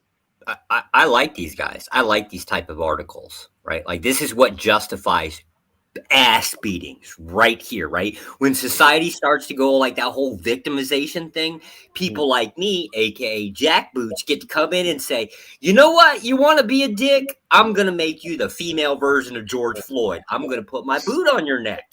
Yeah. But you see how unbelievably one-sided that was? Like, he didn't even entertain the possibility. Maybe she actually stole it. I know. And then he actually did. And he's saying, even if she did, it's not even right. Because there's probably a rule about using someone else's pass, like having your pass match you as a passenger. That's the whole thing. Makes her a free rider. Yes. But he's so gynocentric and like damsel in distress that he's like, what motivates someone to side with free riders that way? Does he have any articles on like prostitution, like the legalities, like prostitutes ought to be legal kind of thing? I don't know. The guy is such a friggin' spineless loser. So like, he's the kind of guy that like, if he sees even the most micro of microaggressions online, he will be all over it, right? Every single time. So I used to run a group in town. It was like a meetup.com Facebook group, but we would meet up in person. And one time he came to a few of the events. And so it was at a restaurant. And so we kind of had like a private room because there was like 20 of us there. And so the thing is, he actually does legitimately have a hearing impairment. Like even at the age of like in his 20s, he had a hearing aid in one ear, or maybe a cochlear implant or something. And so anyhow, when the waitress was coming to like she was giving the meals out, and he ordered like a burger and fries, let's say. And so she just like she's calling out burger and fries, and she said it 3 times before he heard her. He's like, "Oh, yeah, that was me. That's me." He heard it the 3rd time, and she literally said, "What are you, deaf?" He was partially deaf. He said nothing. It's like if someone made a microaggression 1/10 that side online, this keyboard warrior would have gone nuclear. But here is a person who actually like made a social faux pas that like it's like it actually would have been like he actually could have been like, yeah, actually I am deaf, like, you know. But no, it's like here's a real life situation where someone actually makes something that like he gets like uptight about things that are 1/10 that bad online. It's happening right in person. He does nothing because he's a spineless loser. Well, but he's a keyboard warrior all day long. But you put him in person and like he won't do shit. You really got to look at the pros and the cons of this. So long as there's a good portion of men that are pussies, right? That's less competition for the rest of us. I'm good with that. You know, it's kind of like totally parallel subject. It's different, totally. I've always found it kind of funny that like it seems like the social punitiveness towards gay men is much higher than towards lesbian women. The social what? Like this like there's more like historically speaking, it seems like there's been more kind of aggressive backlash towards against feminine men. Yes. No, against lesbians. Now you think about it like in a way at a biological way of thinking, you'd think it'd be the opposite. Because if a guy announces to me that he's gay, like at the level of why shouldn't I be like, sweet, one less person competing with me for the women. Awesome. More gay guys, right? Because gay dudes are setting a higher standard for men, it makes it more difficult for us. No, they're taking themselves out. I don't think that's what it is. Color coordination, better style, better grooming. Fuck you, Jeff. You're an asshole, right? We've You're making already my had life this more conversation. difficult. I don't have any of that. I am not a threat to you. Your shit's shaved, Besides, right? I've seen your Mine's color not. It's kind of coordination. scraggly right now. I haven't shaved in like 3-4 days, I'm the maybe least of 5 your days, worries. right? Like my wife looks at you, she's like, "Look, there's another white dude. He's clean shaven. What the hell's your problem?" I Yes, shave once Jeff, a week. you're a problem. I'm just saying. Yeah, so Quit problematizing. And men themselves are usually like historically they have been way more harsh, I think, on gay guys than lesbian women. I always thought it was like like the weak feminine men are associated with weakness and they need a strong tribe. It's like a betrayal of male solidarity. Maybe, but like what? I don't know. But so I have two ways of thinking about it. One is like guys should be more accepting of gay guys because they're not a competitor, and they should be less accepting of lesbians because they're taking themselves out of the game in a way that we don't want. But then the other way of looking at it is that we're more we tend to be, males don't view women as competitors, and we're more protective and less. It doesn't occur to us to be aggressive towards them usually, and so maybe that's why we're more condoning of lesbianism than homosexuality. But it's kind of funny because there is an argument to be made where like every straight guy on the planet should be rooting on homosexuality because every guy that pulls himself out of the game is like a boon to the guys that stay in. Y'all can have them. Yeah, more of Jeff. Take them. Do me a favor, recruit everyone's kids. Damn. Just damn, he got to throw that one in there, right? He had to go nuclear at the end, right? Well, this is the extreme stream. It wouldn't be the extreme stream if it wasn't truly extreme. So I'm kind of a little bit, strangely enough, I'm a little bit more nuanced on there, right? Like, I don't care that men are at the top of the totem pole, right? I only care that women are at the bottom. It's kind of a weird, it's like a reverse race thing, right? Like, who can push But what bottom and top is so subjective, like depending on what metric you're using. Okay, we'll start it with rights, right? An example is an example, popular argument, my body, my right kind of thing, right? But the problem is prostitutes don't get to say what you do with their body. You purchased it. You're now an object up for purchase. No, I get to do it. They set boundaries. They set boundaries as to that's pre-agreed before the act, right? Yeah, so she's actively involved in that conversation. Like, right. So it's the same thing in society, sure. It ought to be the same thing in society. But because that doesn't take place, now we have to resort to, force. Hey, Emerald, how do you feel about the terms yes and no? Does yes mean no and no mean yes? Is there a reversing in that in any form or another? Emerald? Damn it, she's not. She's just not gonna. She's not gonna respond. Somebody else want to ask her? Emerald. No, I'm not. I don't think anyone's helping you on this. Emerald, I love you. You have your answer. Yeah. Well, she can count to one. She can count to one. I'm impressed, Emerald. It sounds like a big no to me.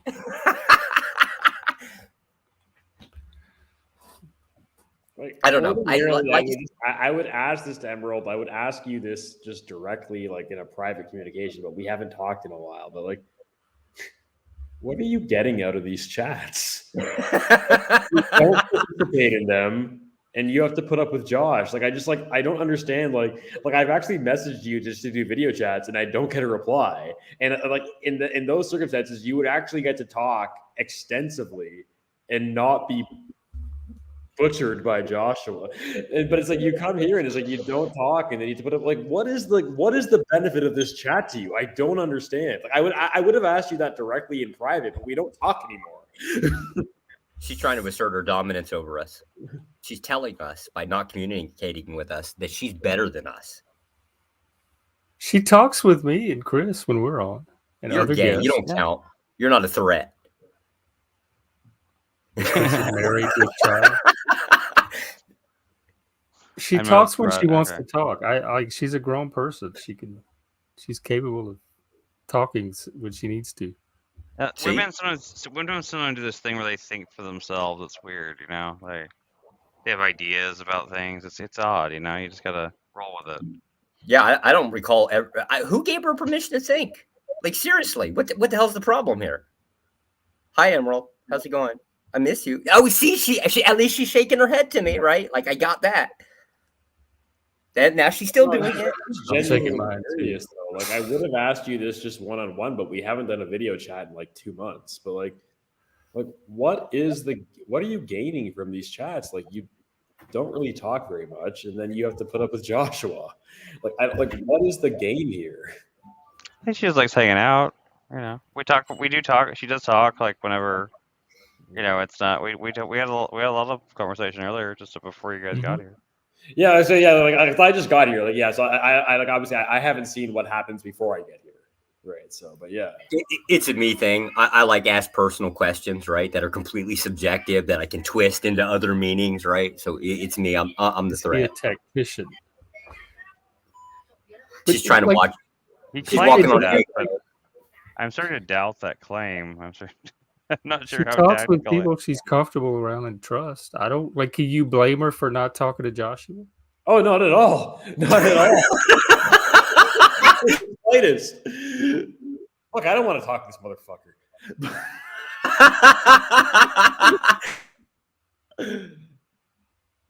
No, just Hey, Coca, you want to talk to Daddy? You like to talk to Daddy? Watch a little shit. Yes? No? You like to talk to Daddy? Oh no! Are we gonna have another one on stream soon? Juniper will have a. I'll put him on stream. I'm sure you guys can keep up with him. Like I'll put him on stream. I'll go do the dishes or something. You hear that, Emerald? I'm gonna go do the dishes. How does that make you feel? Is that a win for the women? Why would that make her feel any sort of way? I don't know. Yeah, I'm probably just relieved. Joshua, go make yourself a sandwich and shut the fuck up. Damn! See, Emerald? Why can't you talk like Ron, right? Like you can say that. You're allowed to say these things, right? No problem. Oh,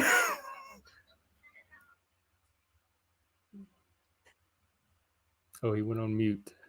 I love you, Emerald. I've got my own. You know, Emerald, in a weird way, I really do think he means that. I don't even think that's like. I think so too. That's the scary part. I've even now got an axe, right? There's a parasocial relationship with Emerald now. Yeah. Well, no, I don't are even you know. going to do your dishes? I think Joshua really has. I think Joshua really does kind of love you. I think it's got like that schoolyard crush kind of thing, you know, like the boys that pick on the girls they like, you know. That's terrifying. I think it's kind of like that. Yes. Make it stop. Emerald, can I come over there and pull your hair? No. What? Oh, Jesus. Joshua Jones, that's not your real name, is it? You don't have to tell me, but I'm guessing. It really is my legal name, yes. Oh, is it actually? Okay. Yeah, it just sounds like, the alliteration. It was just too perfect. Joshua Jones. Is he doing the dishes? No, I'm outside smoking a cigarette. You think I'm going to do the dishes? Fuck that. You said you were. You did them last time. If I was going to put the kid on the stream, I would, yeah. But I think that would probably bother me. Like, if I set the kid down in front of the computer, let him talk to you, and you actually talked to him and ignored me, right? Like that would hurt my feelings. I don't think I could take that, right? That sounds narcissistic. Yeah, it is. Haven't we decided I'm a psychopath or something? Well, we were borderline on psychopath, but narcissist we never really explored. But I guess we don't have to. Oh, okay. Yeah, I told you I don't like competition, so even with a 3-year-old. You're definitely what, dark tetrad? Yeah. Cluster B. That's scary. Tetrad.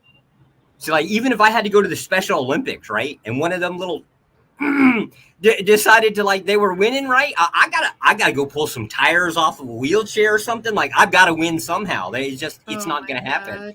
What? What? I think you guys take him a lot more seriously than anyone else should.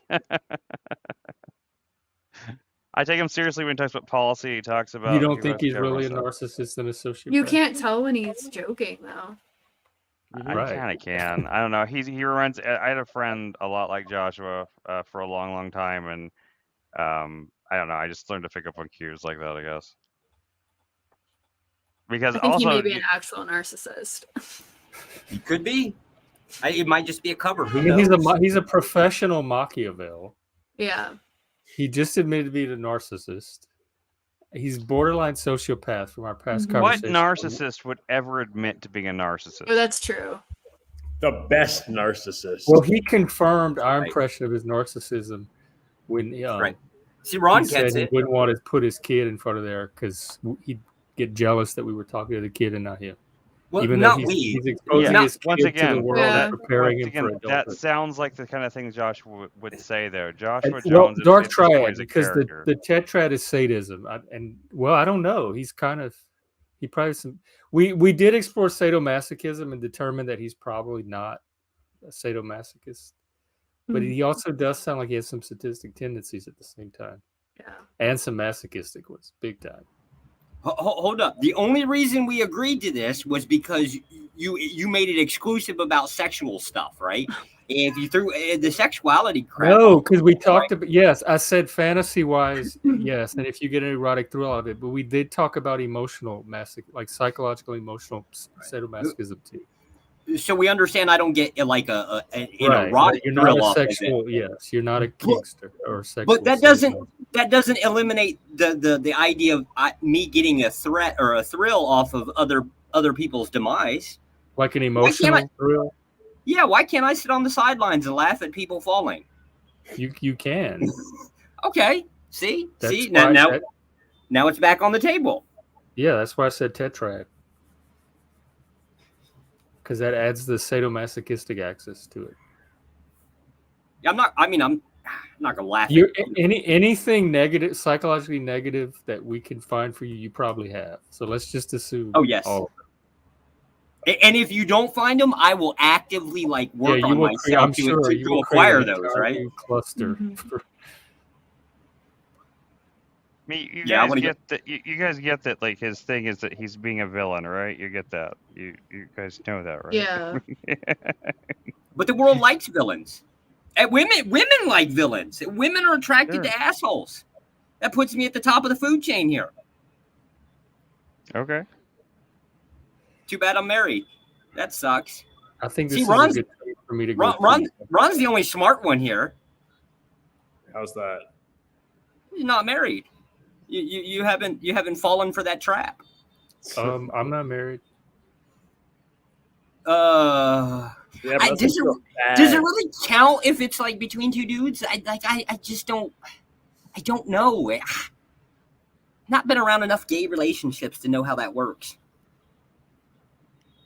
Jeff, is there within gay relationships, there is still a bull and a cow, right? They're not like just two bulls, right? There's definitely a bull and a cow.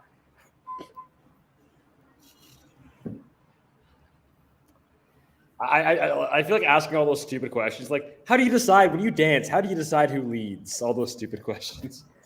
Oh, those are I like those questions, right? I'm trying to learn, right? But I mean, when George Costanza, when he found that his his ex-girlfriend became lesbian, he just asks her that. He's just like, how do you decide when you dance? How do you decide?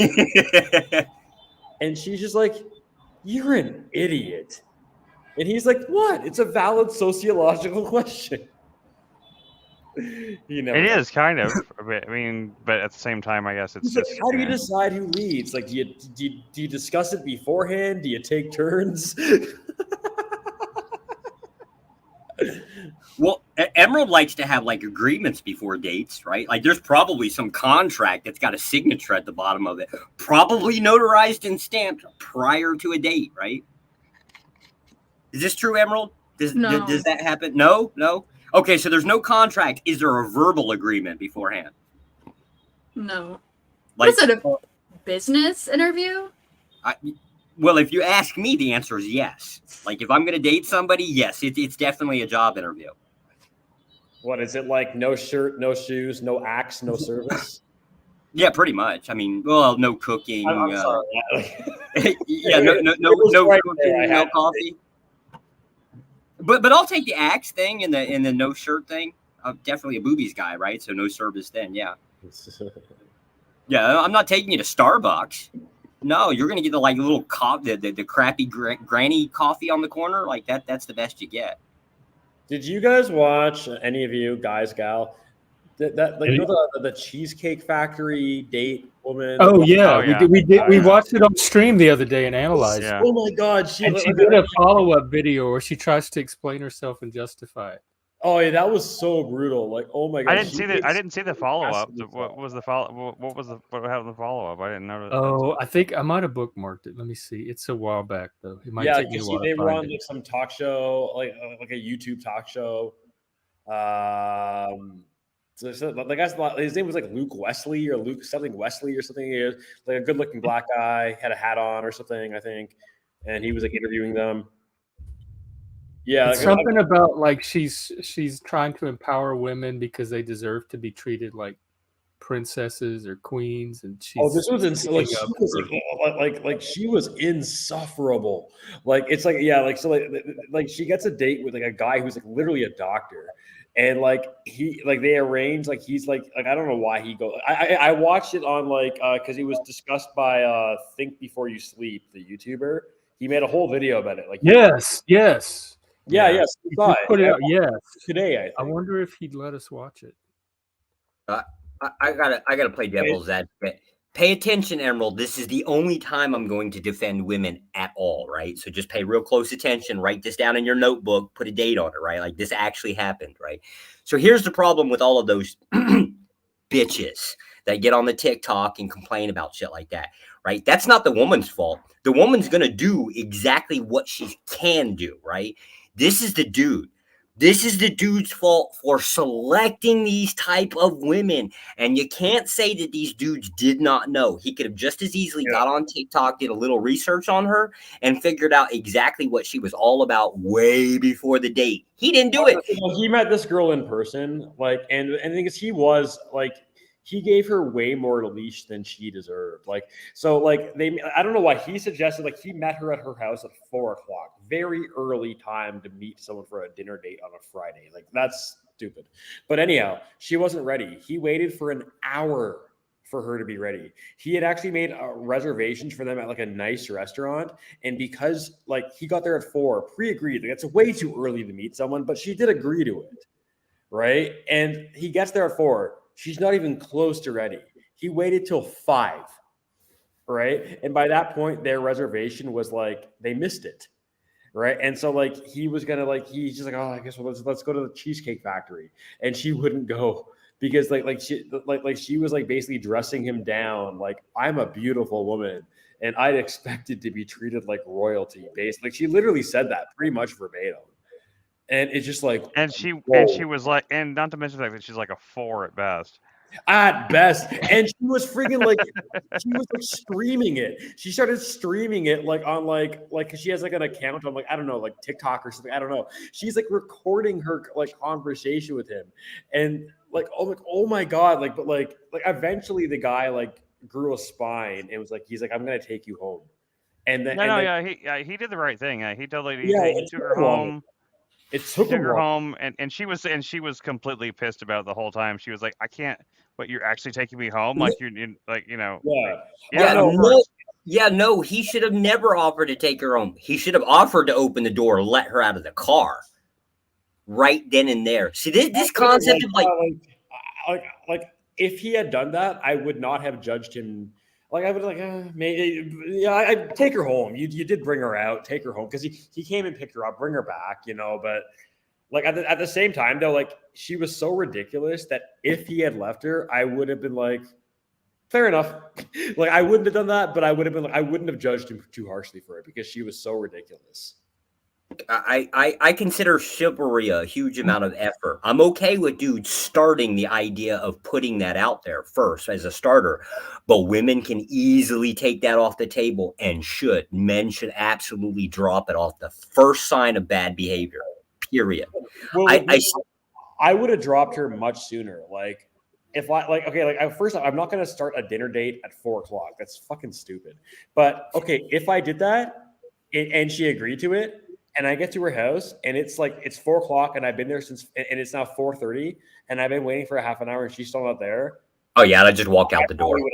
I think I would have left. left. I think 30 minutes would have been like, okay, like what's going on? This is like this is Emerald has any dude just like walked out from a date with you? No. Just like no? Okay. Well that speaks highly. Well, that either speaks highly of Emerald or speaks lowly of the dude she dates. I don't know which one. Have you ever walked out on a guy, like just got up and just be like, we're done here? Once, yeah. Oh, you did? How bad was it? Like, what? Like, I'm guessing the guy gave you, because you're a very agreeable person. So I'm guessing it probably like you're not like he probably gave you a very good reason. I'm sure. Well, it turned out he was gay, so he found that out during the date. Was that the Barbie guy? Yeah, he Oh. was. He didn't. Yeah, that was. Wait. Oh, okay. Now I got to hear this story. I clearly haven't heard this one. Yeah, why did you go on a date with a gay dude? Oh no! Well, why did he? Well, presumably he was. I guess did he ask you out? Yeah, but it was very weird. We met on Hinge, and I didn't know like he was a recovering drug addict and all these other things before the date. And then on the date, as we were watching Barbie, he was like, "Oh, isn't Ken hot?" And then he decided right there he had like a sexual awakening right before my eyes, and I was like, we got out of the theater. He wanted to walk around for a little bit because he's like, that was really weird. Like, I want to redo, and I was like, nah. Like, and that was that. Interesting. Did you know he was gay before? No. No. Oh, okay. You didn't. Okay. Yeah. Okay, So, now it makes I mean, I don't know if he was on Barbie drugs or what was going on, but he also told me like, oh, I'm a recovering drug addict. I'm like, and I was like, even when he told me that, I was like, out. Wait. So you forgive all of the first red flags, like whatever group that is in the initial, like, I don't know, half hour, right? You forgive all of those, right? No, I wouldn't say so. That's the kind of stuff you want to come out on a first date, though. Well, I don't know. She like the struggle cuddle thing, like that was a red flag. She didn't walk away from that. She only walked away after like, the paranoia thing. Like she identified that one. So it's like those first series of red flags, she tends to forgive. So I'm kind of like interested now. Emerald, I am a convicted felon that goes around and like beats women. No. Like that's my thing. Can you and I go on a date? Like, is that a thing? Is that about no? See, so how's come I get differential treatment here? What the hell is the issue? It's because you're an asshole. That's why. She likes assholes. She has implied as such. Oh. I've never said that. Implied. Well, that's not saying. I'm just trying to figure out where her standards are, right? Where is the line? That line is so difficult to see. I'm having difficulty here. Work with me, Emerald. Break it down. I'm good. No. This is just not fair. Ron, you got background in psychology. Have your way. Do your magic. Figure her out. I gotta go to the bathroom. Too many pieces to the puzzle. She seems like a pretty well. Oh, don't you have a background in psychology too? Yeah, but not in this kind. I mean, like what you guys are talking about is like the whole idea of dealing with them. My stuff is just breaking people, right? Like it's just about breaking people. That's it. There's no fixing. We walk away after the pile of garbage is there. Like whatever's left over, our job's done. We get to walk away.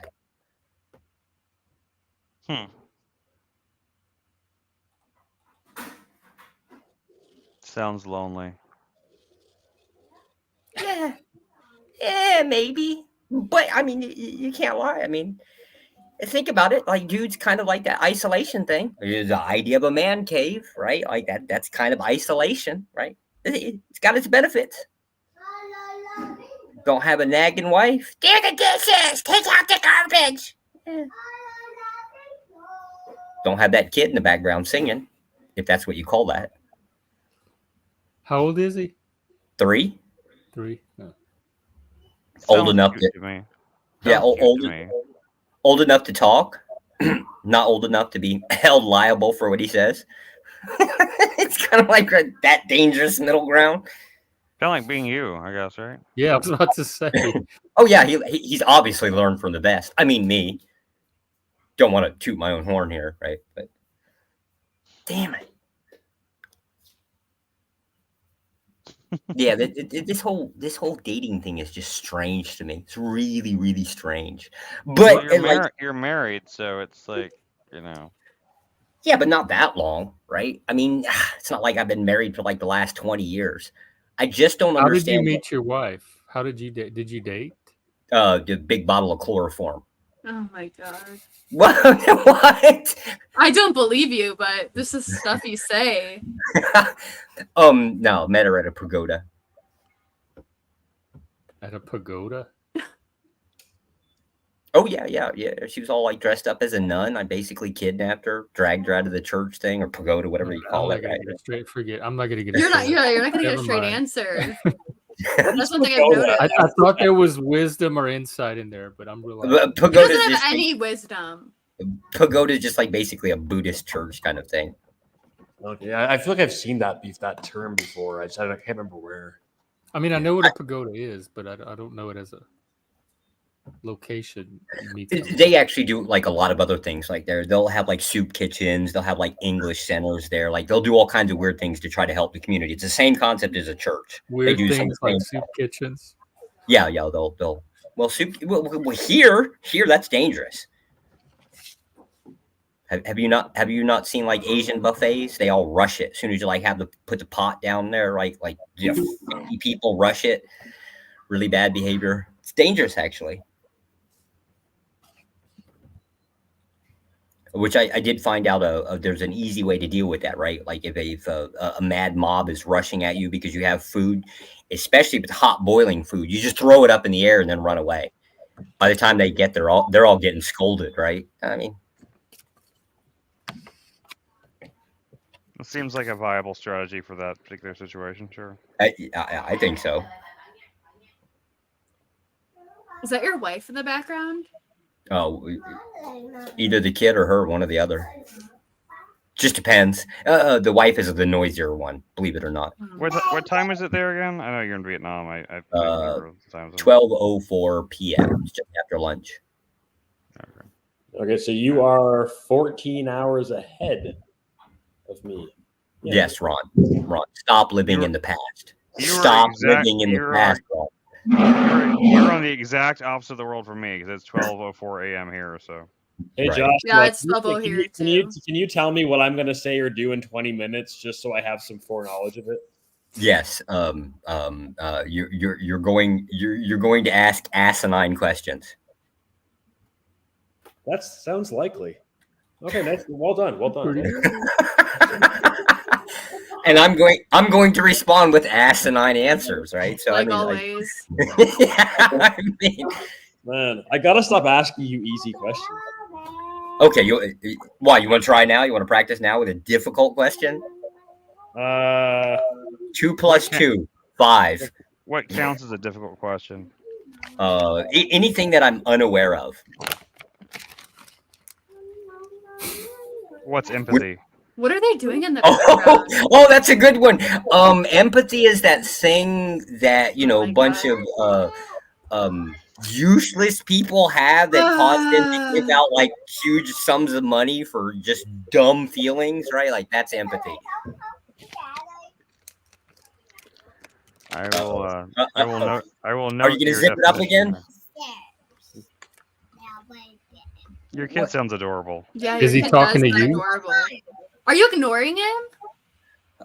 He's well, I'm trying not to. He's climbing on me. I'm like, Oh, he sounds so cute.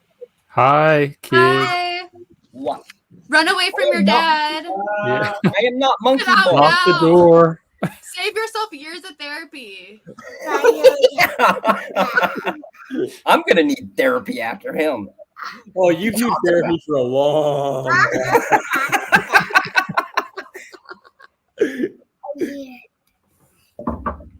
Okay, you can climb on the shoulders. You got to sit still though. No swinging. Don't yell at him. Don't yell. Well, there's two options. I can either raise my voice or just basically grab him by the legs and start swinging him up against the wall. No. Which option works better for you? Kids love that, so I don't think it's really not like a punishment, really. What's his name? It goes by two names, but his official name's like Min Koi Jones. Oh, that's cute. His nickname is Coke, like as in Coca-Cola. Oh, I'm drinking Coke. Oh, wait, not like cocaine. Yeah, not like cocaine. So like he got the nickname because of me. I have like a very unhealthy addiction to Coca-Cola, and thus his nickname Makes sense. that he now has. That we it seems like that should be your nickname, and his nickname should be Diet Coke. Yeah, well, I don't know. See, he drinks Coke. Like, we actively hide it from mom, so it's kind of like it's just a thing. Teach him bad habits early. It's like one. Yeah, I'm fully supporting, like, the boys to acquire as many bad habits toward other people. Like that's a thing that I. Awesome. Yeah. That's super cool. I'm gonna definitely teach him my sexist, misogynistic Please ways. don't. Right? Well, wait, why not? Well, there's really only two options. He can either be a slave to a man or a slave to a woman, right? Like, these are really the only two choices that are available. Well, okay, so it is it is Asia, right? There is a third option, but I mean, I'm not gonna like basically go that direction. I'm just gonna stick with the two, right? So which one do I push him to? I know it's up to you. You're the is it up to me? Oh, misogyny, definitely misogyny. You're shaking your head like you disagree. Come on, vocalize it. Use your big girl words. Talk to me. I'm not gonna respond to you. Why not? Because you say extreme stuff. Oh, that was extreme? Oh, I get a lot worse. We're on YouTube, Please right? Don't. You need to tone it down. What's the name of this thing again? YouTube has rules, right? Extreme stream. It's gonna be the tame stream pretty soon. Where I can tame all these men. Tame? Is that what we're going for here? I didn't know. That's the new stream. I feel like I'm pretty tame already. I don't really feel like I need to be tamed by anyone. I think we gotta. I think we gotta fight back. We shouldn't let that slide. We need to fight back. Hey, Emerald, we'll take you seriously when you tame one on a date, right? Like, when you get to that point, then we'll consider, like, the idea that I'm gonna send them to you. Oh, we told her earlier she needs to bring him on the stream beforehand so the council can vet her date.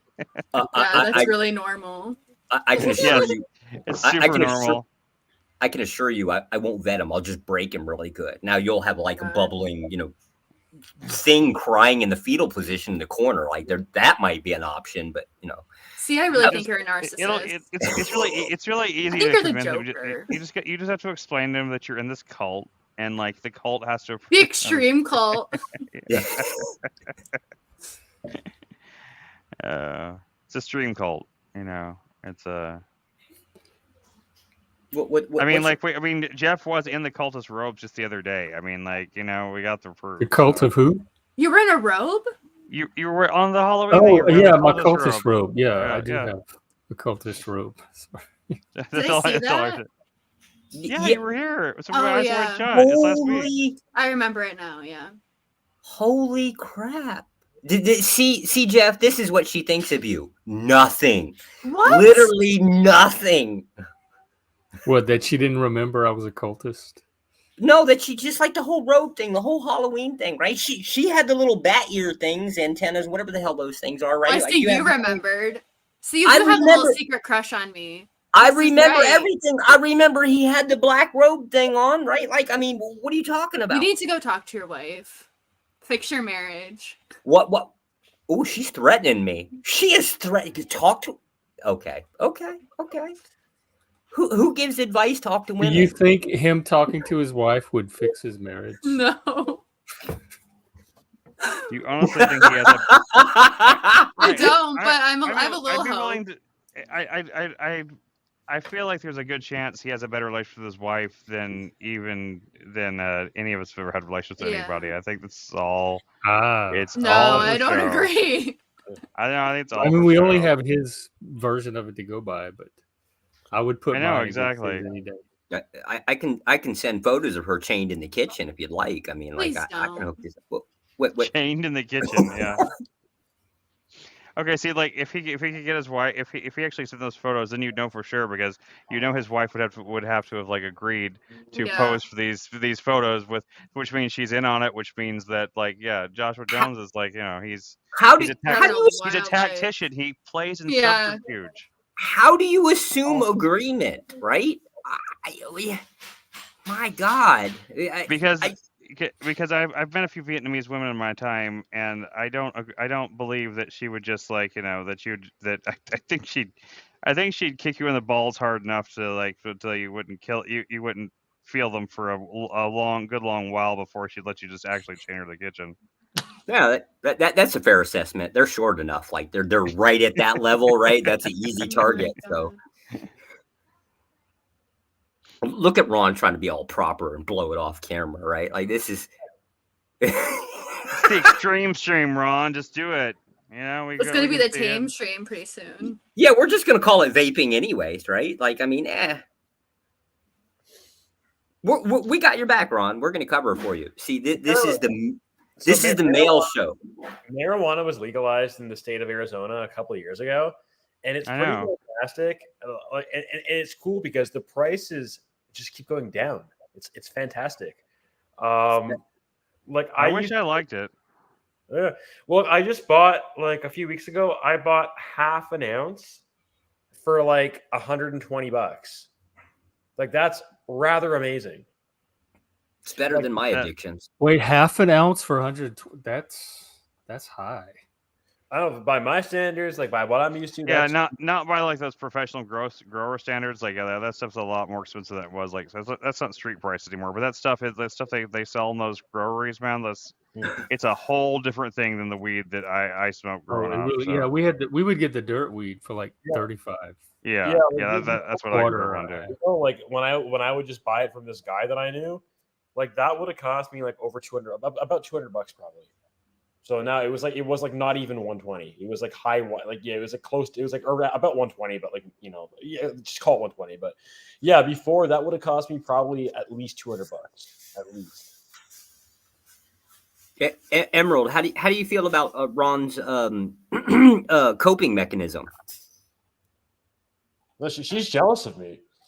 Oh, she's jealous. Oh, okay. She told me because no, and because she Emerald, you were totally correct about this actually, because you talked about how because I'm always like in these chats, like I'm not on weed for the first half, and then I am for the last bit, and she's noticed that and she's right that before I smoke, like I kind of have a level of sort of like focus and kind of intensity or whatever.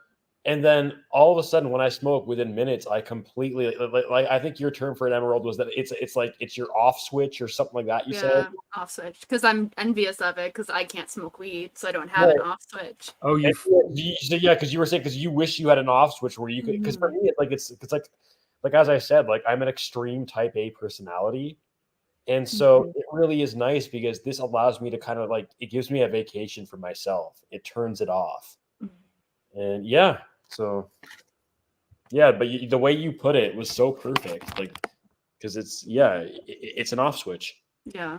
I also envy the off switch thing. Something else. Because you do is it indica? And I don't have an off switch. So. I've done both, but yeah. Oh. Wait, Emerald, you don't have an off switch? No. I'm assuming. I don't even want to know what you're thinking, so I retract that statement. Ouch! No, it was a serious question. Like you don't I have can't smoke weed. I get paranoid. Yeah, but you gotta have other vices, right? A thing that allows you to that's caffeine. So probably just I don't know. No, it probably wouldn't it amplify? Yeah, it amplifies. Coffee. I mean, that's a coping mechanism. What about your phone? Although it's kind of hard because if now that you're used to caffeine, like you're probably addicted. Like I am too. I'm addicted. I love 100%. coffee, right? So it's like if you have the caffeine, it's kind of like it's gonna turn you on more, like not in the like you know what I mean, right? Perfect timing to 12:16 a.m. drinking coffee. But then if you don't have it, then it's gonna amp you up more too because you're gonna have withdrawal symptoms. So it amps you up a little bit because of caffeine, or it amps you up a lot if you don't have the caffeine because you're gonna have withdrawal. Mm-hmm. So you can't win. Yeah. Emerald, what about your phone? Like when you feel like you just got to get away, do you escape into your phone? I mean, probably, don't we all? I don't. Doom scrolling. Oh, doom scroll. Oh, okay. Doom so scrolling? like that could be a vice. That's doom an option. Scrolling is just like endlessly scrolling on like Instagram or YouTube or whatever. God. That's so depressing. That's so depressing. It's not depressing though. It's just like it is. I don't know. It sounds depressing, but that's just the terminology for it. So while you're scrolling through Instagram, Facebook, whatever, are you comparing yourself to the the things that you find in the image? No. What do you mean? Okay, no. What? Because you're trying to find weaknesses, vulnerabilities, whatever you're trying to do. You're trying to break me. It's sincere. No, you're collecting data. Well, maybe. The funny thing is, I think Emerald, like if you and I were just talking and it was just the two of us, you would fully have that conversation because it's a worthwhile conversation. But yeah, like I can see why. Not with Joshua. Yeah, he's not doing it. He's clearly just fishing for data. Yeah, and just for to use it against people. Although Emerald, you're missing out on one big thing that you could be doing here. That you could just lie. I'm way too honest. That's my problem. Said a woman. Make up a fun story. Make a fun story for it, and that way he gets like it satisfies that, so he'll stop asking you, and then you didn't give any data away. So give responses like I like scrolling through like the obituaries or something, right? Like just make it really weird. Yeah, that might work. I actually have a funny story on how I know I'm way too honest. Is like I sent Ron a picture of like my grandpa. He has like this open wound that my step grandma claims she's taking care of. Like we took a picture of it and she sent it to the doctor, but I was like, this looks really infected, whatever. So I called like a family friend and they were like, maybe you should look into like reporting this as like elder abuse. And I was like, well, I'm like the only one that's like around my grandpa the most. So I feel like my step grandma would suspect like, oh, Emerald called on me.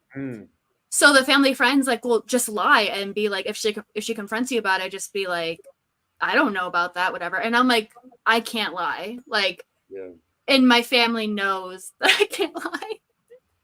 So I can't call to even like inquire on it, like if it's elder abuse. And I don't want to do that, but like I was just like, I'm way too honest. Where is the wound again? I forgot where it was on his body.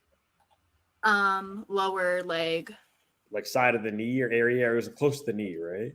Yeah, it's like by the knee. Yeah. So it's on the front. Like right below the knee. Yeah. Interesting. Yeah, because I didn't know what to make of it. Like it totally could be an infection. Like it's like, because what else is it going to be? Well, so gross because like. Yeah, it probably is an infection. He picked at it, and all this blood and pus came out. Oh yeah, totally an infection, obviously. And like, I didn't know what to do because like obviously like I don't want to step against my family. Like. Yeah. So when the family friend was like, oh, maybe you should ask about like if it's elder abuse, I was like, I don't think I can do that. I mean, I'm gonna have to probably, but like because you guys, like, you probably aren't bathing him much because he's combative, right? Yeah. Well, I mean, he has a caregiver, but like my step grandma is always like yelling at him and stuff. So he kind of gets away with like not doing anything because he just throws a whole fit and gets aggressive. Yeah, and so he might go days and days and days without bathing, right? Like probably more than that. Yeah, like the nurse was concerned because he stayed in his wheelchair for like 4 days straight. Like he obviously went to bed, but then she's like, he's gonna develop bed sores. He already did, actually. Oh, totally. Yeah. So there's like 2 infections going on. Yeah, it's at least one of them from the bed sore. Like that's where it happened from, and I don't know what happened to his knee though. Like I don't know how that happened. See, this is how I know I would be an expert in a nursing home, because I already know how to solve this problem, right? You get some iodine, put it in a super soaker, you get a good 30-foot range on one of those things, right? Like you could just shoot iodine at them from like 30 foot away and then run away. You're safe. It's easy. It's an easy solution.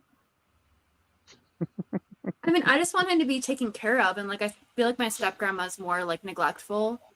Receiving like, medical treatment. She Iodine. calls him a jerk, and then she's like, oh, like he won't do anything, he won't walk, he won't get out of his wheelchair, and it's like, okay, we kind of have to like push him to do it. And yeah, he gets mad, but like he's also 88, so take that into consideration. But she's like always yelling at him, and like it's a very hostile environment. Well, that sounds like love to me. Well, Trust it me, would. it's not. She doesn't want to take care of him. Like she's angry about all of it. It's like he chose this, so it's like. Yeah, and what an interesting place for it to show up. Like, because like pressure sore, yeah, that makes total sense, right? But yeah, like why there? Like, because I'm thinking, well, if he's not bathing often at all, like, it gives more time for bacteria to form.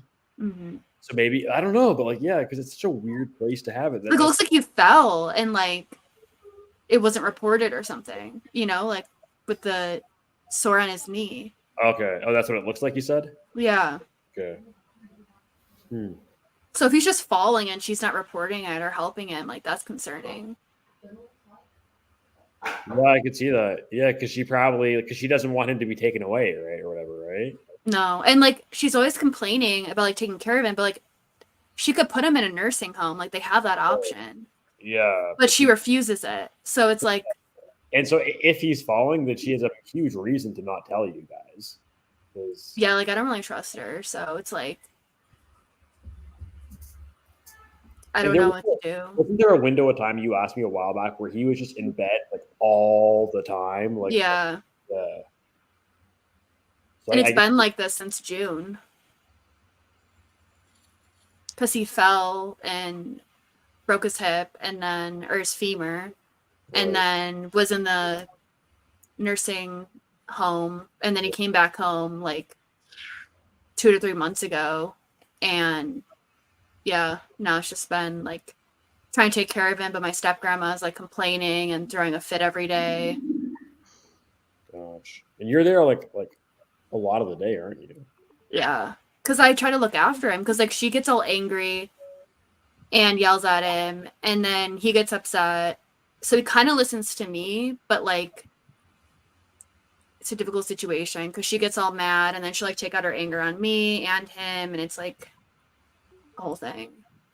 It must be so like it's like your grandpa. Like, you've known him for like your whole life, and I'm closest to him. Yeah, he's like, not. He's not the kindest person. That's kind of why. Oh, so this isn't that much of a departure from how he was anyway. Like, well, it is, but like it's not like totally out of left field. Yeah, the biggest departure is like he was way more like self-sufficient. Like he worked up until he was like 80, and he's 88 now. And we like forced him to stop working. Like he still had his construction truck and company, and he would still do estimates at 80. Yeah. And then he went up the wrong way on a highway, and then we were like, okay, you're done. Like you can't be working, or you have to sell your construction truck. And like that was difficult. And then his health started to decline.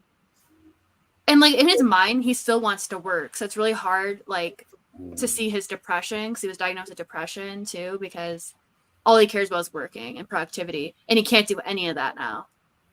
So yeah, I'd be really pissed off at you guys too if I was doing the thing that. No, you think about it. If a dude's doing his thing for 80 years and he's still going, right? The idea of like doing it slower kind of concept, and then your family gets involved and shuts you down. Of course he's gonna. I mean, he had to be shut down at some point. Yeah, I mean, I kind of get Josh's point there, though. I mean, I'm not saying it's right either way, but I do understand like that it is going to be those situations where like there's like almost no way for him not to be mad just because like he's so that set in his ways and stuff like that. I mean, that's going to be more difficult. But yeah, it's not gonna. Yeah, like he's gonna hate it. But I mean, you did what you had to do, but there's no way to avoid like him being upset about it, you know. So. Yeah. because he was forgetting and stuff, right? Like that's why he got lost and stuff. So it's like, oh yeah, and then that's another thing. My family's in denial of him like getting dementia. So like he'll think like I'm 16 one minute, I'm 6 years old the next, 20 the next minute. Like he hasn't fully forgotten me, thankfully, but it's like I don't know. Another thing my step-grandma gets upset about is, so I would always watch like British TV with him, and recently, like, so his wheelchair is like facing the TV, but he'll be like looking outside, and my step-grandma gets mad. She'll like throw something at his head and be like, Matt, watch the TV. This is your favorite show. And then I have to step in and be like, you know, like his mind is going, like he knows his favorite show is on, but he's looking like at squirrels. And like, but she gets mad, and it's like, we can't get mad because like this is how it works. But then she gets really upset. Like she's in this state of denial. Does she maybe have some dementia herself? Like maybe in the more mild side, but that's what I'm thinking. Cause like she fell down the stairs. So now she has to get surgery. And it's not funny, but it's like they're just like both falling apart is the best way to put it. Right. And my uncle keeps running off to Tennessee because he has another house in Tennessee, and he like doesn't want to deal with it. But he's like, Emerald, I have all this guilt because I should be there for them. And I'm just like, what do you want me to do? Like she's falling down the stairs. My grandpa has sores all over his body. And then she also, another thing that happened is they have a dog that's like 16 years old, and they left Kathy, my step-grandma, she left the door open, so the dog ran away. And I didn't know, so she was about to like take me home, and she's like, oh, like let's bring Puddin'. And then I'm like, well, where is she? And she was halfway down the block, like 16 years old. This blind dog is all the way down the block, and like was about to get hit by a car. So I had to go get it, and it's just like everything's falling apart. I'm sorry. Because she's in denial too, so it's like, why would I call like about elder abuse if she's also in denial and developing something? Because her eyes look like glassy. I don't know how to describe it, but it's like, right. And then we'll make plans, like, because there's a movie theater by their house, and I'll be like, oh, maybe we should like go see a movie like when the caregivers are at my grandpa, and then like if I'll have to like ask her like 5 times, and then she'll remember, and I'll be like, something's off with her too. Yeah, that's real tough. Those kind of things do tend to kind of happen, and I just don't know how to, because I feel like my uncle, like I'm not mad at him for running off to Tennessee, but he's doing it like really, and like the thing is he's doing it so often, and then he's like, well, I'm gonna go there for like 2 months, a month, that kind of stuff, and then he comes back and he sees like how everything is, and he's like, oh, I'm going back to Tennessee.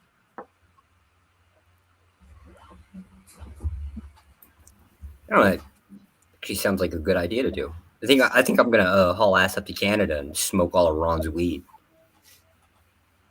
just to fuck with him. I don't even smoke weed, but I'll do it just to mess with him. Good. Okay. Yeah, do that. Go find him in Canada. Smoke his weed. Oh, we also gave my grandpa some weed. Speaking of weed, we gave my grandpa weed, and we got him weed gummies. Oh, sick. Yeah. And I don't know like what's happening, but it doesn't seem like. Wait, you gave your grandpa weed? Yeah, my uncle gave him weed brownies. Oh, wow. How'd he take it? Gummies or brownies? Brownies and then gummies. Sweet. Yeah. So how'd it go? I didn't see a difference. Well, one, I felt weird about it because they didn't tell my grandpa that he just had like a weed brownie. So yeah, no, that's wrong. So I thought that was wrong, but I didn't say anything. Yeah, we went from accusing him of elderly abuse to actually doing it legally, like, you know, giving drugs. This is why I have trust issues, because like he brought over brownies, and I was like, because my uncle's like a prankster. He's kind of like the Joker too, to be honest. And I was like the uncle now. I was like, this is weird, because like they were like 4 brownies. So I asked him, I was like, is there like weed in here? And he's like, yeah. And I'm like, we just gave that to grandpa? And my grandpa had 2 of them. And then they also gave him weed gummies. So he had 2 weed brownies and 2 weed gummies. So I'm thinking maybe that day he fell, like when I wasn't there, and that's how he has the but I don't know. But I felt morally wrong that they just gave him weed against his will. Yeah. But they were fine with it. So that's why I'm like, what is going on? Like, I'm not taking anything from them. There may be weed in it. There may be, I don't know what'll be in it. But yeah, so his behavior didn't really seem very different on versus off. He was just laughing nonstop. So that seemed like it That's affected nice. him. That's kind of, hey. But I just felt that's bad. that's a good response because like I got given a weed Rice Krispie treat once, and I didn't realize that's what it was until I already eaten like half of it, and it like obliterated my mind for several hours for like an entire day. So I'm glad he just had like a good time with it. And I'm starting to have second thoughts on my whole initial opinion against them giving him the thing. It's like he's not cognitively competent to really make informed decisions. He's like in a shitty mood a lot of the time. This is something that like it actually might make him happier, more happy himself. That was my uncle's thinking. Yeah, exactly. And if it goes badly, okay, well, we won't do it again. He'll have a rough evening. Yes, I feel better about it. Yeah. Worst case scenario, he has like a bad evening once. That's the worst case scenario.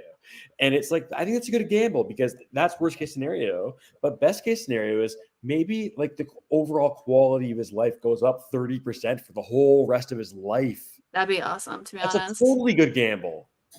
Yeah. I take back everything I said before. I am totally okay with this. Slippery slope. Well, you're also high, so we have to take that into account. Also that. This is the first time we agreed with Joshua, because I think Joshua was fine with my family drugging my grandpa. I think, I mean, considering he's not really, it's not like he's all like cognitive or would have the ability to like, I mean, like what? There's a lot of medication we give to elderly people when they get to a certain stage that they're not like they're not aware of it.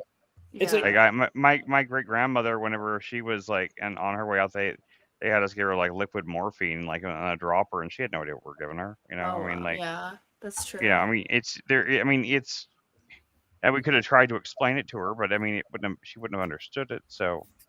You know, I mean, like you guys are making his medical decisions for him on like 10 other medicines. Why not one more? That's very true. He's taking a lot of pills. And one that has very little chance of having two although that, I mean, there's a lot you gave it. It sounds like, depending how strong they were, they could have been pretty weak. But I mean, like, if it's weak enough, then I see like I don't really see how it would be like all that. I don't know. I'm still not forgiving people recreational drugs against their will or without their consent. But they're making decisions for him for non-recreational drugs. They're drugging him with blood pressure medicine. They're drugging. Yeah, but I don't know if that still extends to. I don't know if that principle extends to recreational drugs for me. Yeah, it's not, especially if it's not prescribed. Like if a doctor prescribes a drug. Yeah, it's not a moral what they're taking. Okay, but what about painkillers? If he was in pain, they would drug him with like pain medicine. Because it's not a moral position, it's a standards position, right? Who gives? You got to pay. Like somebody has to give or prescribe the pain medication, aka a doctor, so the liability comes on. Goes back on him. Okay, I wouldn't want pain medication without my knowledge either. But you lose your mind, you don't get a say. Like the doctors will decide that. A medical professional, right? There's already a process for that. If you're essentially like in like an unconscious state, but clearly in a lot of pain, and like you're moaning or something, like it just seems like a violation to me. So if someone looks like they're in pain and they have dementia, they can't speak for themselves. You're like, let's give them some relief. Let's try them with some pain meds. If someone is super anxious and pissed off, right? That's what the doctor's there for. What? Yeah. Okay. So why not have the doctor prescribe this, or just why does it have to be a doctor? Whatever. But just be like, look, okay, like if they were in pain, wait. Why if I was in pain, I'd get them pain medicine. So they're in anxiety and depression. Why not try and get them a little marijuana? Maybe it'll help them. And if it does, great. If it doesn't, we'll stop. Why does it have to be a medical professional? Well, that's easy. Because of liability. Forget the legal issues. Throw that off the table. Liability. Worst case scenario if he has weed. Like worst case scenario is maybe he has a shitty couple hours. That's worst case scenario, basically. Think of it like a gateway, right? So let's just say hypothetically we allow this one thing the exception, right? But that's how standards decline. when you start making exceptions, What, it just keeps going and I going and wouldn't going. even give him alcohol. It's a without his family knowledge. giving marijuana to a person who has dementia. There isn't a gateway. It's not going to be like the family's going to be like, oh, let's see him on cocaine now. Like there is no risk of that, like at all. Are you sure? There's alcohol. He has There's all kinds dementia. of. He's not going to go on the streets and go get cocaine for himself, and they're not going to bring it. It literally is what you're fearing is literally impossible to happen unless the family says. I don't know. Experimenting with recreational substances on elderly people does not sit right with me. Yeah, what? I wouldn't give them alcohol. I wouldn't give them weed. I wouldn't give them painkillers. Unless the doctor was supervising all of that and directing. Why not give them high blood pressure medication, right? Well, what's the difference? Blood pressure medication's blood pressure medication, right? And you probably wouldn't turn your nose at an anti-anxiety pill. I would, yes. So I wouldn't, but it's like I also wouldn't turn my nose at weed. I don't have a prescription pad, right? Like I can't write those prescriptions, right? So yes, I would have a problem with it. Yeah, not me. It's really not based on a moral claim, right? Like it's not about the right or wrong. It's really, to me, it's about the liability, because the concept is what is one evening of weed gonna do? Like, what is the risk here? It's gonna give him a heart attack. Like, what is okay? Okay. Let's examine that. Let's hypothetically say something happened. He fell down, right? He got hurt for whatever it is, right? He goes to the hospital. There's some toxicology screening because they're trying to figure out why he falls down. Why did he lose? Like they're actively investigating why did he lose his balance. Okay. Then all of a sudden weed shows up in his system, right? So now the question is where did he get weed? Is he going out of the house to go buy weed? Is somebody giving him to weed? Now you've got a criminal case. Who's going to sue though? You mean it's medical? Not about sue now. Now once the hospital has to report that shit. Well, but now you got. Is that going to get you in trouble? Me, the principle is consent. It very well could be. Here's the problem. Well, I don't think so. I think it's pretty it's not that crazy to have a family be like, look, our grandpa with dementia had a lot of depression and anxiety. We thought we'd see if marijuana made him feel more calm. There's nothing I don't think that's incriminating at all. Within the United States, it's just as easily to take a damn dude to a doctor and get a weed prescription. Just as easy. Maybe I'm being naive. I don't know, but I don't think that's something to be afraid of for liability. But I don't know. Maybe I'm being naive. I don't know. It's not a liability issue for me. It's a consent issue. Yeah, I think people have the right to have it, but they also can't consent not to have it. You could harm a prostitute and say, well, we thought this prostitute would relax him or something. Like he has the right to consent to that kind of stuff. Okay, but he can't consent, but he also can't not consent. He can't make any decision. If he can't consent, the default is to not push anything that he would have to consent to. Just assume that he. Okay, fine. Well, don't give him any medicine. Because you're assuming consent. I think that's my problem with it. Is you're assuming consent that he didn't actually give. He can't consent. And that seems like a violation of autonomy to me. So if it is the case that a person has a caregiver, right, consent gets right off the door. Like it's just gone instantly. There are some things that a person can consent to under a caregiver. There are some things that a person can't. Or at least that's the legal definition that comes down to it. So, I mean, I don't know, how far you want to go. Under a caregiver or under. And why are we privileging like traditional medicine over a psychoactive plant? Oh, I don't have I don't take a position on new or old, right? But Jeff is. Jeff seems. My guess is that if we were talking about, you're forcing me to agree with Joshua. Just get the doctor to prescribe a weed prescription. And then it would fall under whoever has the authority to make that decision for him. I don't know. I personally don't have a problem with the family member. I don't want any family member experimenting with me on home remedies. Okay. Without my consent. Okay. Yeah. So you want to have a medical? Okay. I think I see where you're coming from. Okay, got it. Yeah, you just want to make sure that if medical decisions for you get made by a medical professional, a doctor. Yes. Fair enough. Yeah. I get it. Nice. Okay, cool.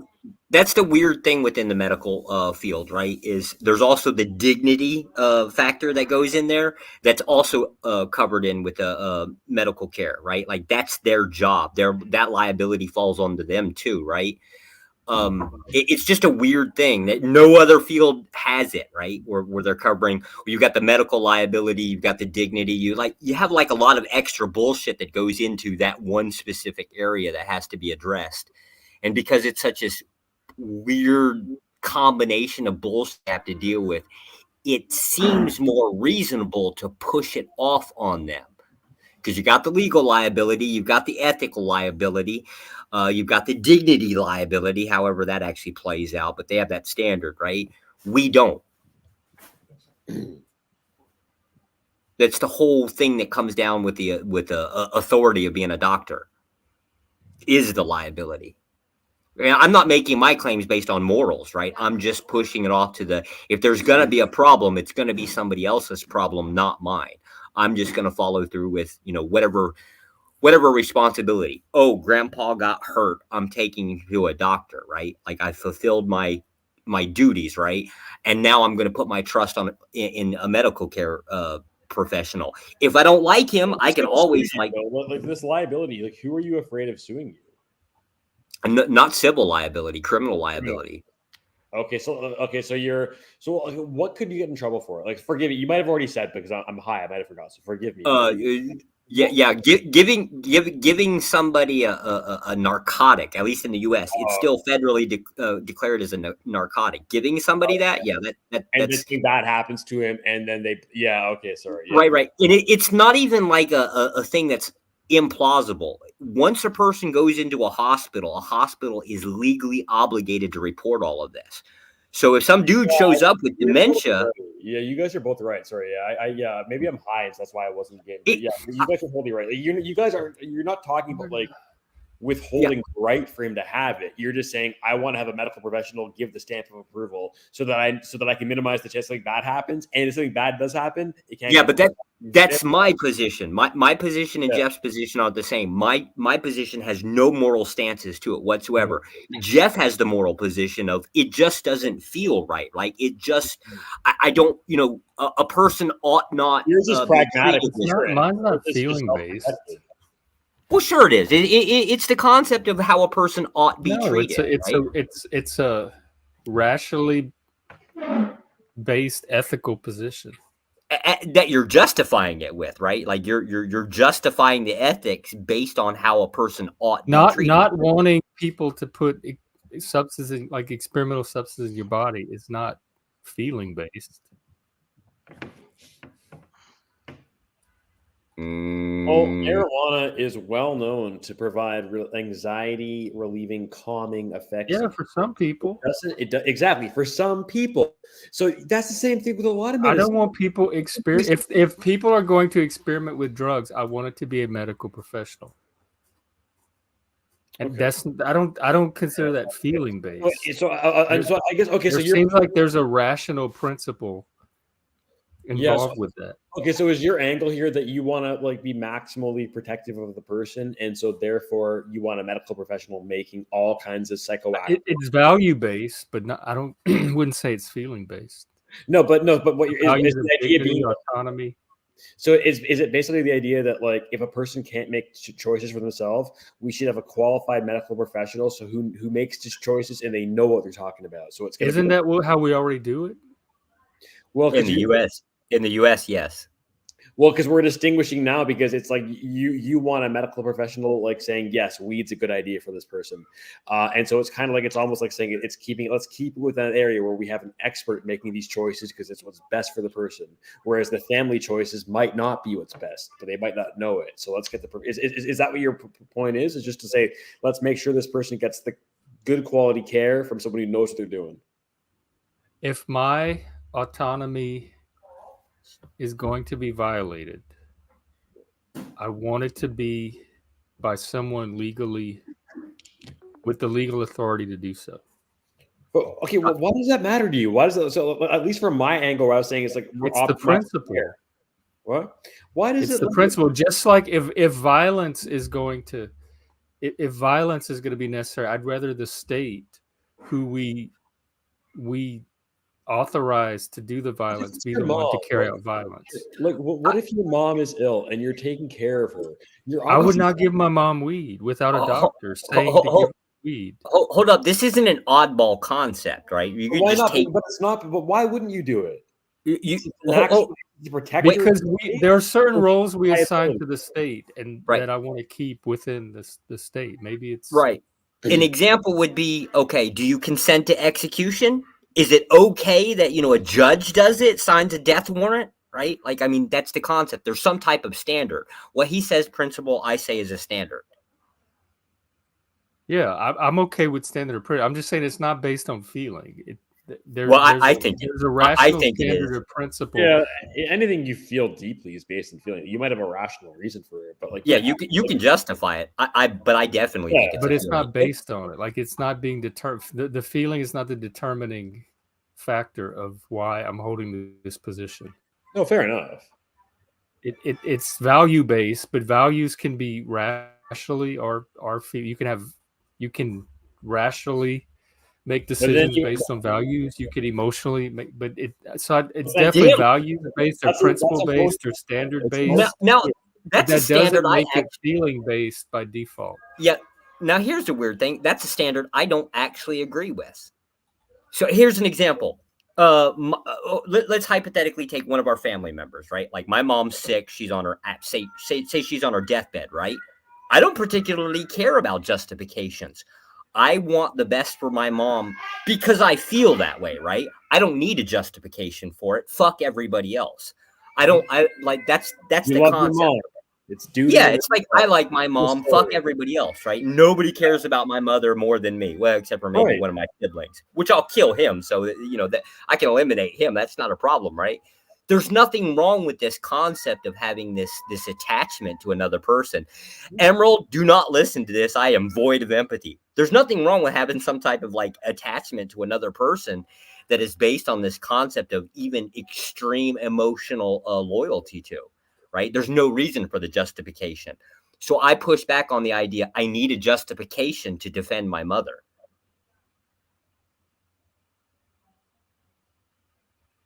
That actually kind of a little bit much. That is definitely feeling based. Just knowing your story. Well, sure. Usually dealing with senior citizens nearing their end of life care is usually predominantly about feelings. Yeah, I don't want my grandmother. They gave her beer. Her last 6 months, they loaded her up with alcohol. She was an alcoholic. She was dying of liver disease, but she'd already done the damage to the alcohol.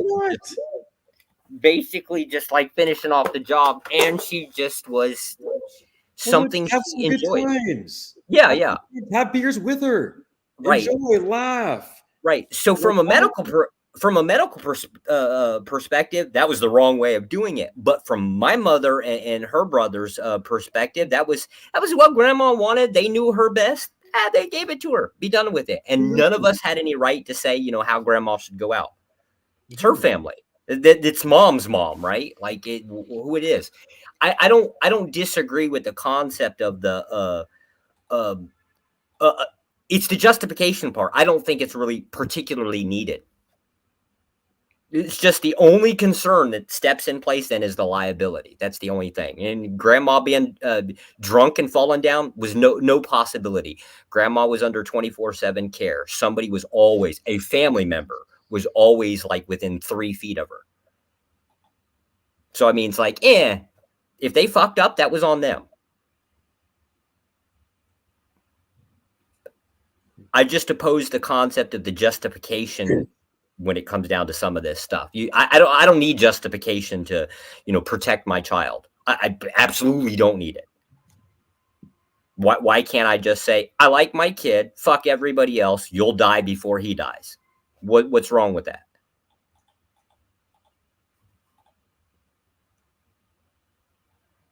I think the justification is really only needed when you're a little torn between different ideas. I think that's when you kind of want to waste your energy on dealing with it. Sure. Anyways, I'm turning my empathy back off. Fuck all of you. I hope you like die of complete misery, and I'm back to my normal self. Wow. I was getting nervous there. But you see, the thing is, like, you guys now you guys see, like, this is that you saw the true Joshua, and like now he's back to his persona, his 90s stand up, like his Rodney Dangerfield thing that he's like, take my wife, please, kind of shit, The guy's he's a loving, devoted father and husband, and he just does this to blow off steam. And like every one of you, like he was like saying like, "Oh, you're just feeding into it. You're But just he buying did into. once You're score- buying That's into your the game." version of it, but you He have did no once way of score knowing. 4 touchdowns in one game for And Paul you have no Pye. way of knowing that he really is like that either. Right. So, I'm going by the patterns that I keep note because he's pretty consistent in his patterns. So whether it's a character he's keeping up consistently, except or whenever whether he he's just explicitly revealing breaks those himself. patterns, he explicitly says, "I'm going to stop being that character for a second, and I'm going to say the truth, and then go back to being the character." You mean those patterns, like the patterns where That's he how does this you often? taking it. That's what he said. I'm what with he you, Jeff. said.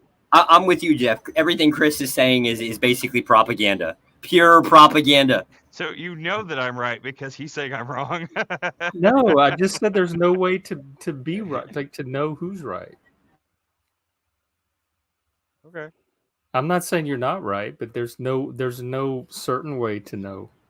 Like you seem very convinced that. Technically speaking, it's void of empathy to like have to deal with the And I justification take process. the same position I've always taken towards him, which is I can't tell one way or the other. Just to be fair here, like the idea of throwing justification off the table and fighting for that is void of empathy. You can't have the conversation of empathy without some type of justification with it. And I'm saying throw it right off. Of course, that just leaves the concept of feelings, but are feelings really empathy? Because, like, people now get we're just getting rageful into all the time. semantics. I'm just saying. I'm defending my position here.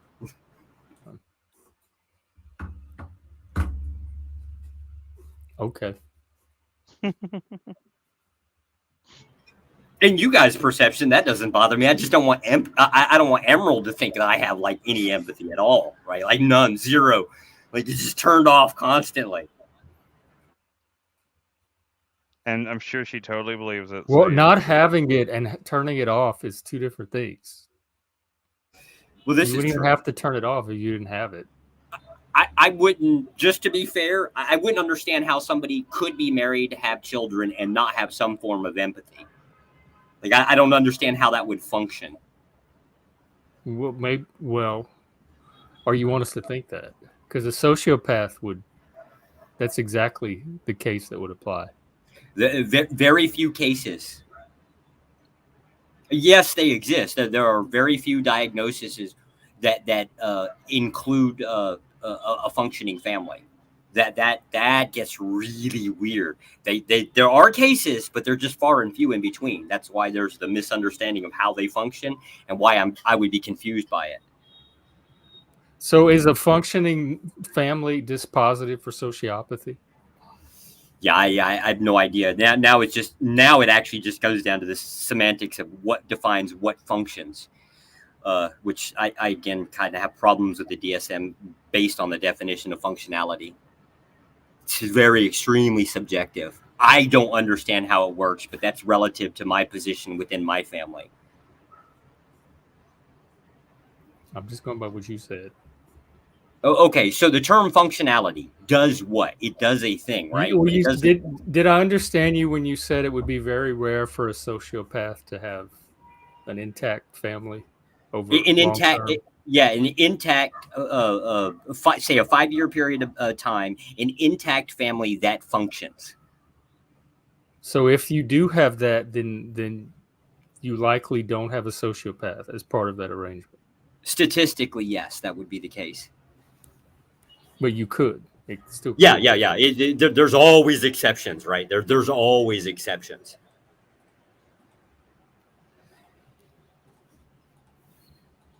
Okay.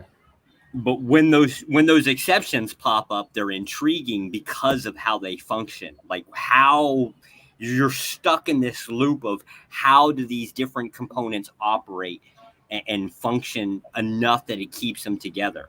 So now you have to rely on like manipulation tools and things like that, in which case, boy, that's a rabbit hole. But a good sociopath would be able to do that, keep up a family. I personally, like, if we're talking about a scalable personality disorder like that, yeah, most of them are isolationist, which I would be too if given the choice.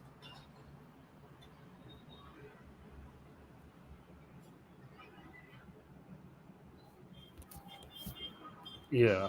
Or I still think it's maybe what you want us to think. Oh, like with me? Oh shit! I mean, fuck! I don't think I have huge number of choices here. I don't see any reason why a really skilled sociopath couldn't pull off the appearance of an intact, functional family. They could for a short period quite well, right? Like if you're accustomed to manipulating people, right? Like doing it for a say a couple years period of time, sure. There's like that. There's some boundary that you cross over. I'm gonna just basically arbitrarily put that 5-year mark on there. How do you do that? How does a person function with that much energy to be able to manipulate 24/7 for a 5-year period of time? Because they're sociopaths. They run off of this. Yeah, no, animal but eventually they nature. wouldn't be a sociopath if they kept it up forever. Eventually, they're going to have to go dark again, and they're going to screw the person over. Like, because if they don't, then by definition, they're no longer a sociopath, basically, because they're distinguishable from a non-sociopath all the time. Sociopaths are defined by their internal traits, not by what they successfully pull off or not. Okay, but like functionally speaking, if a sociopath they run off of like a pure animal brain. They're just okay. So like eventually it'll show. Eventually predators. Yeah, they'll reveal themselves eventually because they won't. And so they wouldn't even be consciously really doing it. Right, they would just have this really good instinct for pulling it off. Right, but the marker for and that they would choose victims that they could pull it off with, just like narcissists do. Right, but the marker would be the family, right? As soon as it's known, as soon as it comes out, right? There's going to be some paranoia that's going to extend off into, say, the spouse, the child, things like that. And so the family is going to start to dysfunction. It's going to start to break apart. There's your thing, right?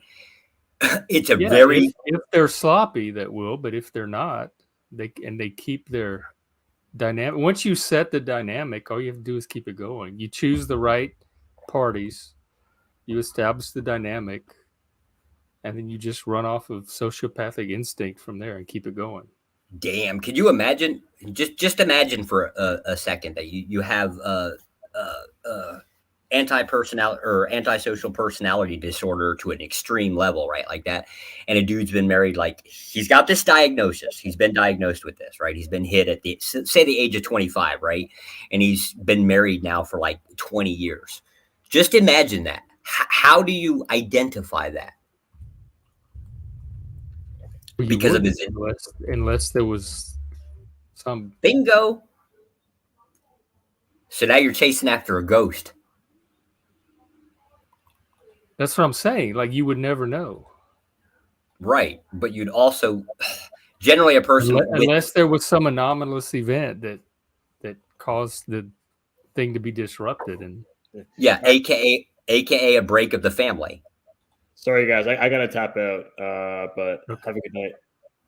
Yeah, have a good one too. Yeah, good talking. Good seeing you. Wait. Who's more important than us, Ron? That seems kind of sudden. Who's more important than us? Who are you getting a text message by? Nobody, good sir. All right. Oh, okay. Something a narcissist would say. He abandoned us for somebody else. Yeah, I don't blame him. Oh, damn. Us. I was going to say egoist. Like that's more self-centered, right? Well, we all have some degree of egoism. Sure, or I think so, but that's because I disagree with because there's an egoist and egotist. You're the tist. As an ideology, I like it. Yes. Emerald, why are you shaking your head? I wasn't. I was moving my hair. What do you disagree with? I don't know. That seemed like a shake of the head, not a nod of the head. No? See, and now are you shaking your head now? Because it looks the same as it did before. Yeah, I was shaking my head there. Oh, okay. All right. So what's the difference between yes and no? Boy, she's not going to answer that question. I don't understand why. Do you believe that question's a trap? All your questions are a trap. This is technically true, but only because of my intrigue with human behavior. That intrigues you? Actually, yes. The only reason I was ever any good at my job was because I was actually intrigued by. So you earlier said that's not the kind of psychology you do. You just learn how to break people, but understanding people is not your. So all psychology is just basically human behavior. At least as I know that. That's why I was skeptical when you said that you couldn't. Okay, that you needed Ron to explain something. To Imagine it's the same. Imagine it's the same thing as an engine, right? There's several components, right? To break certain things to get in a direction you want to go, you have to comprehend how the engine operates. Yeah. Okay, so human behavior is also not a static thing. It changes over time. There's so many factors. Yeah, but you said Ron had a background and that he could explain it to you. And I said you should be able to do that yourself because you have the same background. You're like, no, I only learned how to break people. That's because I was going off of the principle that you would have to know how the engine works, which is what Ron's background in, to know how to break people. Right. The difference is the intention, the goal, the starting goal, right? So the starting goal within psychology is actually to supposedly get a person to go into a way that's functionable within society. Tactician operates the opposite way. It's to use society or use environments to convince that person to do something that they normally would not do. Manipulation, just by pure definition. So the only difference between the two is motivation and versus manipulation. The only defining line that's in between those two is just this thing called intention, which is I claim. Yeah, bullshit. but you have the necessary knowledge to understand what you were asking Ron to explain to you earlier. What was I asking Ron? I might have been playing. What did I ask Ron? Thank you. That is my whole point. I said then you were playing, and then you said, "Oh no, I only know how to break people," and now you're revealing that yes, you were indeed playing. The treatment concepts to basically behavioral modification. That's a whole different thing. No, I don't have actually a lot of skills within that. Barely any experience. No, but within just the understanding of, not necessarily the skill. Oh yeah. But there was something behavior related that you said, Ron, you have the background to explain this to me. Well, and I said, well, don't you have a similar background? Yeah, but I'm assuming that he has some type of experience or education. Cognitive psych. No. Well, that includes behavioral modification. I don't. Behavioral modification is like, say, therapy, the psychologist kind of thing. But you have the background to understand human behavior. To understand, I don't remember the exact thing you were getting Ron to explain. Yeah, to understand, sure it was like understanding behavior, not how to manipulate it. Yeah, to understand how the engine was created. And to understand how it functions, not to change the way I still don't believe you. I still believe you have more insight than you pretend to have. Probably only because of experience. That would be it. And even then, that experience is usually probably limited to like power people, or at least within dynamics of extreme power, aka like corporations, groups, things like that. Not at an individual level. You put me down in a psychologist chair, I'd probably like fold instantly. I don't think they're the same things. I think they're worlds apart, if you're asking me. So I don't lay claim to any of that stuff. Okay. So like the education wouldn't be there, and then the experience wouldn't be there. So like, what am I going to contribute other than some like maybe crude basics? I'm like the mechanic that claims to be a mechanic to, I don't know, change spark plugs. Like to me, that would be kind of like bullshit. You knew all about how the engine worked 10 minutes ago, and now you're just a mechanic who could change spark plugs. You keep shifting around. I noticed. Yeah, no, It's because I consider them broadly like just extremely far ends of different things. All right, sugar. Okay. Yeah, sugar. Wait, what are you laughing at, Emerald? You thought that was funny? Huh? Yeah. What? Of course. When Josh gets stuck with a knife, right? Like, Emerald laughs. I get it. Where's your empathy now? Gone. Oh, okay. Well, at least I'm having an effect. It's good for you, though. That's your goal to erase empathy from the world. Yeah, that's exactly what a dark tetrad would do. Well, now to be fair here, y'all, right? I don't know if y'all know this, but y'all sitting here with a Satanist. Like, I don't know all this dark shit. To be fair, though, I actually think society would function a little better if they had like 50% of their empathy removed. Not all of it, obviously, but like 50% of what they're displaying. I'm not saying that they actually have it, but displaying it, if 50% of that was gone, I think it would be a major improvement within society. I don't know if you need to remove empathy, but I think maybe helping people learn to manage and direct their empathy. I don't know if I would add, like, the prescription for society would be less empathy. Yeah. I mean, I guess if you want to call it suppression, sure. No, I wouldn't even call it that.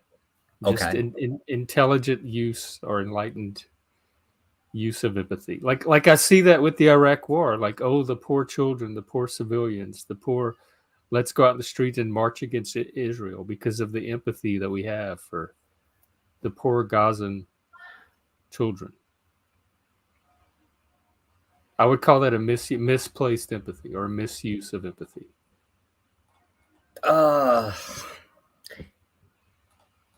Because then the Hamas and the propaganda weaponizes that, and that's how they're getting all the support around the world that they're getting.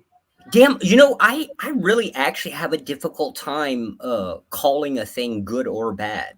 Now this is a problem for me. Like, there's pros and cons even to people like protesting in the streets. So I have that's nice because I never used those words once. Well, no. I get it, but there's like how you word a thing is to decide, or there's an implication of whether it's something's useful or not. It's like value recognition. I still have a problem with that, and it's not a good or bad thing. I have a really difficult time deciding whether something has an extreme utility to it, right? Because I can always see there's a list of pros and a list of cons. And I'm stuck in this loop of okay, I'm in the middle. Which direction do I want it to go? And it's really based on what do I like, whatever my internal goal is. Do I want it to go one way or do I want it to go another way? That it's weird. I have a real problem with this whole good and bad thing. Right. Well, it depends on like your criterion for value. It's just a goal. It's kind of like, what do you want it to be used for? Because you can use it for anything. To me, a mob of just crazy ass people to me is still a useful thing. You can use it to, I can drive it against my enemy. I can drive it against your enemy. I can drive it against you. I could drive it against Chris. You can do all kinds of things with it. To me, it's just a tool. The idea that it's good or bad just doesn't really even enter into my mind. Yeah, I imagine that's how Hamas was thinking too. Yeah, it could be. Yeah, it's most likely.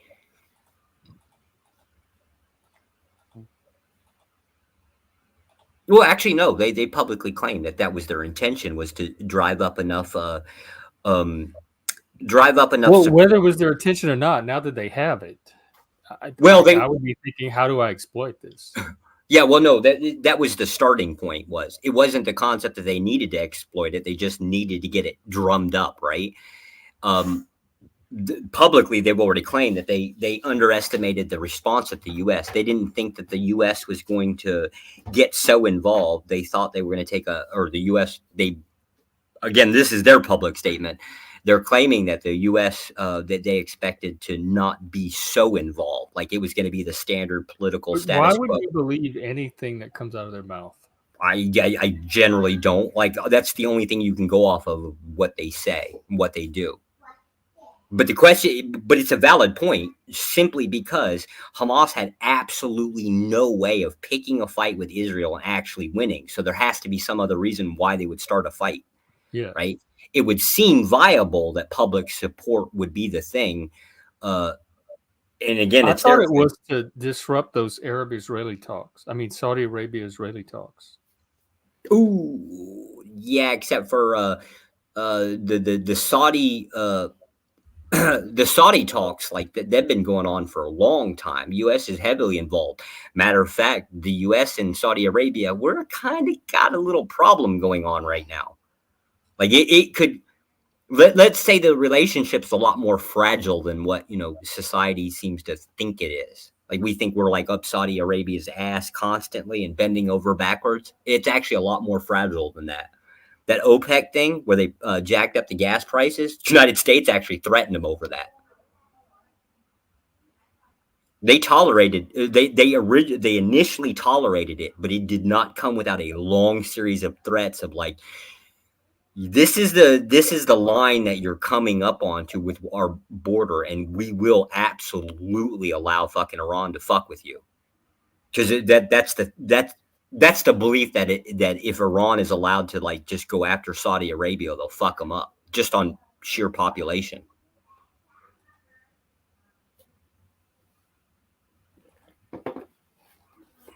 That OPEC meeting thing that really did come with a lot of threats. Like they did do a thing that they wanted to do, and it did cause a little chaos, harm, economical problems, right? But it did not come without like a long series of threats from the U.S. It's actually a precarious situation, and I'm actually not even sure how to read that one. That one's just really weird to me. Because it's a question of interest, and I really don't comprehend the Saudis' interest. I really, they're strange to me. They're very strange. Saudi basically, Saudi and Turkey are two countries that play both sides at the same time. It's really hard to get a good read on them from an outside perspective. It's really absolutely hard. You would think that they're doing. Yeah, you would think that they're doing what's in their best interest at any given moment, but sometimes things are done in a way where it seems like that's not in their best interest, so there has to be something else that is an unknown factor. Saudi Arabia and Turkey are two countries that absolutely have historical problems of doing this shit.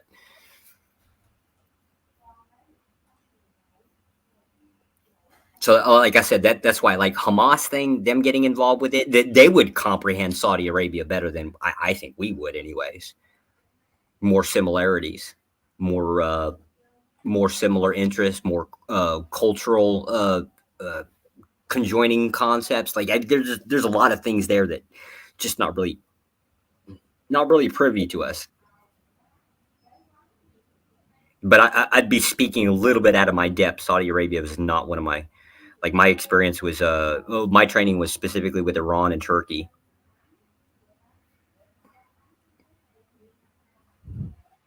I still think you should talk to Paul.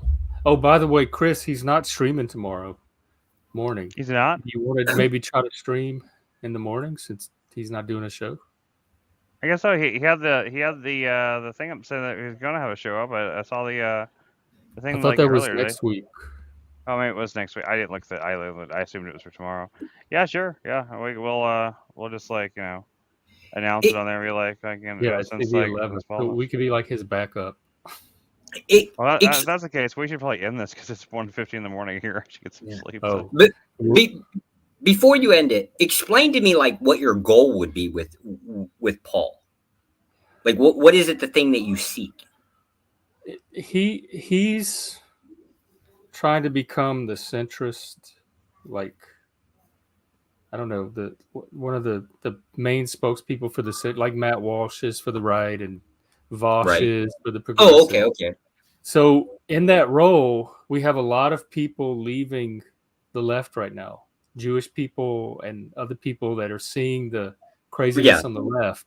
So when they come and look for a new home, They're seeing the same stuff from Paul that they're fleeing on the left. He's very anti-Israel, particularly because of Netanyahu and his fundamentalist radical Zionist government. He's latched onto them for some reason. He does not trust them, and I hear him talk way more about that than he does about Gaza or Hamas or radical Muslim fundamentalism. So I guess it's perspective. It's like, to me, Netanyahu is not the top priority right now.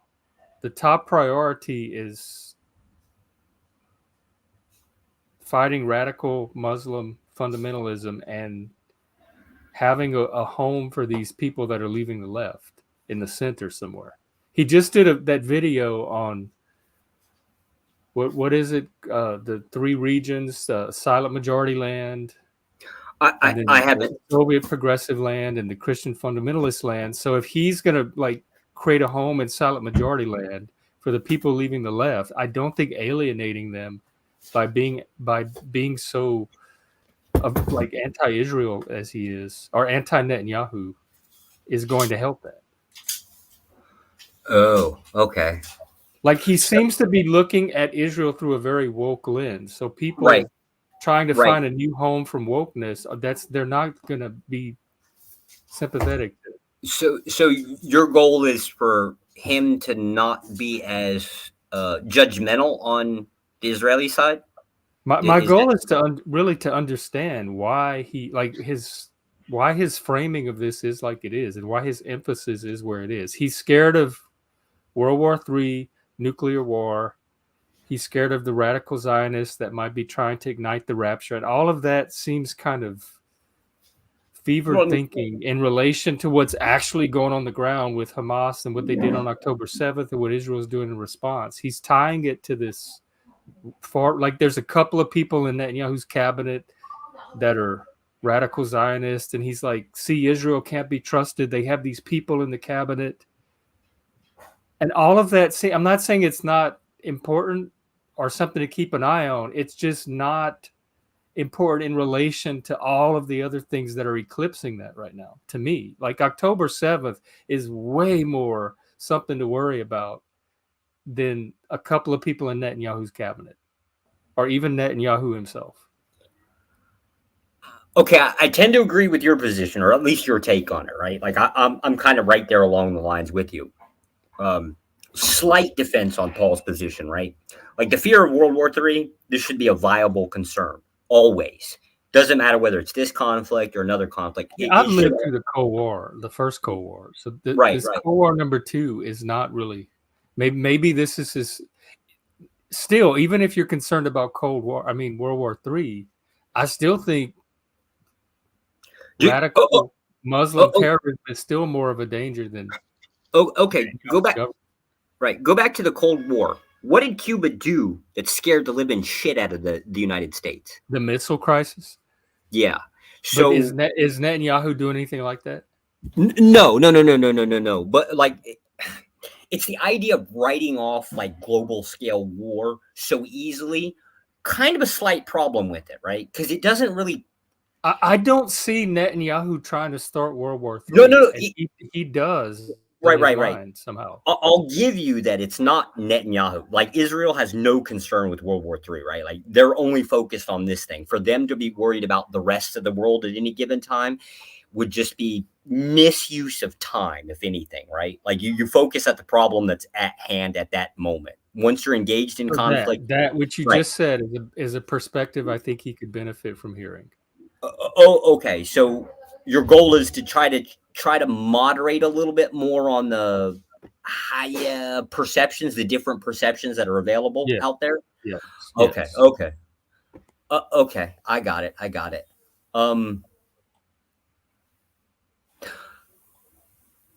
I don't mind having a conversation with the guy. I just don't think that I'm the right tool that's going to convince him of. No, you may not be. I don't know if anything.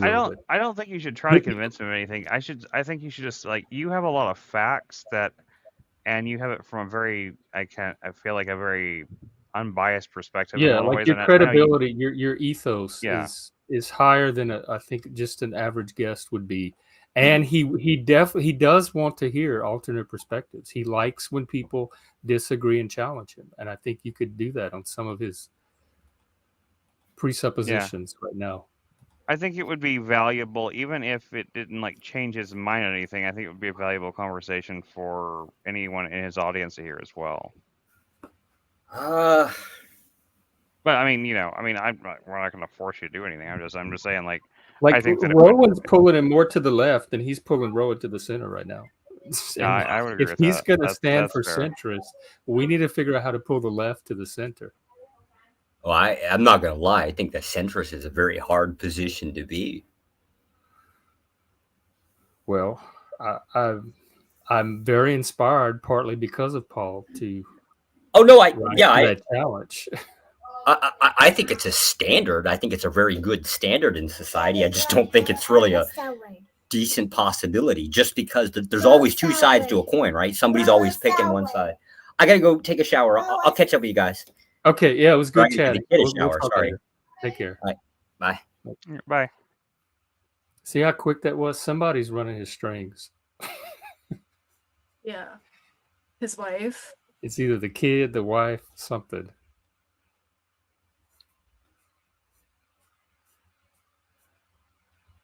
The mom. It just sounds like a loving father. He's whipped. That's why that's what all that bravado and exactly that's what I'm saying. He's a loving so father and husband. He's not. He's all the stuff about all the massage and stuff is just bravado. He's just like thumping his chest because it's like because it just seems more fun than being like this is his like fantasy outlet. Yeah, it's more fun than saying like I really love my wife a lot. I'm in love with her, and like like me, like I'm just like I'm boring compared to that. So I mean, you have to me, you have to be in love with somebody to do the dishes on command. Yeah, there's very few to almost no people I would do that for. Yeah, I hear you. Okay, was there anything we need to wrap up with? I guess not. We've been going for 6 hours, 15 minutes. Damn. I just learned the dude has a Snapchat, so I feel like I was just paranoid based on my experiences, and he's probably a real dude. Because he has a snap score and I everything. never once thought he wasn't a real person. Yeah, I thought he wasn't, though. You would get all excited that this was your dream guy, and then you'd find out you weren't compatible with him. But I never thought he was like a catfisher. I did, just based on the airbrushed hand. Oh. But now that I saw his Snapchat, I'm like, okay, who would go that far as a catfish? Yeah, it's not likely. I gave up signing up for OkCupid because they were asking me so many questions. I have to write a paragraph. I love doing that. So to even get on the site, you have to go. There's so much investment that you have to make. I know. That's why I love OkCupid. That's why I thought this dude was a catfish. Because I'm like, you have to go through so many hoops for this website, and then like it's also his bio that tripped me up because you saw that dude's bio. It looks like it might have been like, it was very generic. Like maybe that's what got me GPT too. helped him with it. But now that I learned he's not even from America, it all makes sense now. But I am curious, how he's a therapist because he said that he came here 2 years ago. Well, I mean, he may not be a therapist in this country, practicing in this country. He might have a therapy license from Mexico. That's what I was thinking. So I was like, I don't know how that translates. I mean, I'm sure it does, but I mean, he might be going to school right now to get his license for this country, but there's a lot to talk about with him. But the fact that I thought he wasn't real is so funny. I feel so morally bad now. Why? Well, I mean, it's a healthy. I feel crazy. Like I was texting all my friends, like this dude's not real. Like we have too much in common. And now I see it's a Snapchat. Well, okay. I mean, maybe next time don't text everybody and like poison the waters for like future. But other than that, I think you did fine. You're fine. I kind of expected it because like obviously I run background checks and stuff. Well, okay, yeah. So I'm like very. You do run background checks. I suppose that is kind of that could be considered weird, but I have to be safe based on my experiences. No, yeah, you gotta be safe. You live in Chicago too. It sounds like what I consider like a safe city. So, yeah. But now I'm kind of like, I don't know. I don't know how to feel now that I know the dude's real. I don't know why I was thinking he wasn't real. That's the funny thing. Like that never happened. You seem disappointed that he's real. That's a little weird. Not disappointed because now there's a chance. Because now it's like real. You know what I mean? Yeah, because now he could disappoint you for other reasons instead of just like not being real. So it's like my brain is like looking for the red flags. I mean, I'm sure he's gonna have some.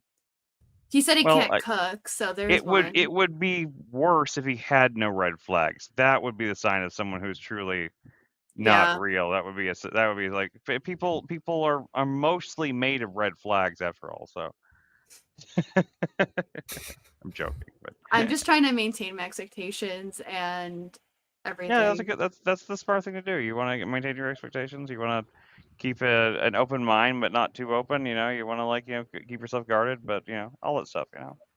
But being a psychotherapist, you're gonna have a common language that you can. That's what I'm excited for. That's why I'm like, oh my god, this dude's real. Like, because before I was like, oh, this is just like a fake AI bot.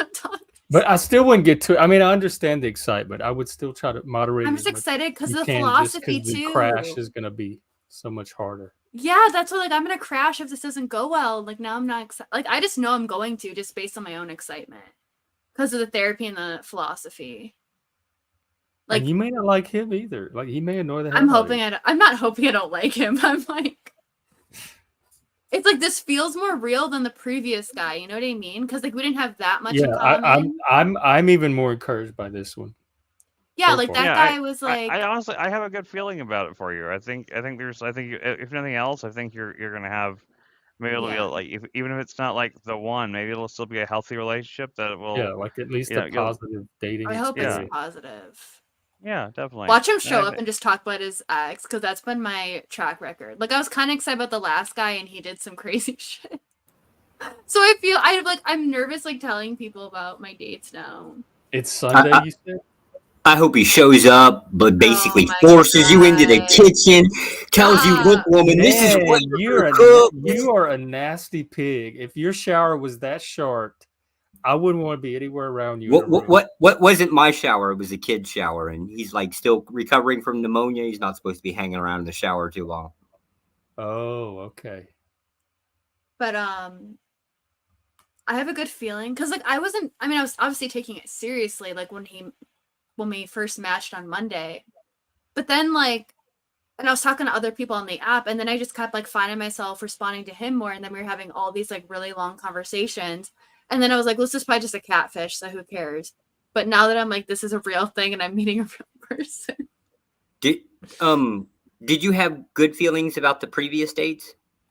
Like before you really I had mixed. I didn't have excitement. Like, I mean, I had the last guy. I was like, okay, this could be something. Because he also had, or no, I thought he liked philosophy, but he really didn't. So there's a lot of those out there. Why this guy? What's so special about this guy that your increased level of excitement? Because there's so many things in common, and our differences make sense. That's the problem. Okay, can you give me just a brief rundown? He's a therapist. He loves philosophy. He likes nature walks.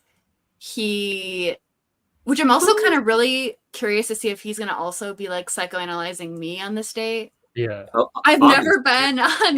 You're gonna be psychoanalyzing him, so I mean it's only fair, right? It's weird that we're gonna be doing it to each other though. Like this, I've never had this happen. That's kind of what you wanted, though. So I would love to date another mental health professional. That would make it so much easier. I know, that's why I'm so excited because we already talked about like mental health stuff. The hell is wrong with you people? Not mental health stuff, but like because even if he's psychoanalyzing, you at least have a common language to talk about it in. Yeah, and he likes Carl Jung. Like, stop! This person came up a Hallmark movie. If this is real, dating a therapist, Jesus Christ! Rather jerk off with a handful of fish hooks and then scrub myself up with alcohol afterwards. I mean, he's probably already analyzing me, to be honest. Just like I'm analyzing him. Yeah, he's probably on a stream with a bunch of weird women that are like, sitting here saying the same things about you. Might be. And the fact that he's not even from here, so I can that would be funny. So I'm like teaching him stuff about Chicago already. Like this is, oh my God, this is everything I love to do. I can tell you're getting excited. I've never been this excited. That's why I was hoping he wasn't like real. I think it's just something you have to go through. I remember getting. What do I need to go through? I don't want any more pain. Well, just like learning to temper your. I can temper it. Like I'm showing you guys my excitement because I haven't really been excited about my dates recently. The last guy, I was like on the edge, like you kind of saw it, but then like he disappointed me. Well, this one may too. That's why. I know that's what I'm trying to enjoy think. the excitement, though. There's nothing wrong with like the excitement feels good. You should like enjoy that. I just know the crash that comes from it. Yeah, if I have know. A crash, but you can't avoid that. Yeah, you can't have the one without one part without the other. So you might as well enjoy. And he lives nearby, and he lives by my favorite movie theater. That's another problem too. Because all these other men were far away. Like downtown Chicago was like kind of a no-go for me because it's kind of dangerous, for me to travel by myself. So I'm taking all these things into account, and I'm just like, I can't stop my excitement, but I know the crash is going to be hard if there is a crash. And there may not be a crash, so I'm hoping there isn't. At the bare minimum, I hope. I guess what I'm saying is be excited. Just don't set part. yourself up too high for one. It's really hard not to. The scariest part is if you really start falling for him when you get into a serious relationship, then you got to deal with that. That's Oh my God, I'm gonna be way too terrified. It's really rare for me to like be excited on the texting. I just have so much experience with the images your mind creates of somebody just based on online interaction. I keep telling myself like I don't know him. Like I know this way back from the AOL days, the difference between someone's online presentation and how they really turn out to be. I think it also didn't help because this week he's doing training in internal family systems, and I love discussing that because it's like one of the more complex modalities. So I think that got me too, because now we're talking about like actual therapy stuff. Have you talked on the phone at all or just text? No, I want to talk on the phone. When's the date? Sunday? Sunday at 4. Just try to video chat him some before that. Yeah, like do like phone or video chat beforehand, or just be surprised on Sunday. It's not that far away. True, that's true. I'm really curious to see like what his red flags are going to be, because everyone has red flags, and I don't want to go into looking. But if I can find a red flag, or like a yellow flag. Did you discuss like boundaries beforehand, like no touchy for the first couple of dates? Did you do that with him? Oh, so this guy gets like coffee. My God. That's what I do for the second date. The only reason I did it with that other guy is because that was like he was asking to kiss me on the first date. All right, so first date you don't set the boundaries, so anything that happens within the first date, no problem. It's at a coffee shop. Don't spill coffee on me. Don't. This is a way more relaxed date compared to the last one. Like the last guy was literally an Irish bar / restaurant, and then I went to an arcade with him. Like it was. Yeah, they're not. I was kind of stuck in that dinner with him. What do you think? But I liked him originally, and then you know what happened in the arcade. So. What do you think about like dumpster diving on a first date? Like, is that something that's appealing to you? Is that what you did? Oh, I would marry a woman that allowed me to do that to her. Yeah, you women just you want like there's no difference between you demanding a standard of like coffee date and that other lady demanding like whoever that was on that TikTok that the cheesecake factory lady. Right? Yeah, like, but I don't know that she's demanding a coffee date and coffee dates. Should I show up like that woman and like get all mad that he took me to a coffee shop and then throw the coffee at him? Should I be the red flag now? Only if he takes you to Starbucks. Like only if it has to be like some sort of craft, like really expensive coffee shop. Like a Starbucks. Like, I'm not getting out of here. Coffee shop. Considering that might not work. Yeah, considering that you're so excited about this date, my answer to that question is yes. You should do that. You should behave in that way. That way, that'll calm you down, right? So. I'm gonna be nervous that he's gonna be psychoanalyzing me. Like I've never been on a date with a therapist. Oh, well, he's a pussy. Like, God. straightforward, he's a pussy. So you can take him. It's not going to be a problem. I mean, Joshua's been trying to psychoanalyze you for days. I Yeah, know. I've been giving you practice. You should be ready for this, right? I mean, I in a should way, be ready. in a way, I kind of see, like in a weird sort of way, he's kind of got a point. He's kind of been like training you, in a weird way, to train like Yeah. for all the. He's like been like it's kind of like playing a scrimmage with or what do they call that? I don't know. I don't really know sports, but it's like a. If fear is the thing that you're concerned about, right? Like if you're honestly, sincerely afraid of something, right? Wall up really works really well. Do like the detraction on some questions. You have to do it selectively though. You can't like every question that comes your way, you can't deflect.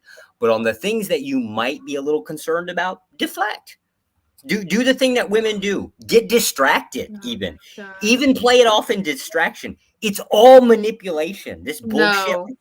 Okay, all right. See, this is why therapists horrible dates,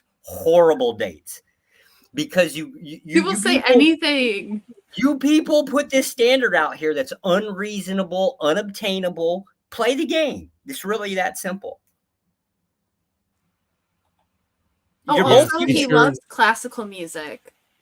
Oh, so this is like a calm guy, it sounds like, too. Yeah, he's I don't know. There's some pretty or psychopath, like turbulent classical music. Yeah, you're not going to be interested after a couple months for sure. Oh my God. But you don't like normal people. You don't like calm, mediocre, normal people. This is not your this is not like my flavor of cheesecake, right? Like this isn't your thing. It's exciting right now because it's new to you. Oh my God. And whatever you do, please take as much advice as you possibly can from Joshua Jones. No. Soak it up. Just absorb his wisdom. Take it into your pores. He'll be interested. You won't. Oh not like down the road. Right now, it's all going to be new, so you're going to be all excited about it. We'll see how long that lasts. That's why I was asking about that whole date. Y'all are way over imagining and thinking this. I already know what they're going to talk about. What? I already know what they're going to talk about. They're going to talk about each other. Probably, yeah. Hopefully, oh yeah. It's going to be a fucking typical therapy session. Just in this case, it's going to take place not on a couch, but on a fucking at a coffee table. Big fucking whoopee. It's just the question is who's going to break their boundaries first? Oh my God. My money's on you. I think you're going to cave first, right? But that's me. I'm a little biased. I consider women to be the weaker species, so that's going to be my thing. But I think now that I've looked at his picture under the lens that he's more of a nerd, I'm like, he's definitely more of a nerd now that I'm thinking about it. Of course. He seems like a young urban professional. Yeah, that's how he looks. This is some fucking sociological. This is some society bullshit. One, psychology is predominantly it's dominated by women. So the guys that go in it are very rare that you're going to come out and find out if he practices woke therapy or not. No, it's not and to be fair, if he doesn't, tell him about CTA. To be fair, all therapy is woke therapy. No. Yeah. You're obviously not in CTA because there's a whole group of us out there that are banding together to keep the humanistic therapies alive. If the date goes well, I'm gonna be like so excited. That's the problem. Because if first dates go well when I'm already this excited, I get more and more excited, and then I could fall for him, and that's like danger zone. I know that I'd be more worried for the second date than this one. See, she's already admitting her boundaries are going to be the first ones to fall. I already said that 10 seconds ago, and she's like, "No, I would never." Oh my God, he's twisting my words. I'm not twisting your words. Go ahead. You can put that wall up all you want. Right guy comes along, he's coming in with a wrecking ball, taking that wall right down, man. It's just gonna be gone, and you're gonna be like, "Oh, poor me." I'm worried that he's right, just because the gamer guy almost did that, even after He was close, but Like that even was- after his games, he was close. yeah, and I decided not to play games with him. Which he tried Snapchatting me again because he's still playing his games. And he sent me a Snapchat of like, it was weird. It was him like looking down and then like his gaming monitor here. What? I still don't understand why you didn't play games back, right? You should have Like, said, what was that? It was the funniest selfie. Like, he literally was like looking down and you just see his like gaming monitors. do you know what duck face is? Yeah. I don't use All right. it. Like, why didn't you try one of those selfies where it just Oh looks my like that God, angle, right? And no. send it back to him and say, I can't talk right now. I'm busy. Like, that's how you fuck with him back. No. Oh, my God. Hey, I liked him for different reasons. I was more. I mean, I'll say that like semi-excited. that's not like the worst idea I've ever heard. But I mean, you certainly nothing you have to do. But I don't think that's kind of funny actually. If my first date with this dude doesn't go well, I'll go back to fucking with the gamer dude. That's how you. I don't play games. think you should do that for sure. But I'm just saying that I you don't think definitely I shouldn't should go do back to. that. No, I'm He's just saying, playing but like games, it, but back whenever, but if before you said to cut off all communication, I'm saying like his idea of the duck face selfie thing, that's kind of funny. Here, And let it's me- not, let- it's not harmful either. So Let me put this in perspective for you, Emerald. Do you want just some sex buddy or do you want a relationship? Which of the two A is it? relationship, ideally. Okay, then stay the fuck away from the gamer, dude, and go after normal people, aka this pussy ass therapist. Oh. That's a normal person. he's actually being sincere right now, Emerald. I know. That's what I've been telling. I've stayed away from the gamer dude. He sent me that selfie. I was like, okay. My interest in him went way down after talking to this new dude. What did you say exactly 6 seconds ago? If the date doesn't go well, I might go back to the gamer dude. The fact that even came out of your mouth, you should have already written that bullshit off. But you haven't. The games can be enticing. See? But you won't play the game. But you will not play the game. You know, he kind of got you there, Emerald. He He kind of got you did. there. Gotta say. It is in the back of my head. That's the issue. Of course, and there's nothing wrong with playing the game because everybody plays the game. This normal dude, he's going to play some games. You would bet your ass you're going to have to play some type of game. Just figure the game you want to play and play by the rules. Just figure out what the rules are and play by those rules. Real simple. Everybody does it. I'll do that. You're not the exception. You're not the only girl with this standard in the world where I don't want to play games. I'm going to be the honest. Well, nobody is. I mean, to a degree, all dating is ritual, and all ritual, to a degree, is a game. Rituals are things with rules and things like that. I mean, so like to a degree, there is always a degree of playing a game in any kind of courtship type thing, and I think that's what he's getting at. It's just like, but you have to decide the game that you want to play and be clear on the rules with it. And that's the thing. I mean, like, it's all great. I mean, we can talk about all we want about being as open and honest and direct, but there is at some point there is a degree of ritual to it. And that's fine. There's nothing wrong with it. Those are kind of the things that keep society kind of moving in a more or less a smooth manner. You know, like the fact that we have like these preconceived ideas about, you know, we go to coffee, we go to a movie or whatever, we spend time with each other, those sort of things. I mean, there's nothing wrong with breaking those conventions and rules every now and then, or all the time, even if you're confident to do so. But I'm saying that, yeah, there is to a degree. This guy, especially since he comes from a different country, he's not going to be quite as socialized to the United States and everything. So that you got to have to deal with some kind of cultural differences there, and you know, and hopefully that might keep the games from forming as much, because he probably won't be as able to communicate the kind of game type things. But you know, just try to like, you know, just go slow. It's a coffee date. It's no big deal. You know, you might go meet him and it might be like he might look like the opposite of his picture. He might be a big fat guy and you might just leave. So, you know, I mean, it could all always go that. anywhere.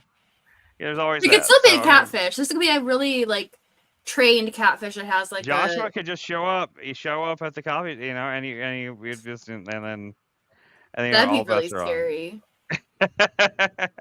That'd be really scary if this is Joshua behind all this. Wow. He is a tactician after all, so gotta be prepared.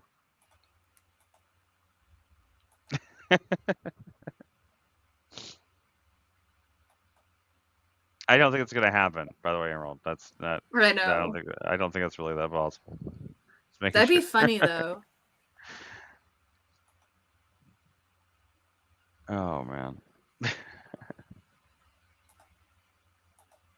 I'll probably try to dial down my excitement before Sunday, because if I get too excited, I don't know. Maybe you might geek out a little bit too much. Maybe like Yeah, because I haven't been accidentally excited like this scare 'em for off. dates, so I don't know how I'd act. Like,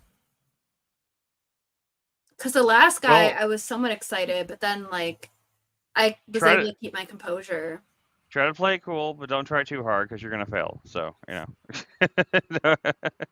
that's why it always is. When you're really excited about a date, someone you really like, you try to play it cool. But if you try too hard to play it cool, then it just comes across even more awkward. So you try to play it cool, but just I gotta find that accept the fact. balance. Just accept the fact that you're not gonna be that cool, and that will give you grace.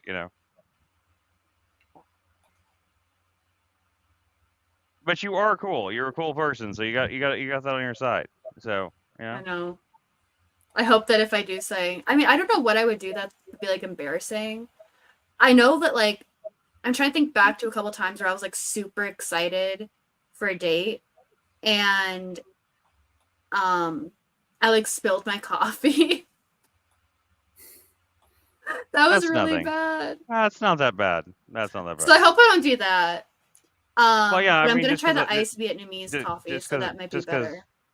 Just because you don't want to get hot, or I guess there's cold coffee in yourself, so that certainly doesn't like puts a damper on things, maybe. But I don't think that's still not that bad. That's still not that bad. That's not like There's way worse faux pas I've heard from dating horrors or stuff like that. You've got nothing.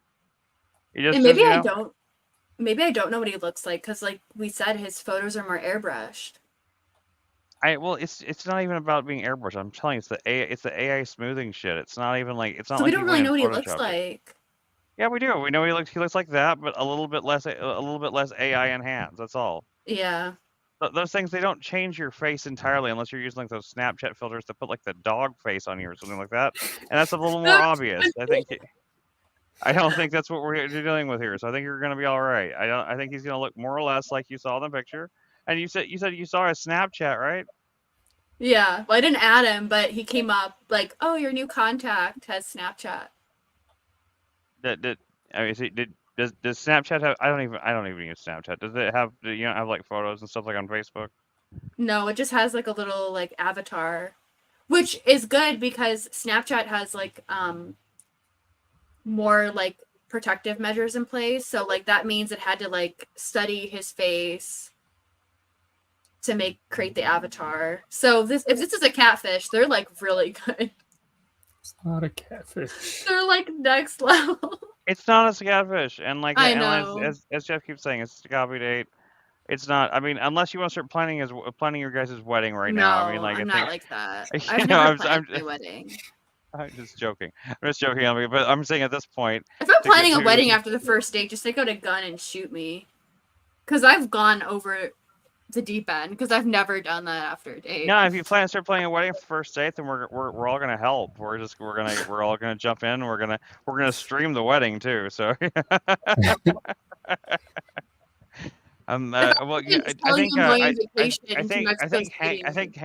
think Hank said he had a license to officiate weddings with the Universalist Church thing. So Already? He just joined them. I think he mentioned he can something marry about me. that. Maybe they gave him that for helping to mow their grass.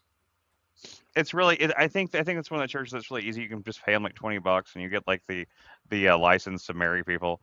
The license to that gives you the bill. Yeah, there's two like weird kind of shady things like that. But you can legally marry people if you have it from them. I think it's Unitarian Universalist that does that. So I'm just saying, one of us we'll get Jeff Jeff can get one from the Satanist church or something, and he give you guys a Satanist wedding here on stream, and we can make a whole thing of it. I'm getting married. I'll give him a green card. He already has one, but I hope he has a green card. Oh my god, what if that's his red flag? Yeah. What if it's Now a red I'm card? scared. Yeah, what if it's a red card? I just thought of that. Like, what if he's just trying to be like a legal citizen? I'm sure. Okay, you're gonna be neurotic by the time Sunday comes around. if you don't. She's neurotic don't already. really She's want already Funny. neurotic. What are you talking about? This is like pure neurosis. But we're all just having fun. I think you know that this is I think she's got a pretty good. You got a good enough head on your shoulders. You're gonna be all right. You just gotta like I was just you joking know. about the green card thing. Oh, That'd be funny though, knowing my luck. And if so, hey, that could work out well for you. You never know. Who's to say? Hey, if arranged marriages can work, who says a green card marriage can't work out? Worst case scenario, that he doesn't even show up, which I've never been stood up, but like, there's a first for everything. he's a therapist. He probably is professional enough to show up or I hope he brings like a call or clipboard. cancel. I'm sure What's he gonna- does it with his what's gonna- clients all the time and gets frustrated when clients stand him up. What's gonna be funny is he's gonna get there right on time. Okay, you guys are gonna you're gonna sit there and talk for like exactly an hour, and as soon as the hour's up, he's like, "Well, our time's up." Yeah, I was gonna say I wanted to play that joke on him. This just shows the quality of the dates you've been on. That this is the kind of stuff you're worried about happening. You know my dating history. I know This isn't like you made have, up like, stuff. dating And damage or dating trauma. And I don't think it's her fault. I think that's just the way dating is these days. It's just that bad. I think. I really do. I think it's just that bad. There's too many people in the world. We need to exterminate some. So Send them on their own island. it's overpopulation's fault. There's too many people, and we need to pare the population down so that people like Emerald can find boyfriends easier. That's Yeah, it's hard out here. that'd be the greatest super villain plot for a movie ever. Like I just need to reduce the population of the Earth so I can finally find a boyfriend. Not for any Oh kind of my like God. yeah. I mean, Sunday's gonna be here before I know it, so I definitely need to figure out my excitement levels. Yeah, I mean it's Saturday now, so. Oh yeah, it is. Yeah, that's true. Well, it's almost. Should I add him Saturday. on Snapchat because my phone like said he's my contact, or just ask him maybe? Just add him. What the hell? I don't know. Okay, never mind. Don't say. I do not use Snapchat, so I do not know what Snapchat etiquette is even like. So I mean, he don't doesn't even- either. He's new to America, so I could just do a bunch of weird stuff and be like, "Yeah, this is how dating works in America." What if I just troll him? That'd be terrible. I kind of did though, because he told me he has so it's like a sin in Chicago to put ketchup on your hot dogs, and he said that's his favorite way to eat a hot dog. Oh well, then that's the only red flag you need right there. Yeah. Just like you can just cancel the state right now. I Ketchup on a know. hot dog? What kind of horrific pervert are you even talking about? You didn't tell us the most important part this whole time. We've been sitting here and like just in like and defending him and all this stuff, and yet you leave out the most important thing. He eats ketchup on hot dogs. Gross. Yeah. It's disgusting. Like I retract everything. I told him that's a sin. So yeah, it he should be a can't- sin. It I- should be yeah, punishable. I It don't should know be how he does punishable by that. death. So. And then he is Spanish, but he doesn't like mole sauce. Apparently, That's fine. Mole sauce is disgusting. I've never had it. It's like chocolate tamale sauce. I heard it's not sweet. It's not, but it's disgusting. I don't like it myself, but I mean that's Yeah, he doesn't like it. maybe I've never had good mole sauce, but I've had a few different kinds. I've never liked it at all. I always thought it was just gross. And I like most Mexican food in general. So Yeah, he doesn't like mole sauce. So it's another thing we didn't disagree on because I've never tried it. But it's not like he lied and was like, "Oh yeah, it's the most amazing thing ever." So I think that's a good thing. I don't know that balances out the ketchup on hot dog thing. I don't but- think it does. He's got to stop with that. He doesn't like scary movies.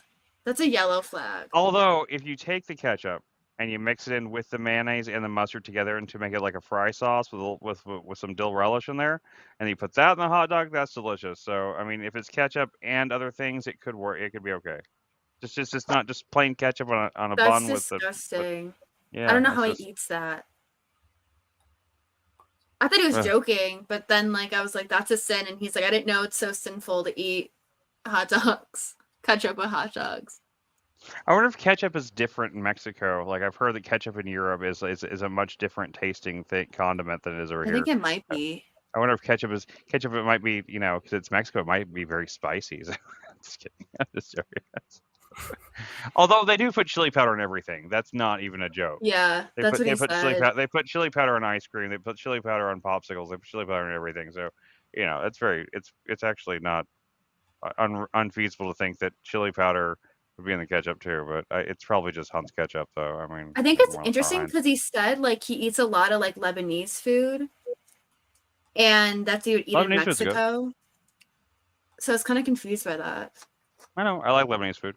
I've never had it. He was I don't get shocked to by eat it that often. We have a few restaurants around here. I've tried it a couple times. It's a little, some of it can be a little spicy for me. I can't eat a lot of really spicy stuff. My stomach has issues with it. So, and I don't really see the point of really spicy food because usually the spices make it taste any better. It makes it harder for me to taste the food because it's just so spicy for me personally. But still, Yeah, I can't really handle spicy stuff. But Lebanese food, yeah, I like all. I don't think there's never been. I can't think of a single like cultural cuisine that I've ever tried that I just was absolutely 100% just like no, never again. I mean, I used to really not like curry too much, but I've even learned to like it. I've learned. I don't think there's a kind of food out there that if it's made right the right way, like it's not going to be good. Sometimes I just don't like the way that something's made, but it doesn't mean it's bad. I eat everything, I try to eat some, try everything. Even like I don't know if I could do that weird food shit like that one diet that I did on the food channel where you just go around eating penises everywhere. I don't know if I do that, but Mm. You remember that show? That guy was kind of like this kind of portly guy that he went around to different countries. Show? This guy, it was called Weird Foods or something like that. But I swear to God, every episode was just him eating some kind of animal penis. Yeah, so in some weird like foreign market somewhere, and it was just like it was always some kind of penis or a testicle. It was never, And you always see that, but you never see anybody like being like, and this is the chicken vagina. You never see that. There, people are all about making trying to get Americans to eat like their weird penis.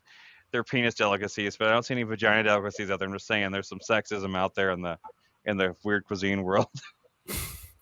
Yeah, there is.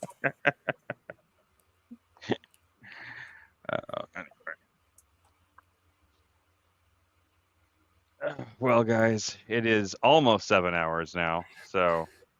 Oh yeah. Did we make it? Oh yeah. Is this our longest, or have we gone longer? I don't know. I think that one stream you did like whenever I had to tap out around one. I don't know how much longer you went, so I can't say. I'd have to look at the channel and see what's the longest one. But this is probably close to it. You might have gone over 7 that one time. I don't know. We tap out right now. We'll be under 7. So if just message me when you wake up or something, and we can find a time to stream. Let's go ahead and set it up now if we're gonna do it. I mean, what time? Well, I don't know what time we're gonna be awake. That's the problem. I mean, I'll set an alarm and I'll get up. I mean, I can. I don't want to set an alarm. Okay, you don't want to. Okay, I'm about to say I went to. I worked jobs and everything for years. I can get up on time if I need to. If I got something to be there for. I can too, but it's Saturday. I don't want to sit on if I don't have to. Like, it doesn't matter. Since Paul's not streaming, it really doesn't matter when we stream, as long as we do it sometime. Well, that's what I was gonna say. We could put it up now as like since Paul's not streaming, like we're replacing Paul's stream. It's gonna be our stream. We're doing the PF Young morning show instead. That's what I was. Yeah, well, that's what I was thinking. We could do it at near the. I'm saying if we don't put an announcement up for it now, no one will know it until it's already like there. So no one will. I guess it doesn't really matter. It's already 2 a.m. Everyone's asleep anyway, so we'll just do it last minute. It's fine. All right, yeah, that works. Just I mean, I'm probably going to be up in probably 5 hours when Juniper wakes up. So, I mean, I might go back to sleep a little bit after that, but I'll be awake. So, either way. Okay. Well, she's been waking up around 7:30. So. Okay. Well, it was a good night. Good night, everybody. I guess Yeah. did Joshua? Did he leave, or does he Don't worry just about like leave? leave him alone. Leave him where he is. Okay. And I guess just- we're still meeting on Tuesday. Yeah. Are we watching the 5:30? second season of True Detective? Yeah, we might as Okay. well Mhm. get that out of the way. And Okay, I can do that. I was gonna say like, maybe we should do something like we should do something like in between the True Detective seasons. But that's fine. I'm fine with that. yeah, I was thinking about it too, but since we already started discussing it, I'd rather just get it over with so we can get But the please say discussion get it out. over with. Just watch it to get it over with. Well, just so we can I know. like get into the discussion sooner.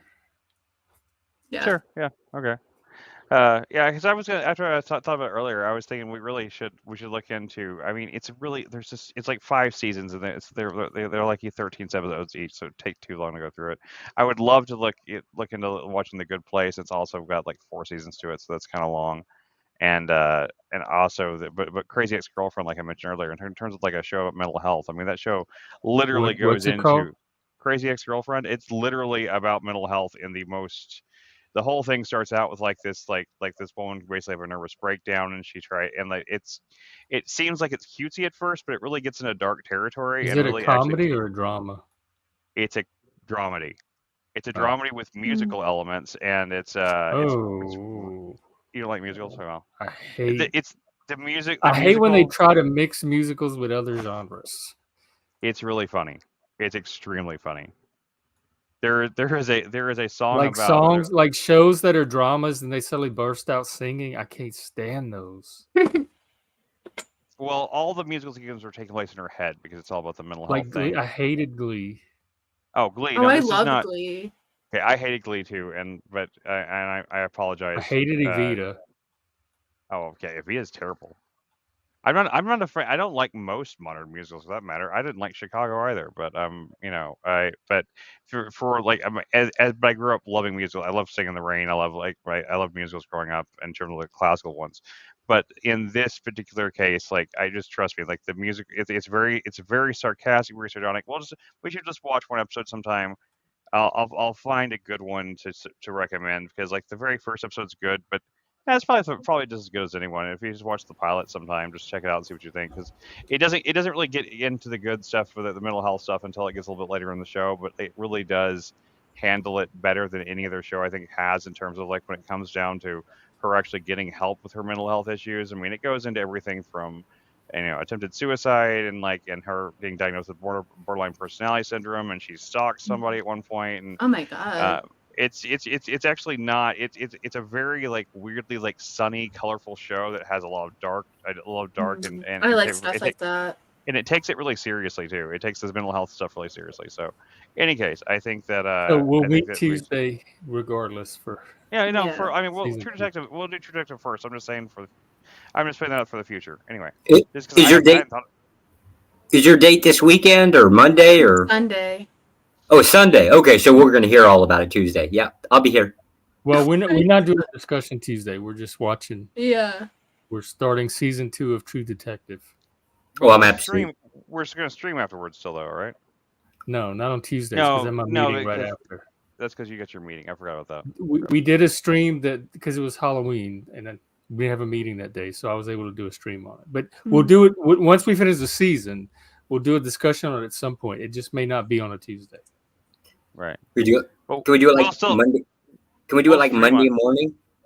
Yeah, we'll probably stream Monday and Tuesday both, though. Still, well, I'll pop in on a random stream to give an update just for Joshua.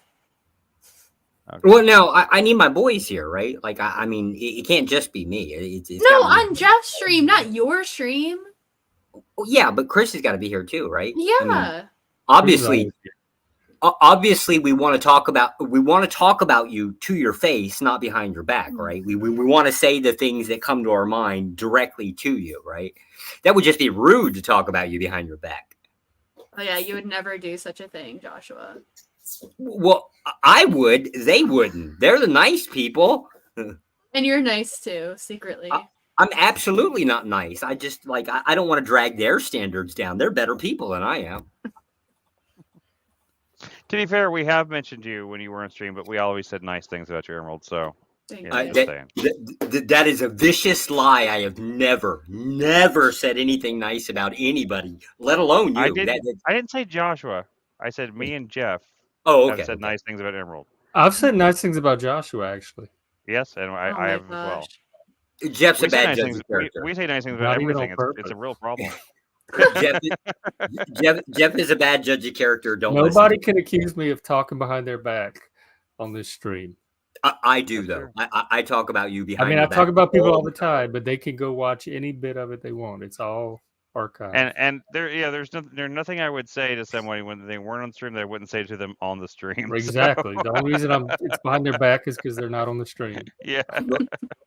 We've created a secret group here, called the He-Man Women Haters Club, right? We talk about exclusively you, nobody else. How secret is it now?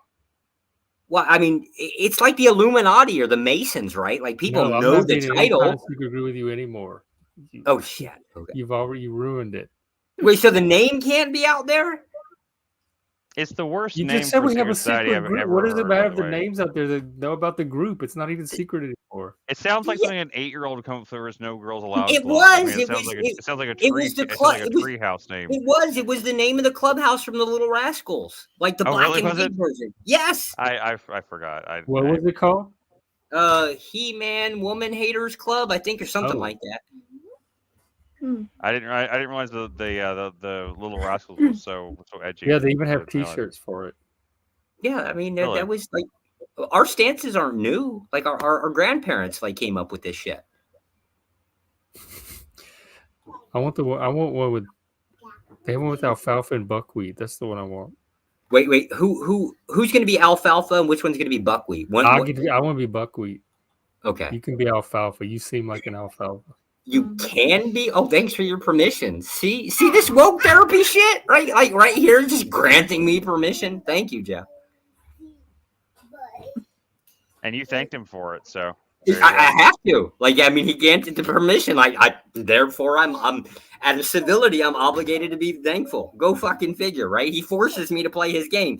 See, take a note, Emerald. This my God, have some agency, would you?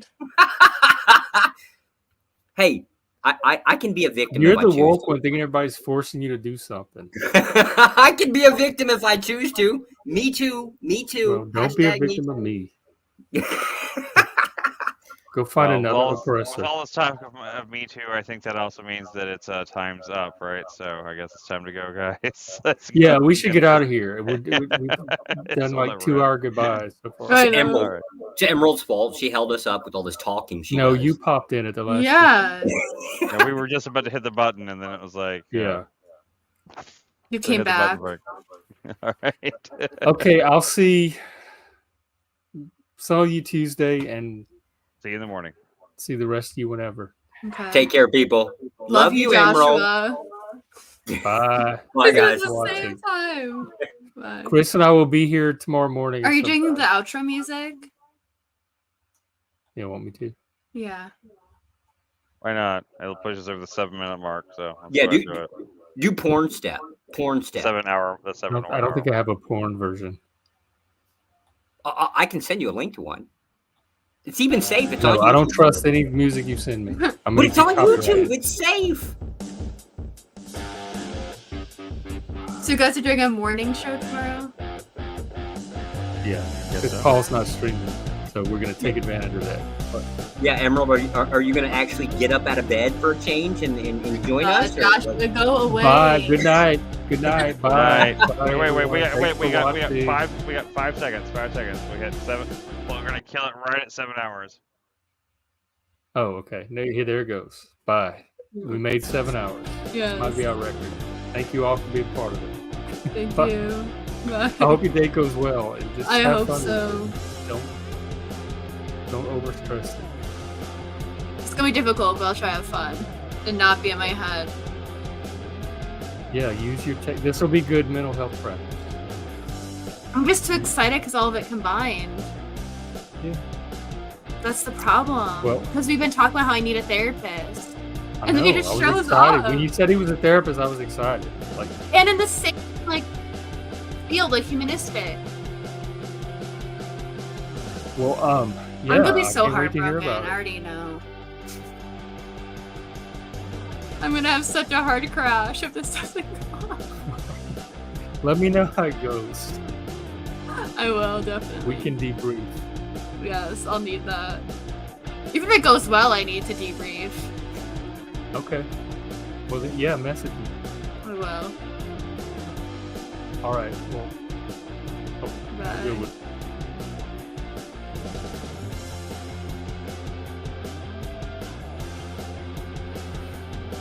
Ooh, it's late. Good night, people. I'll see you in the morning. Bye.